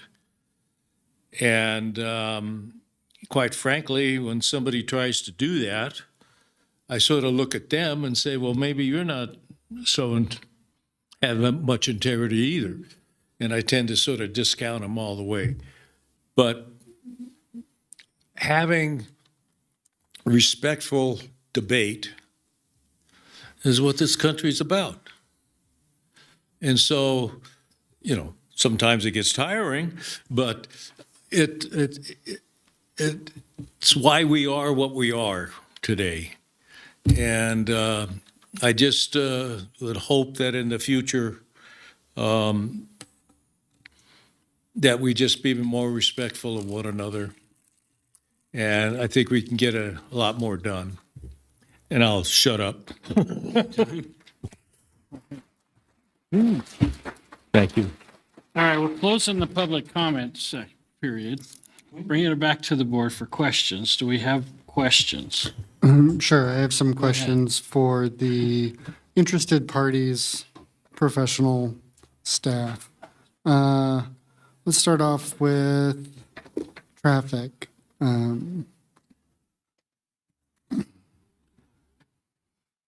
I think it was Mr. Chilson. Yes, sir. We've heard a lot about disaster evacuation. Is disaster evacuation a standard of service or a scenario that's studied in public road capacities? It is not. It's not part of county code. It's not part of NDOT's requirements or any other practice that we engage in. It's certainly of interest. It's of concern, and we think about it. And in this case of this project, it's creating another connection up through St. James Village to Mount Rose Highway. So it could be viewed as overall improving emergency access as a whole. Does it add traffic? Of course it does. Does it add another route? Yes, it does. That connection through St. James Village is always open or just an emergency road? Emergency. And that, is that the extent of the evacuation and emergency transportation planning that has been done to date on the project? I would say yes. I mean, the improvements we're making with highway access, there'd be another connection through the development as well that would bypass Washoe Hill. I mean, overall circulation and connectivity is improved with the project. All right, thanks. I think that's all my questions on transportation. All right. Concerning the floodplain and hydraulic study. So we saw in some of the public comments submitted pictures including surface flow going across Pawnee Lane during a high flow event in the last 20 or so years. do the models that you have for the current configuration of the floodplain show flow across Pawnee Lane? For the record, Amy Meisnikowski. So in our modeling, we're looking at a few things. We're looking at specific design storm events, so the 5-year and the 100-year design storm events. And we need to prove that we are not increasing flows from pre-development conditions. And that's the requirement that we're basing our analysis off of, that we need to show that we're complying with. I do not believe our modeling goes to that extent. It's limited to the project area, tying into the upstream and downstream ends, showing that there's no increase in peak runoff or water surface elevation or an increase in inundation boundary from flooding that would occur downstream from the project area. So anything outside of the project area is not impacted from pre-development conditions. And I believe that peak flows are slightly decreased from pre-development conditions with our detention configuration on site. So slight improvement to peak flows that would be flowing downstream.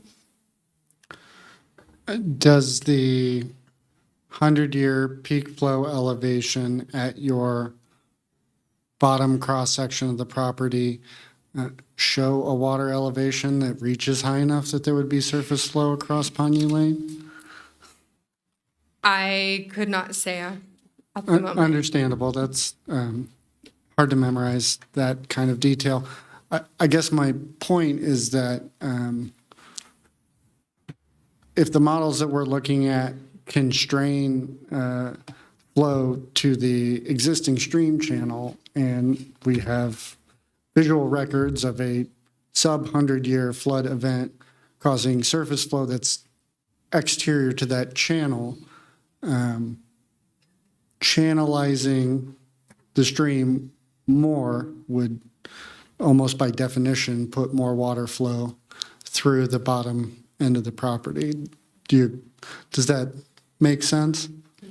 Yeah, I'll let Amy add to that too, but I think one thing important to understand is that the roundabout, and again, my name is Ken Crater, the roundabout is not going on Pawnee Lane. We're building a new intersection south of Pawnee Lane, and one of the reasons is we wanted to make sure a concern was brought up that the next adjoining street to the north on the east side, right, would be impacted. We're moving that roundabout south, and then that section of Pawnee Lane will be abandoned. Mr. Crater, I think my issue with the assumption that you're not going to increase stormwater flow through the exit point onto the adjoining properties is that an 8-foot-high neighborhood in between the stream and Pawnee Lane is going to prevent any surface flow that has historically exited via Pawnee Lane and reduced channel flooding. Does that make sense? Yes, but the fact that we're leaving that 300-foot sensitive stream zone alone, and in a lot of places we have 400 and 500 feet, right? And that's why Amy did the modeling and found out that at the actual floodplain per the model is actually less than it shows on the FEMA maps, I believe.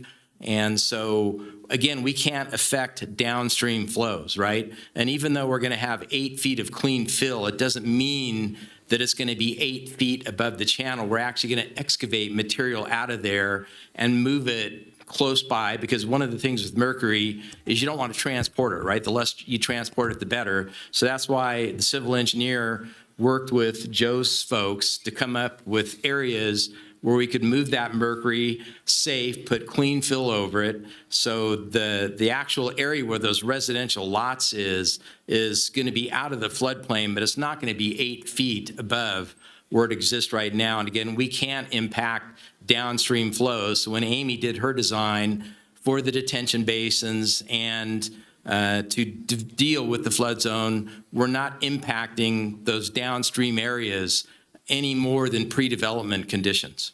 you're not projecting to impact that based on the hydraulic models to the Yeah, we extent can't. that the hydraulic models are correct. We can't To per the county extent code. that the hydraulic models don't capture the current conditions, the hydraulic models are fallible like everything else. They're pretty accurate, and Amy had to get additional topographic mapping, right, to make sure she was modeling those existing conditions correctly, as well as the future conditions. She had to look at both to understand what those pre- and post-development conditions were. Yeah. Jump into Amy Meisenkowski for the record. I want to try to clarify maybe an idea or misconception that we are confining the floodplain or we're destroying the floodplain. In our modeling process, what we need to submit to FEMA for review and approval to remap this floodplain is an effective model. So that's what currently exists. If you pull up a FEMA map and you see this big zone AO floodplain in the property, that's the effective modeling. Now, effective has a different meaning from existing in this scenario. So we're also modeling existing conditions, as Ken mentioned, with detailed site-specific topography. And then we're looking at proposed conditions as well. So that more confined looking floodplain that you're seeing in the design is actually based on existing conditions. It's not based on grading or fill or constraints that the project would impose on the floodplain, if that helps answer your question. It does answer some. Does the proposed as-is condition remapping of the floodplain show flow across Pawnee Lane in high flood events? Again, our model so far that we've worked on is confined to the project area. It doesn't extend. So it does not show flow northward across that property boundary to where it would go across Pawnee Lane? Correct. The model does not extend that far, but the model does show that at that downstream location, there's no increase between existing and proposed conditions, which is the requirement that we need to follow. Okay. There was discussion of Zone AE for the floodplain. That's a development constrained area. We're not allowed to approve development. Is it this remapping of the existing conditions that creates the Zone AE? Correct. So the current mapping designation for the portion that's of concern is Zone AO. This is representative of shallow sheet flow flooding across the site. With the remapping, we would designate the zone as Zone AE for a defined channel. And I do want to mention I believe the constraint is the regulatory floodway AE, not flood zone AE, and those are different things, and we're not proposing a map revision for a regulatory floodway. Even if we were, there's no impact to the Zone AE floodplain that we're proposing the map revision for. No development's going to encroach on it. No development's going to disturb it. There is that 300-foot buffer for perennial streams that's been mentioned a few times.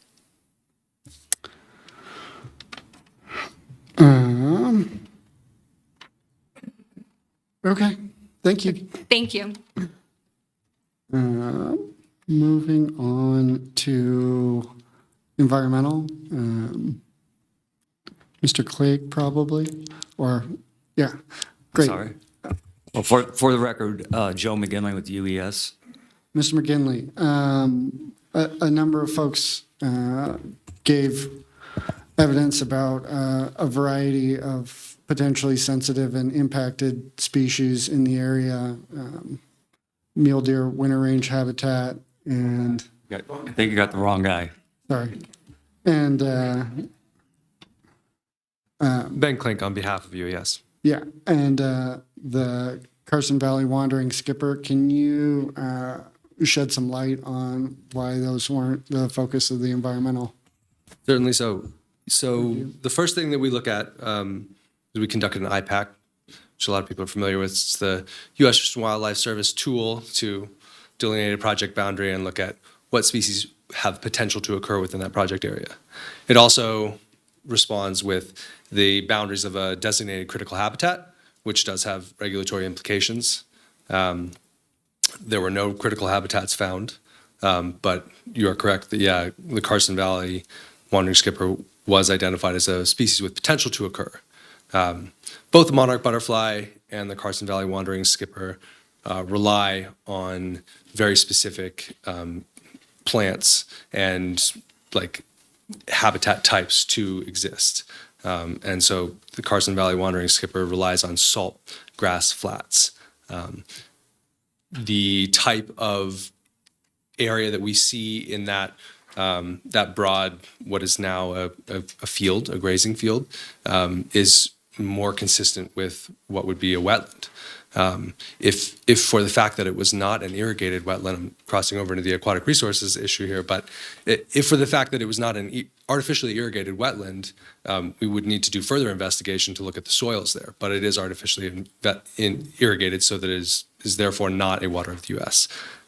So we're not seeing what we would see consistent with the saltgrass flat, which is more like what you would see on the edges of a playa surface, where you have, inundation for short periods of time and then long periods of dry lake conditions with monotypic saltgrass growing there. Okay, and the mule deer migration and winter habitat?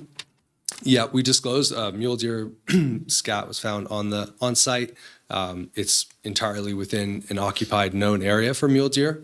The extent of our biological resource assessment was to look at regulatory triggers. And on private land in the state of Nevada, there is no regulatory trigger for developing mule deer habitat. Whether or not that is in line with the regional plan is a discussion for the board to have. Yeah. Thanks.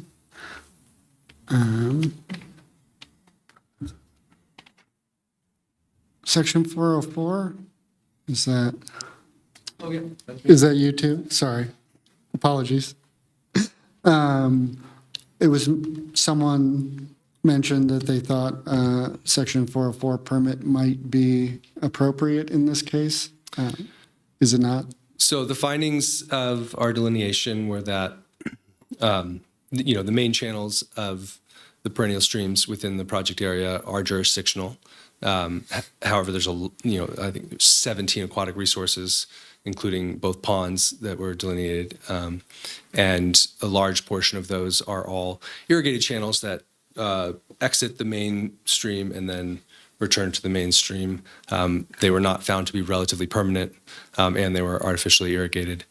So the way that the project design that we have seen is included in the report as it exists with the setbacks does not interact with the ordinary high water mark, which is really the distinction that the Corps makes about where the end of jurisdictional waters begins. So if you are proposing to discharge fill below the ordinary high water mark, then you are in Clean Water Act 404 permitting territory. A 300-foot setback is well beyond the boundary of a ordinary high water mark, which is essentially, there are very specific criteria used to define it, but is essentially like an average year of flow. Does not include flood conditions at all, just normal snowmelt. And we can identify that with visual indicators of like deposition and things like that along the stream bed. Thanks. Mm-hmm. All right, I think this might be, well, I'll leave it to the applicant's interested party who would like to answer this. How is the landscape outside of the built structures in this proposal designed to mitigate or reduce wildland fire risk? to the proposed properties, or the proposed new residences and adjacent residences. Hi, Melissa Ruth. So we're the landscape architect on the project, and that is definitely something that we are going to be looking at as we go into final design.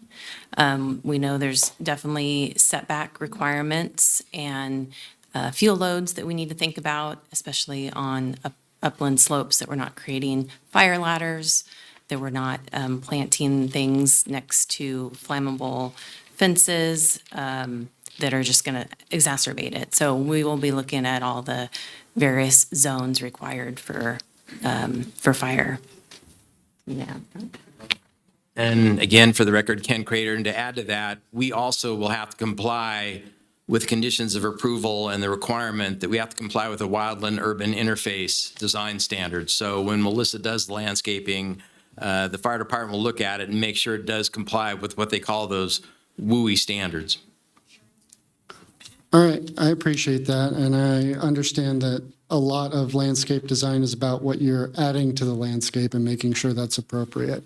I think we have a lot of direct knowledge in this room that the existing level of vegetation, relatively minimal as it is still very flammable and is subject to wildland fire. Is there any landscape plan to mitigate the existing level of wildland fire danger? I think a lot of it is related to maintenance, and like he's saying on the requirements, there's going to be requirements to maintain whether it's fire breaks or, the plants that get hydroseeded are native species and not going to be invasive as well, that are going to cause more fuel load. Is there a fire break plan or a landscape plan for the open space that's not going to be the roads and houses? That would all be in the details of this plan moving forward that's in the conditions. And again, Ken Crater, for the record, one of the other things too that we discussed with the fire department is there's one loop trail that goes up into the common area below the freeway, is that we would design that to allow for a four-wheel drive fire truck to get up in that area. So we're also looking at things like that that would accommodate and provide better access right now to some of those areas than they have. And then two, just the fact that we're going to have a residential development with streets and fire hydrants. That's one of the things I know the fire department likes the most is access to all those fire hydrants, which helps them when they need to fight a fire. But we will be looking at, obviously, all the common areas, all the residential lots. All of those will comply with the WUI standards, but areas that just remain in open space, those will be left as is, with the exception that now you've got an HOA, a homeowners association, as Melissa said, that can help manage those and maybe clear some of the fuel to reduce the fire hazard, which we all know needs to be done. Obviously, it may be a little early to say what the HOA would or wouldn't do, but I know in the existing neighborhoods that are in the WUI on the perimeter of Reno, a number of them are pursuing grazing as a mitigation to fuel buildup and stuff like that. Is that on the table? Goats, right? They're very popular now for mitigation. And obviously, there's going to be a huge investment in this development in terms of people buying homes. And I've served on an HOA as president for 15 years. And you're always cognizant of spending your money wisely, right? And it doesn't take that much money to do maintenance on fuel and fire breaks compared to homes burning down.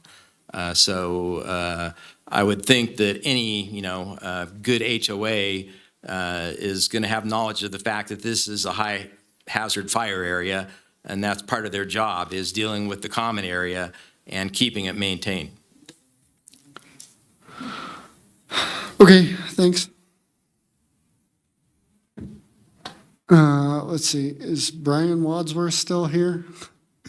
If you would, I have a question for you, since you gave public comment concerning tribal monitoring of the Veterans Parkway work. Do you know, you guys were opposed to that on the basis that Mercury might be liberated and move into the stream channel. Do you guys get any monitoring results that indicated that Mercury was moving through the system more than prior to the Veterans Parkway construction? For the record, Brian Wadsworth. I worked for the water quality program back in 2013 to 2015. And so at the time when we did submit our public comment, our concerns about the construction of Veterans Parkway, we were concerned about the methods of how the developers were going to encapsulate the mercury. And so we did do our monthly water quality monitoring, but we didn't monitor for mercury. At that time, I'm not sure how the water quality program has evolved since then, but we were concerned about, in the event there was a flood or if that mercury became unencapsulated, what would be the effects of that mercury flowing down to the Truckee River and to Pyramid Lake and ultimately affecting the wildlife for us. All right, thank you very much. I appreciate it. Is Dr. Kevin Burrows still here?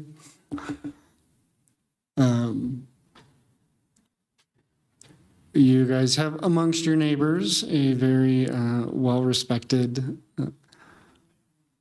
member of the Xerxes Society, whose job it is to help preserve and protect butterflies. Dr. Burrows, this is mapped as Carson Valley Wandering Skipper potential habitat. Is there an existent population in the area or adjacent to this property? Kevin Burles for the record. No, to my knowledge, there's no butterfly in that location. There are populations to the north and to the south, varying miles away. I wouldn't call them right next door, although there are some in the Carson City area. And the other thing that I guess I would point out, because it feels relevant, is that habitat designations are helpful in the idea of eventually having an animal recolonize an area or having a species that is in recovery. The idea of being in recovery is that the population is expanding in size and distribution. So I would encourage you to not only worry about the fact that the Carson Wandering Skipper is or is not there, but could it potentially be habitat for that butterfly to assist in that species recovery? I think that'd be a relevant question. Thanks. Thanks. Okay, I think it's someone else's turn now. Oh, I think you took all my questions. Kidding. I'm kidding. Am I live? No, not live. Yes? No? Okay, I got it. Trevor, sorry, I didn't get you before, but these things came up as other people were speaking. So I have a couple of questions for you. So what we're looking at here is just a tentative map. So this is just a preliminary map. It's a sketch, basically, correct? Correct. Yes. Okay. So there are how many conditions of approval? Because I do not sit on the Washoe County Planning Commission. I do not know how many conditions of approval there are for this. Boy, putting me on the spot. I'm looking I at know, Senior right? Planner Chris Bronzik. I believe he told me there were over 200 last day. Okay. Is that correct? Yes. It's a Okay, lot. so all of those conditions of approval must be met before a final map comes back, correct? Yeah, that's correct. Okay. That answers the, I kind of figured that.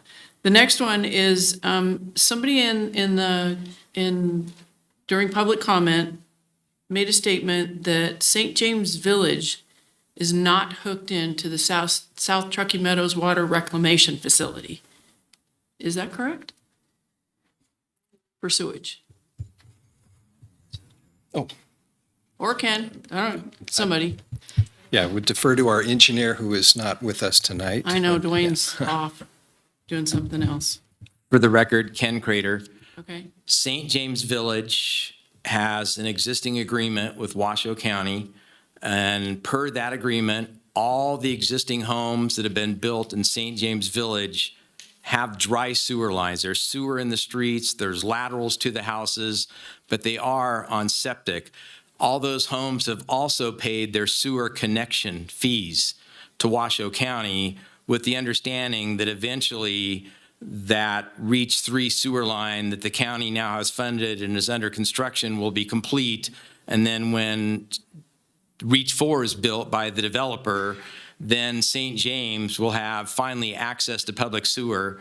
And the CC&Rs for St. James Village require that within 30 days of hooking up the public sewer to that dry sewer, that those homeowners then need to flip the switch and start diverting their flows down to the South Reclamation Facility, and then hence abandon their septic systems. Okay, so it is the developers, with Sierra Reflections, it is the developer's responsibility to hook in, that, to make that 3.5 mile connection Correct. to wherever that connection point is, so that Sierra Reflections is not on septic Correct.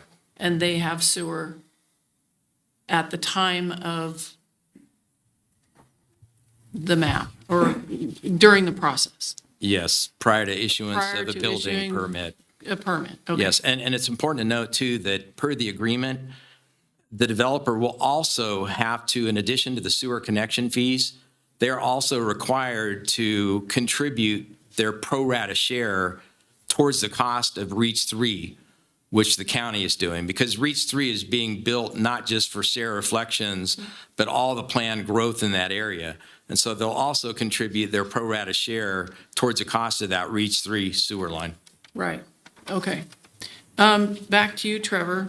You made mention that it was going to take approximately 2 years to go through the permitting process, and they have up to 4 years to go through to get all the state, local, federal, any permits that are needed to make this project go.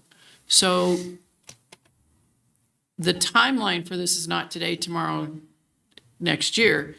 It's most likely 4 years down the road, or 2 to 4 years down the road, or whatever.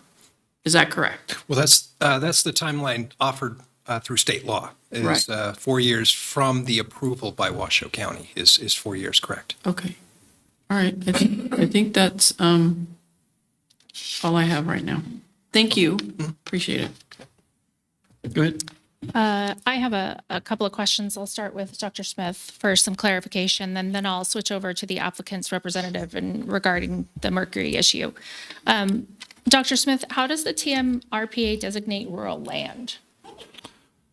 Chairman, for the record, great question. So we have 5 regional land designations. And basically there's a distinction between the Truckee Meadows service area, and that's defined as the area within which you either have now or can expect municipal type services in a 20-year time frame. So that's the TMSA.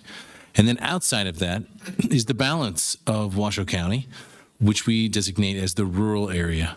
So about 98.5% of Washoe County's population is inside the TMSA boundary, and the remainder is the rural area, which is much larger geographically. But that is our definition in terms of regional land designations. And so is it accurate to say that the land inside the TMSA boundary is designated for growth? It's certainly designated for municipal type services that would support growth. That would support growth? Correct. Okay. And so would it be accurate, according to the TMRPA, that the Sierra Reflection site is not considered rural? Well, I think that the Sierra Reflection site is not within the rural area. I think it has rural characteristics, no doubt. Agreed. But we would consider it as part of the TMSA. And, even though it's in the Tier 3 area, it is part of where we're expecting to have growth. Okay. Thank you, Dr. Smith. I'm sorry, sir, I don't remember your name that spoke on the mercury issue. For the record, Joe McKinley with UES. Thank you for your time and thank you for being here tonight. I appreciate it. It's quite bet. late. So from your perspective, would the EPA put any more intensive standards on the developer than what the Nevada Division of Environmental Protection Agency already has done? So, No. no. And to clarify that, Yes, sir. I think I mentioned in my earlier presentation that up at the Comstock mining area. Yes, okay, sir. and that's where the whole problem started. That's where the elemental mercury got away from the miners. You know, we heard earlier today about elemental mercury at Pine Middle School. We're not dealing with elemental mercury on the site. We're dealing with mercury impacted soils, a big difference. So to answer your question specifically, the remedy up at Comstock was a residential standard of 80 milligrams per kilogram adsorbed onto soil, not elemental mercury, and 2 feet of cover. And that same standard, as created by the EPA, has carried through all the way down easterly, towards the Carson River, the whole Dayton area, and that's the standard you're using. So hard for me to imagine the EPA would come in and say, okay, you guys, you're an order of magnitude less in terms of the cleanup standard. You've got 4 times the amount of dirt. We want more. No, to answer your question, the EPA will not be more stringent.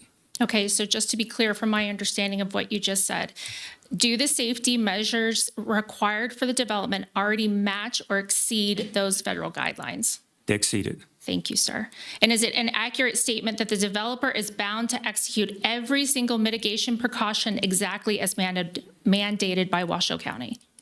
To my understanding, yes. Okay, so if we're speaking about public safety, which is the highest concern of all people in this room, and the testimony and the videos were very impactful. So if we're speaking about public safety and the exposure to mercury, will every legally adopted local and state standard and precaution be taken to ensure public health? To my understanding, yes. And again, it's not only the remedy, but it's also the environmental covenant and the bond that's being put on to make sure the work is done appropriately. And if I also might point out, as we sit here today, you have mercury impacted soil that came from the water that was in Steamboat Creek and was artificially used as irrigation water. It's exposed on the surface right now. If you walk across it, you ride your horse across it, your kids playing it, you can get on your shoes and whatnot. The whole remedy is to be more protective of human health and the environment by taking that superficial mercury impacted soil and burying it so that those exposure routes have been eliminated.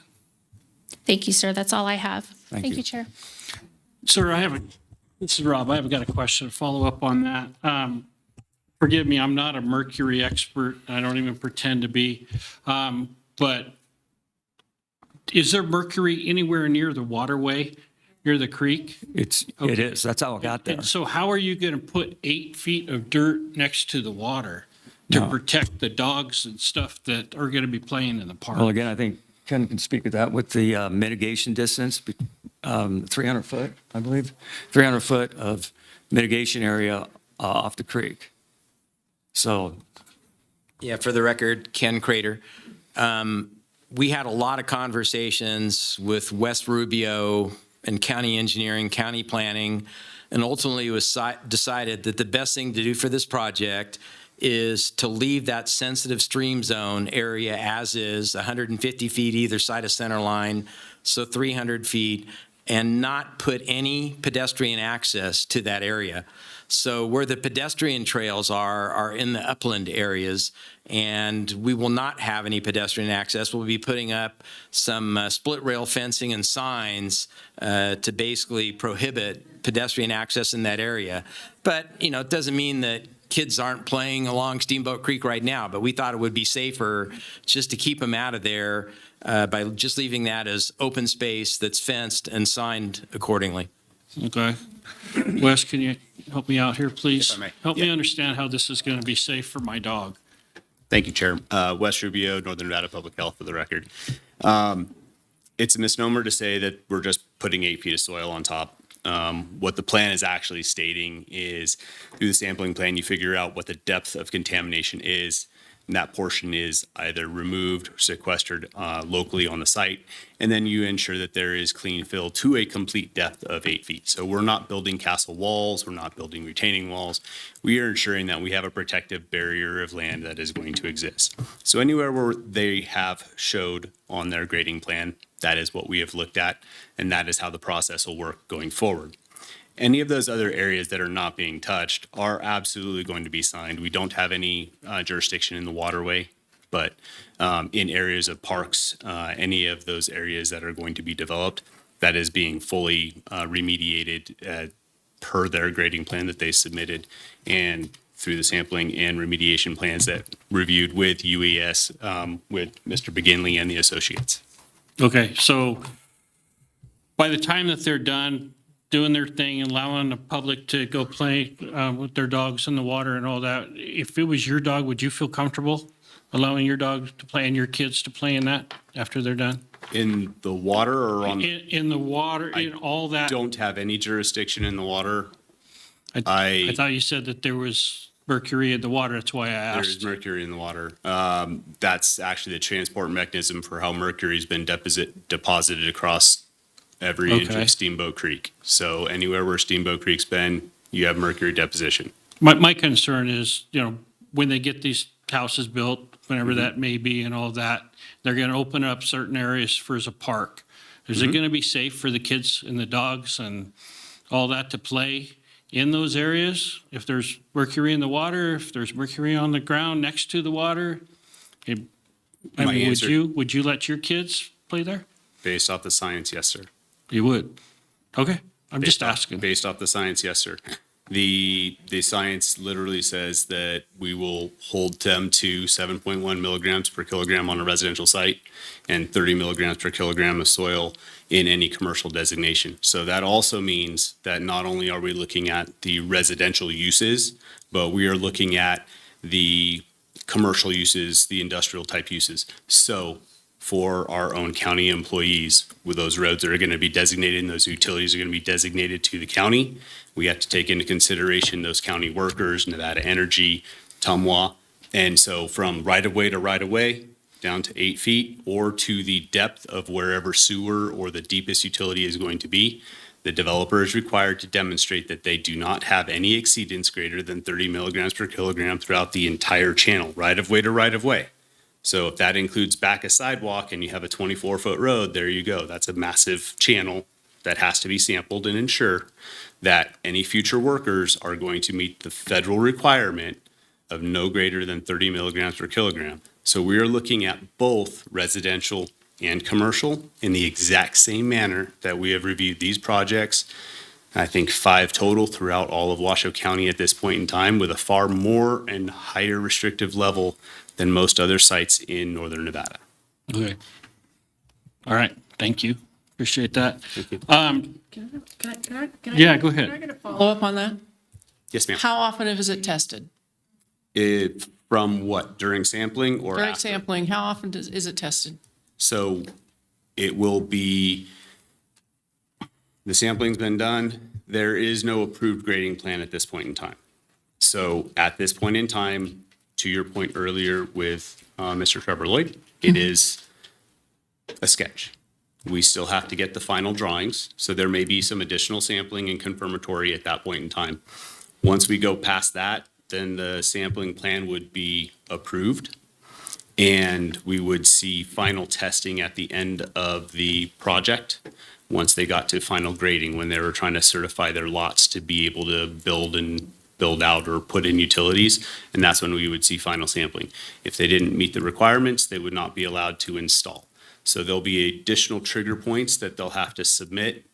It'll take longer essentially for them to be able to obtain their permits to finish construction, because there will be an additional review time that normally doesn't exist with some of these projects. So there'll be additional layers of protection to ensure that we've had enough and ample time. And they have to identify, I mean, even once they're moving dirt and soil, they have to identify, we require on their grading plan, locations where they may deposit certain types of soil and where they would, certain types of contaminated soil and where they would deposit clean soil. So we will know exactly on a site what soil is what and how each type of soil is supposed to be mitigated and handled. So to ensure that during grading activities, we are covering soil for wind-blown activities, we're covering the soil for water-related incidents, rain, any of those things, the soil can't leave. So once it's in a pile, it's tarped, wattled, can't move until it's going to be moved into its final location. Thank you. I appreciate that. You're welcome. On that subject? Yes. Okay. Yes, sir. Are the purchasers to work? Yeah. Are the purchasers of the completed project homes, are they going to be notified that they're buying a home that has mercury? What I'm trying to say is it going to appear in the title policy, or is it going to appear anywhere? That's outside of my specific purview, sir. I'll hand that over to Mr. Crater. Ken Crater, yes, absolutely. Just from a liability standpoint, we're absolutely going to notify home buyers, both during an initial purchase, before they put any money down, and then in the documentation. It's critical that this is a transparent process and they understand what they're buying, but they're also then going to understand the mitigation process that we went through to take away their concerns about owning a home with mercury potentially 8 feet below. Is there a requirement for that, or is this what you're going to do on your own? Yeah, this is what we're going to do on our own, just again, to avoid liability, because you can't hide the fact that there's mercury underneath there, so you might as well just be transparent and disclose it from the get-go. So if your project is sold, will the new owner of the whole project know? Yeah, it'll always carry through the chain of title. Okay, thank you. You're welcome. Hey, Trevor. Oh, sorry. Go ahead. For the record, Dave Grove, I was reading through the conditions today, and okay, I think there's something in the CCNRs, and there in the CCNRs, there'll be an excavation depth limitation, and that is in association with mercury. That's a requirement that the county put on as one of the conditions of approval. Thank you. Trevor, sorry for keeping you here so late, buddy. Sorry, one of the, so they're saying it's 1.24 homes per acre. And somebody brought up the fact that they could put 3 to 5 homes per acre. Can we put more than that on 1 acre? Can we put like, what, 7, 8? Isn't that the, and then with the new AB 480, whatever it is, which we could even go higher. There's a density bonuses and stuff like that. Can you explain that a little bit, please? Yeah, we through a series of housing initiatives based on Mike. Based on the housing product, there is the opportunity for example, much of the property is MDS. Countywide, we are looking at attached units going up to 5 units per acre. However, detached, single-family detached at MDS is limited to 3 units per acre. Now, keep in mind, based on the settlement agreement, or one of the agreements from I forget the date that took place. The total unit count, the total number of units was limited to 995, I believe. So that is limited to this property. Right, okay. All right, just wanted you to get clarification on that. Just wanted to make sure that we're all on the same page. So I've got a question about the road. So traffic, there we go, there's my traffic expert. All right, so if I remember it correctly, you're projecting 6,250 cars. Could you help me out on that again? Lauren Chilson with GCW. The 6250 number that you're referring to is the standard for regional significance. The project is actually generating closer to 8,900 daily trips. 8,900. Correct. It's a Okay. Round number, I've rounded slightly. And before the freeway was done, do you know what the traffic count was? I do. It was, and I actually have a really fun chart if you'd like to see it. It was at 37,000 ADT back in 2007. That reduced down to about 34,500 right before the freeway opened. And then went all the way down to, oh man, mid 6,000s, thank you, Ken. And it's now back up at 7,200. With the project, it would, and over 20 years of growth, grow back to about 16, 17,000 ADT. So 20 years out, everything growing as it is, same percentages. We're going to be roughly half of the volume that was there before the freeway was constructed. So you can see that. So here's the far left is the pre-freeway, 2007, 2013, after it opened. And in 20-year forecast, we'd be out here at about 17,000. Okay. So well within the roadway capacity. I mean, that roadway capacity is, it was pushing it at 37,000, let's be straight, right? Okay. It was congested. The capacity on that road is somewhere around, a comfortable capacity is around 30,000. Okay, tell me about the emergency access. Let's say there's a fire. You were talking about a third road. Tell me about that. The third road would connect up to, sorry, I don't mean to be that loud, up into St. James Village. There's a undercrossing of the freeway, you may be aware. And so as those phases build out, that road would be connected through. It would be gated for emergency because we're not trying to just run all kinds of traffic through there. But it would be fully improved to fire standards and serve as another access point. And Ken has a little bit more detail on the design of that than I do. So it's going to be gated then. So if there's a fire, so we got to have somebody open it, right? For the record, Ken Crater, the fire marshal controls the gates. And with that fire station within St. James Village, if there's an emergency, the fire marshal, the sheriff, any public official like that has the ability to open that gate and allow access through. Okay, when is that road going to be built? Is that going to be built at the beginning or is that Yes. going to be? Very beginning, because we need to get that sewer line up into St. James Village. So St. James Parkway, that is the first phase of the project, is to complete that road within to St. James Village as well as the sewer line. And there's actually an existing undercrossing under the freeway right now. Right now, you can drive that via gravel road. The alignment will change slightly just to meet county requirements for grades. But now it'll be a fully paved access for the fire department where they can get through, or the sheriff at any time. And it'll have a Knox box on it, which is required by code.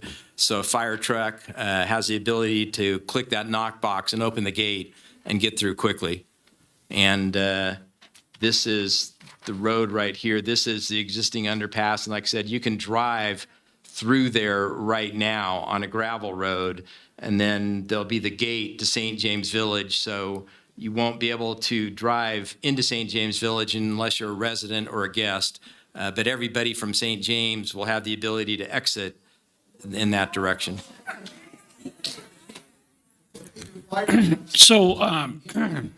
So let's just say that there's a fire and the firemen aren't anywhere near it because there's no fire station. How is that gate going to get open for the residents with their? It's going to take a while, isn't it? If there's a fire, the fire marshal will have somebody get to that gate. He'll call the sheriff. He will have somebody open that gate immediately. It doesn't take hours, right? It happens very quickly. And as there's been fires in that area, within the St. James Village area, I know that is something that the fire department and sheriff's office coordinate very closely on.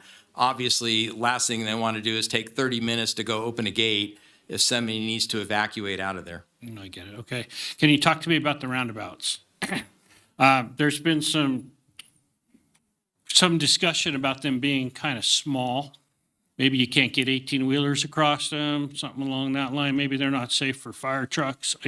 Can you guys give me a little bit more information about that? Yeah, I'll let Lauren chime in here too. But by way of background, I'm also a civil engineer. I was a traffic design engineer for the city of Reno for 7 years. I've designed and built several roundabouts. and both the American Association of State Highway and Transportation Officials, which is sort of the ultimate authority for the geometric design of these roundabouts, and also the Manual on Uniform Traffic Control Devices, which is also a federal organization that governs the signage and striping of these roundabouts. There's been a lot of work in the last several years really refining the geometry, the signage, the striping of these roundabouts, of making sure that 18-wheelers, buses, trucks pulling trailers can get through. There's been changes in the center island. They've lowered the height of that. Some of the older roundabouts, it's literally like a 3-inch curb, which is not conducive to an 18-wheeler or trailer getting through there. They're coming up with better designs that still discourage high-speed traffic getting through those roundabouts, but allow for easy access with larger trucks. But bottom line is roundabouts have been shown without doubt to be so much safer than a traffic signal, reducing accidents upwards of 50 to 75% with a modern roundabout. So they're huge in terms of reducing accidents. And the point of a roundabout is you want to slow the speed down, so they physically divert the car as they enter the roundabout to force them to physically slow down, because you want them to enter that roundabout at the design speed of the roundabout, which might be 15, 20 miles an hour. And that also means that accidents are less severe because the speeds are slower. So roundabouts are great. And if you have a traffic signal and you have some sort of emergency and the power goes out, well, then you do have gridlock. That's the beauty of a roundabout, is you don't have any sort of signalization. There's no need to bring power to it. And so those roundabouts can function in terms of an evacuation because people can get through the roundabout. So they're a great tool, and they're exploding across the United States. They're used all over the world. States like Maine and Florida were at the forefront of roundabouts. They have huge numbers of roundabouts in those areas. And here in Nevada, we've now recognized that this is absolutely the proper tool in a lot of circumstances. There might be one circumstance where a traffic signal is needed for capacity, but that's why Lauren worked through NDOT with that ICE, that intersection control evaluation, and looked at always stop options, looked at signalization options and roundabouts. And the decision was made by NDOT that the roundabout is the preferred alternative at both of those locations. So. I wasn't arguing with you. I I know. I personally just wanted to like give you more roundabouts. I mean, I'm probably not public, it's probably may not, but I like them, but I just had a question about the size. I'll just finish very quickly. Lauren Chilson. Yes, they're absolutely sized for trucks. We'll be going through an NDOT permit. We are all very aware that we need to be able to make it work through a freeway bypass situation when the bridge is closed and whatnot. So they're absolutely will be sized for large trucks.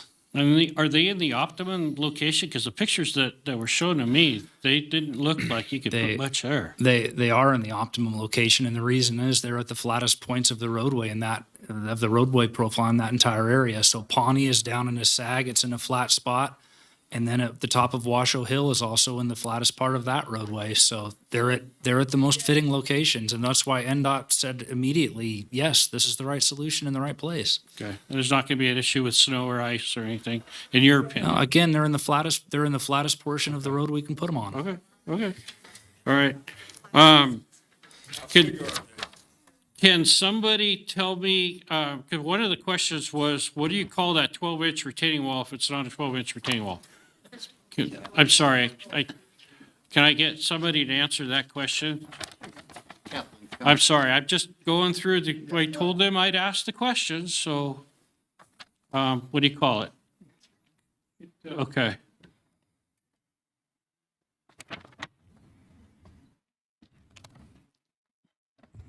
For the record, Bill Naylor. One of the people here stated there was no retaining wall there. If you look at the grading plan, it very clearly shows about 4 different levels of 6-foot slabs right on the grading plan, physically there with arrows pointing there and comments saying that there are slabs. You look at the map, you can see this retaining wall runs all the way along the community park and all the way down into the wetlands. It's about 1/3 of a mile long It's absolutely physically visible on the grading plan that the applicant submitted. And they're trying to claim there isn't one. Okay, okay, all right. Go, yeah, go ahead. I'm waiting. Kathleen Meyer for the record. I'm trying to see if they have the grading plan from the presentation. We looked at it earlier today. There is a 12-foot wide access road that runs along the south side of Park 1. I know that there are retaining walls north of the roadway, but there is an access road that is for the maintenance for the storm drain that runs on the south side of Park 1.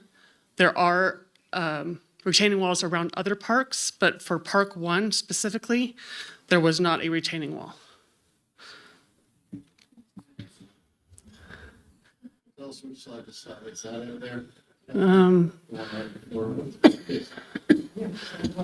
Next one.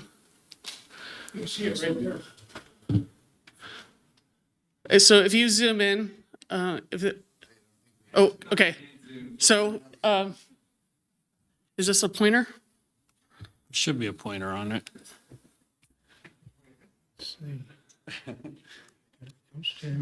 Here you go. See the dark line? The dark line is an access road. No, that's on the top. The dark line on the bottom is a retaining wall. That's an access road. No, it's not. Okay. That is Steamboat Creek Ridge. They have to build it up. That's where they're dumping the contaminated soil inside that retaining wall in a community park and covering it over with dirt. Why would you dump contaminated soil in a community park? That's a retaining wall. You can see it there. If you get a more detailed thing, you see the contours on the map. You can see where the slabs are actually in the contours, which is why you can definitely see that it's 12 feet high. Okay. Let's let her answer. She's the engineer on it. Thank you, sir. Again, I don't know how the pointer is working, but okay. That's okay. That's okay. So there is, like I said, there are some retaining walls on the south side or the northwest side of that roadway, but there is a thick 12-foot wide dimension for an access there's a storm drain that runs along that edge. And so it's access roads to maintain that storm drain as well. Again, there is grading in that area, but I did not have a 12-foot tall retaining wall. Okay. Thank you. That's good. Somebody asked about the house prices, and that has nothing to do with this, so sorry. Hookup, I got that. I think I've got, thing I'm concerned about is, and I'm not allowed to bring it up, is the police and fire, but, Mr. Chair, Jessica Prenti for the record. I just wanted to kind of walk through the statutes a little bit here on the fire issue. I understand the concerns. So, as Ms. Jones pointed out, and I believe someone in public comment did as well, there's a general definition section at the very beginning of NS Chapter 278. And in that general definition section is a definition of infrastructure or public facilities. That general definition applies unless context otherwise requires. Okay, so that's important. It's a very broad definition of infrastructure or public facilities, and it includes all of the different types of public facilities that this body looks at that's embedded in the plan. It also includes police and fire. It also includes communication facilities, sidewalks, recreation facilities, and expands out to the employees and equipment necessary to maintain those facilities and services. Okay, so it's a very broad definition. Now, when you look at our regional planning statutes, and I want to just take a minute to walk everyone through this. First of all, we know it about affected entities, right? So affected entities are entities that are within our purview who have responsibility for planning or providing public facilities relating to, this is under our statutes, so the statutes, there's a small group of statutes in NRS Chapter 278, which is a very large chapter of the NRS. Our statutes are 278.026 through .029. This is in the definition section of our statutes. 278.026, sub 1, is affected entity. Entities having responsibility for planning or providing public facilities relating to transportation, solid waste, energy generation and transmission, conventions, and the promotion of tourism, air quality, or public education.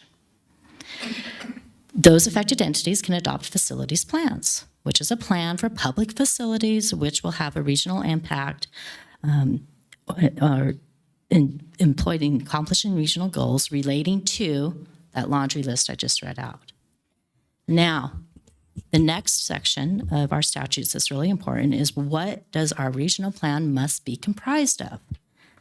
So this is 278.0274. This has been a statute cited many times tonight, which is the contents of the regional plan, which must include goals, policies, maps, and other documents relating to various different subject areas: population, conservation, limitation of premature development, preservation of neighborhoods.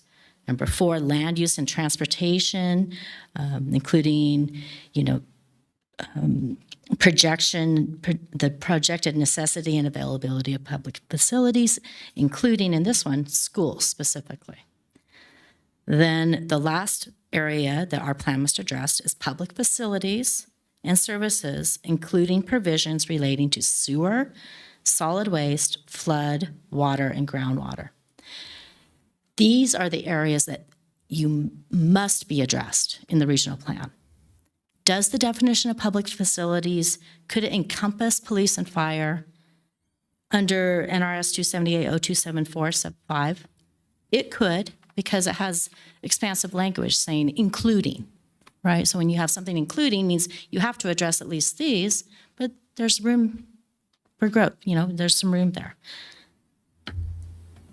Never has this body or the Regional Planning Governing Board, never has this body proposed a regional plan or an amendment. And the Governing Board has never adopted a regional plan or amendment that brings in police and fire as public facilities. And there's been a myriad of reasons for that. Primarily, there was always conversation, particularly at the governing board level, of how do you mandate staffing by local jurisdictions, because that's a creature of collective bargaining and salaries, all of that. Now, this is converse and distinct from other areas of NRS Chapter 278. For example, there is regional planning in Clark County. It's kind of permissive. It's a regional planning coalition. And under those statutes, they specifically talk about fire, inadequacy of fire services. Additionally, in NRS 278, it specifically states that 278.349, a tentative map approval by a local governing body must consider availability and access of fire protection. That's the local jurisdictional purview and mandate under statute. So under the regional plan, yes, there is a very broad glossary definition of public facilities that could be interpreted to include police and fire, but there are no policies adopted, and never has this agency or the governing board incorporated policies relating to the availability and proximity of police and fire facilities. That's just what the documents say. So I hope that's helpful. This is a local jurisdictional issue unless, one, the Nevada legislature changes NRS 278.0274 sub 5 and lists police and fire or fire within the public facilities that must be addressed in the regional plan, Or two, this commission makes a recommendation and the governing board adopts a regional plan that encompasses and folds in fire into the public facilities portion of the plan. So I hope that helps give you some context to help inform your decision-making, and I'm available for questions. Do you have the rest of the NRS up there? There's one you didn't cite. 278.0278.1, which defines what we should be reviewing when we're considering a project of regional significance. One moment, let me pull that up. The PRS statute. I can read it out if you like. So it's, yes, so I'm looking at that statute. Okay. It doesn't mention fire. What it says is that we, in making our determination, we shall limit our review to the substance and content of the adopted comprehensive regional plan and shall not consider the merits and deficiencies of project in a manner other than necessary to enable it to make the determination. So exactly. While the definition in NRS might include fire in some scopes as defined in our public facilities, PF1, table 3.2, that there is no fire. No. Okay,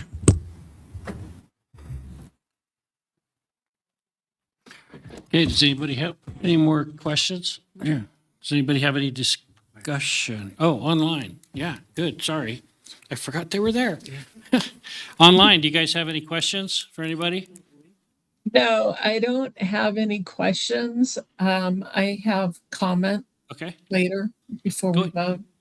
Well, if nobody has any questions, we're on to the comments. Never mind, Dan has. Sorry, one more for legal.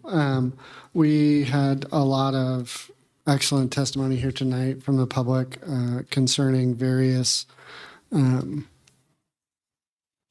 regional plan topics that have requirements of the various master plans. So NR 18 has requirements of the master plan with regard to cultural resources, NR 6 with regard to hillside developments, RF 11 with regards to regional form compatibility. We have all those policies in here that require those things in master plans of the constituent municipalities. Does that give us the opportunity to review whether the projects are in conformance with those policies in the master plans? No. A large part of this body's statutory obligation is to ensure that from a regional coordination perspective, that all of the local jurisdictions' master plans and the affected entities' plans conform with the regional plan. One of the mechanisms that this body is able to assert its influence and its jurisdiction is by requiring local jurisdictions and affected entities to have certain types of policies in their plans. And without this mandate in our regional plan, there might not be policies in the local jurisdictional plans regarding probably maybe on WUI, but maybe not on heat islands or some of the other natural resource policies that are not otherwise required by state law. And so that is how one of the major ways that we have regional coordination, because this is a bowl, a geographic bowl that we live in, if you recall my legal training session from our last meeting. And that was important to the state legislature to make sure everyone was working together. And so, but that does not mean that this body can review. Let me back up. First of all, with the 2019 regional plan adoption, this body found that Washoe County's master plan was in conformance with the 2019 plan on April 23rd of 2020. After the adoption of the 2024 regional plan, this body found that Washoe County's master plan was in conformance, I find the dates interesting, on April 24th, 2025. maybe a quick correction. I'm sorry. I gave you the dates for the regional water management plan. I thought that's what you're asking for. So, Sorry. but shortly thereafter, within a month or two, and we can find those dates on agendas, this body did find in both cases that the Washoe County Master Plan conformed with both the 2019 version that would have been in 2020 in the April to July timeframe and in 2025 in a similar timeframe. And we have evidence of that in the record. Okay, thank you, Dr. Smith. So the Washoe County Master Plan does conform, which means it has every single type of policy that our regional plan has dictated it must have. This body can't then police Washoe County to make sure its land development decisions conform with their own master plan, right? That's not within your purview. It's not within your purview. But that does not mean there's not relief. There's avenues for relief if Washoe County got it wrong, and that can all be determined in a court of law. But you're not an appellate body to make that determination.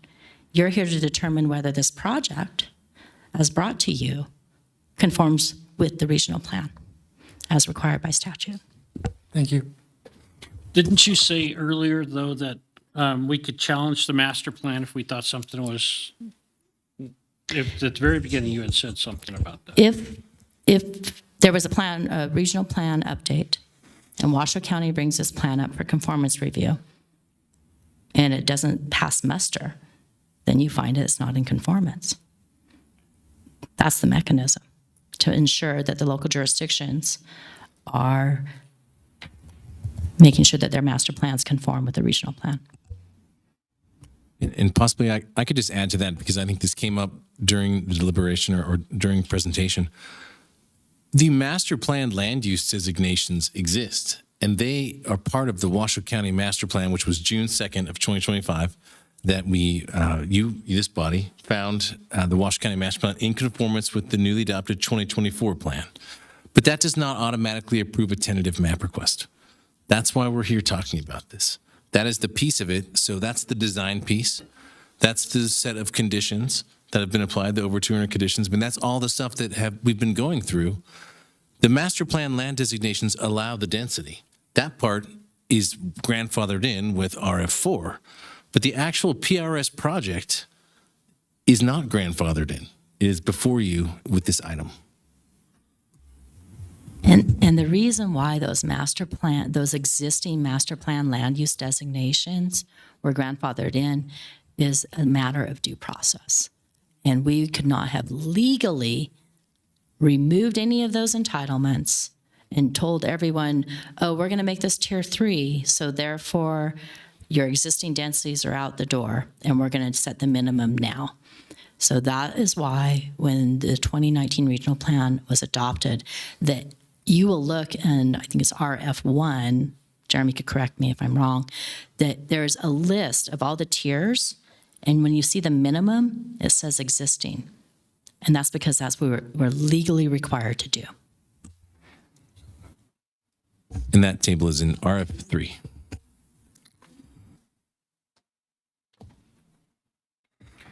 Okay, let's bring it back to the board for discussion. Anybody have any discussion? Shelley?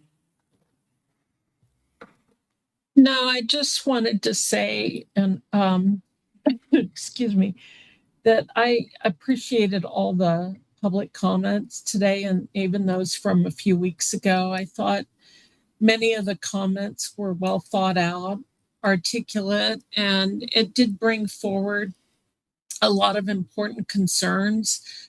I was also pleased that we were able to get additional information from the engineers, scientists, and some of the other technical specialists, and particularly the traffic analysis and cultural resources, because I did have questions that were later answered in those areas. But I just want the public to know that no matter what the vote, there's a lot of more steps that will need to be taken. And before this project can fully be executed. And I hope that they continue to participate in future meetings and to get their concerns addressed. Thank you. Complete the answer to a question one of the commissioners asked earlier. I hope it won't open the floodgates, but if you would allow me to. I'm not supposed to do that, but I'll give you a sec. Go ahead, you could have 30 seconds.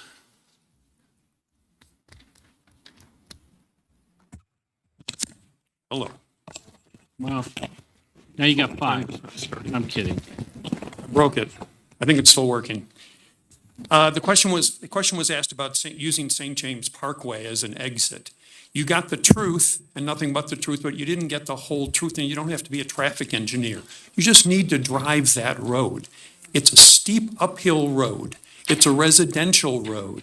It's not intended for a lot of traffic. There are multiple roundabouts on St. James Parkway. And where does it take you? It takes you to Joy Lake Road. And where are you going to go? You can turn left and go back into Washoe Valley on what ends up a 2-lane road, or you can go right. And then you go right and you end up in Galena Forest Estates on another where it's still low capacity, and there are multiple speed bumps. That is not a way that is the piece of information that was left out. That's why when you take an oath as a witness, you tell the truth, the whole truth, and nothing but the truth. You're going to get me in trouble. Thank you. All right. Okay, discussion. Sorry. I For the can't. record, Cliff Lowe. I'm probably going to get in trouble for that. You're going to get me fired is what you're going to do. Kidding. You got another job soon. Anyway, so we have any more discussion? No discussion. Okay, let's do a roll call vote on this. Then I'm going to call for a vote. I'll go last. You guys call. Okay. We don't have a Do we have, motion. do we have, well, do we have that? Okay, make a, all right. Mr. It's Chair. midnight, sorry. Let's Mr. make Chair. a motion. Mr. Sorry. Chair, I'm ready to make a motion. I move to find the Sierra Reflections project of regional significance in conformance with the 2024 Truckee Meadows Regional Plan based on the findings listed in the staff report. Okay, we have a motion and a second, and let's take a roll call vote on this, please. All right. Marilyn Kramer, Aye. Michael Flick, No. Tina Gonfiantini. Aye. Dan Lazareski, Yes. Carl Nieberline, Aye. Shelley Reed. Aye. Rob Pierce. I vote no on NRS 278-160 master plan elements. It's I and F, and it talks about public buildings, fire stations, sheriff stations, emergency response facilities, EMS infrastructure, and public safety facilities. And then on the NRS 278-0274-5, it talks about regional plan, public facilities and services, and I know it's a stretch. It doesn't specifically say fire, but I think that, I think we need to, or police, but I think we need to take it a step further going down the road and take a look at that and possibly add that in. So it's a no. Motion carries as a pass. All right, where's my Agenda? Where's my agenda? Here we go, I got it. All right, let's move on to request for future agenda items. Wait. Do we have any future agenda item requests? No. Do we have any public comment? Yes. We do. We do have public comment? Click Okay, low. guys, we have public comment, so let's be quiet, please. Well, if they're still here, it would be Veronica Cortez and Cliff Lowe. Veronica's not here. That was from last time. Yeah. Cliff Lowe was present, but Yeah, Veronica Cortez wasn't was here not. tonight. Right now would be the time. Yeah. Yes. Cliff Lowe, you're up. I'm dead tired, man. I'm sorry. It's okay. You're doing great. I'm good. Wait a minute, man. I'm tired too. Hello, Commissioners. For the record, my name is Cliff Lowe, and I ask that my comments be entered into the record. I'm kind of winging it here, and much of what I wanted to say regardless of how the vote went. However, I have to start out by saying I'm deeply disappointed in the way that the vote went. And it is truly hard for me and others to understand how, when the organized opposition, as I call them, has brought specific examples of non-compliance with the regional plan, that they're being overlooked. That being said, I want to thank you at the same time, and I mean this sincerely. I want to thank you for coming in or being online to serve as your own planning commissioners and to serve on this board. It's a job that I would not want to do. And I'm glad that you are doing it, and I hope that you were not pressured in any way inappropriately to come up with any particular type of vote, and that your vote, I hope that your vote is based on your considering everything that was brought before you. Some of these comments are for what's going to happen after this. And I hope, and that is, this will in all likelihood be appealed to the regional governing board. I hope that realization, if it crossed your mind, did not affect your vote either. So, and kudos to the commissioner who has asked a question from a member of the public. Many of us do know that you are appointed, not elected people. So I apologize for those who don't know that. So what's at risk here? What kind of things are going to happen, could happen going forward, at least one of which probably will? An incident like the Paradise Fire. And as I said, Joy Lake Road is not the way out. Private wells go dry. Children are killed or injured on Old 395. A flood disaster occurs. A wildfire destroys hundreds of homes in its path, along with human casualties. Or Washoe County's own Love Canal, with people of all ages being harmed by toxic waste. This won't much of this won't happen until years from now, and people will ask, if one of these things happened, how did this happen? When did this happen? Because the average person, they're not paying attention. Not to say that I'm above, I'm just different from those average people. They're going to wonder, and this is a step towards making it happen. And, you have to live with it, and with your consciences anyway, for having provided this recommendation, and we have to live with it as well. We hope our appeal is successful. And thank you again for doing what you do. Next up, we have Aaron Sutherland.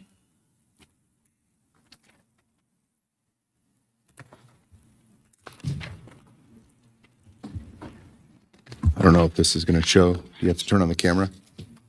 Dog cam, man, turn him up. These maps are provided by NIFC, which is out of Boise, Idaho.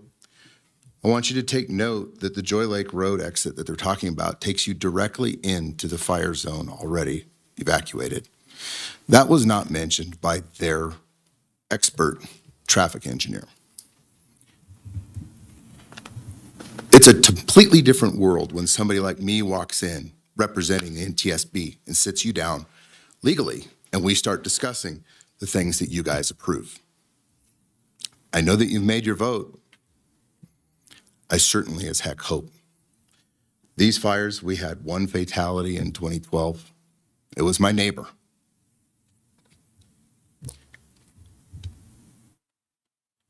You expand this community like that, if you guys actually went out there and paid attention, the traffic engineer even stated they don't take into account emergency egress when they do a traffic study. I put pictures up to show you what the fire in Paradise looked like, but I spared you the human bodies that I got to see.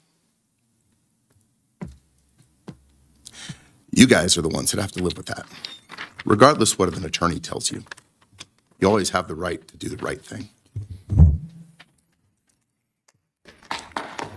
We have no more for this item. There's no more public comment. Do you have anything? Written correspondence? There is none. Okay, then we're closed. Meeting adjourned, 12:12.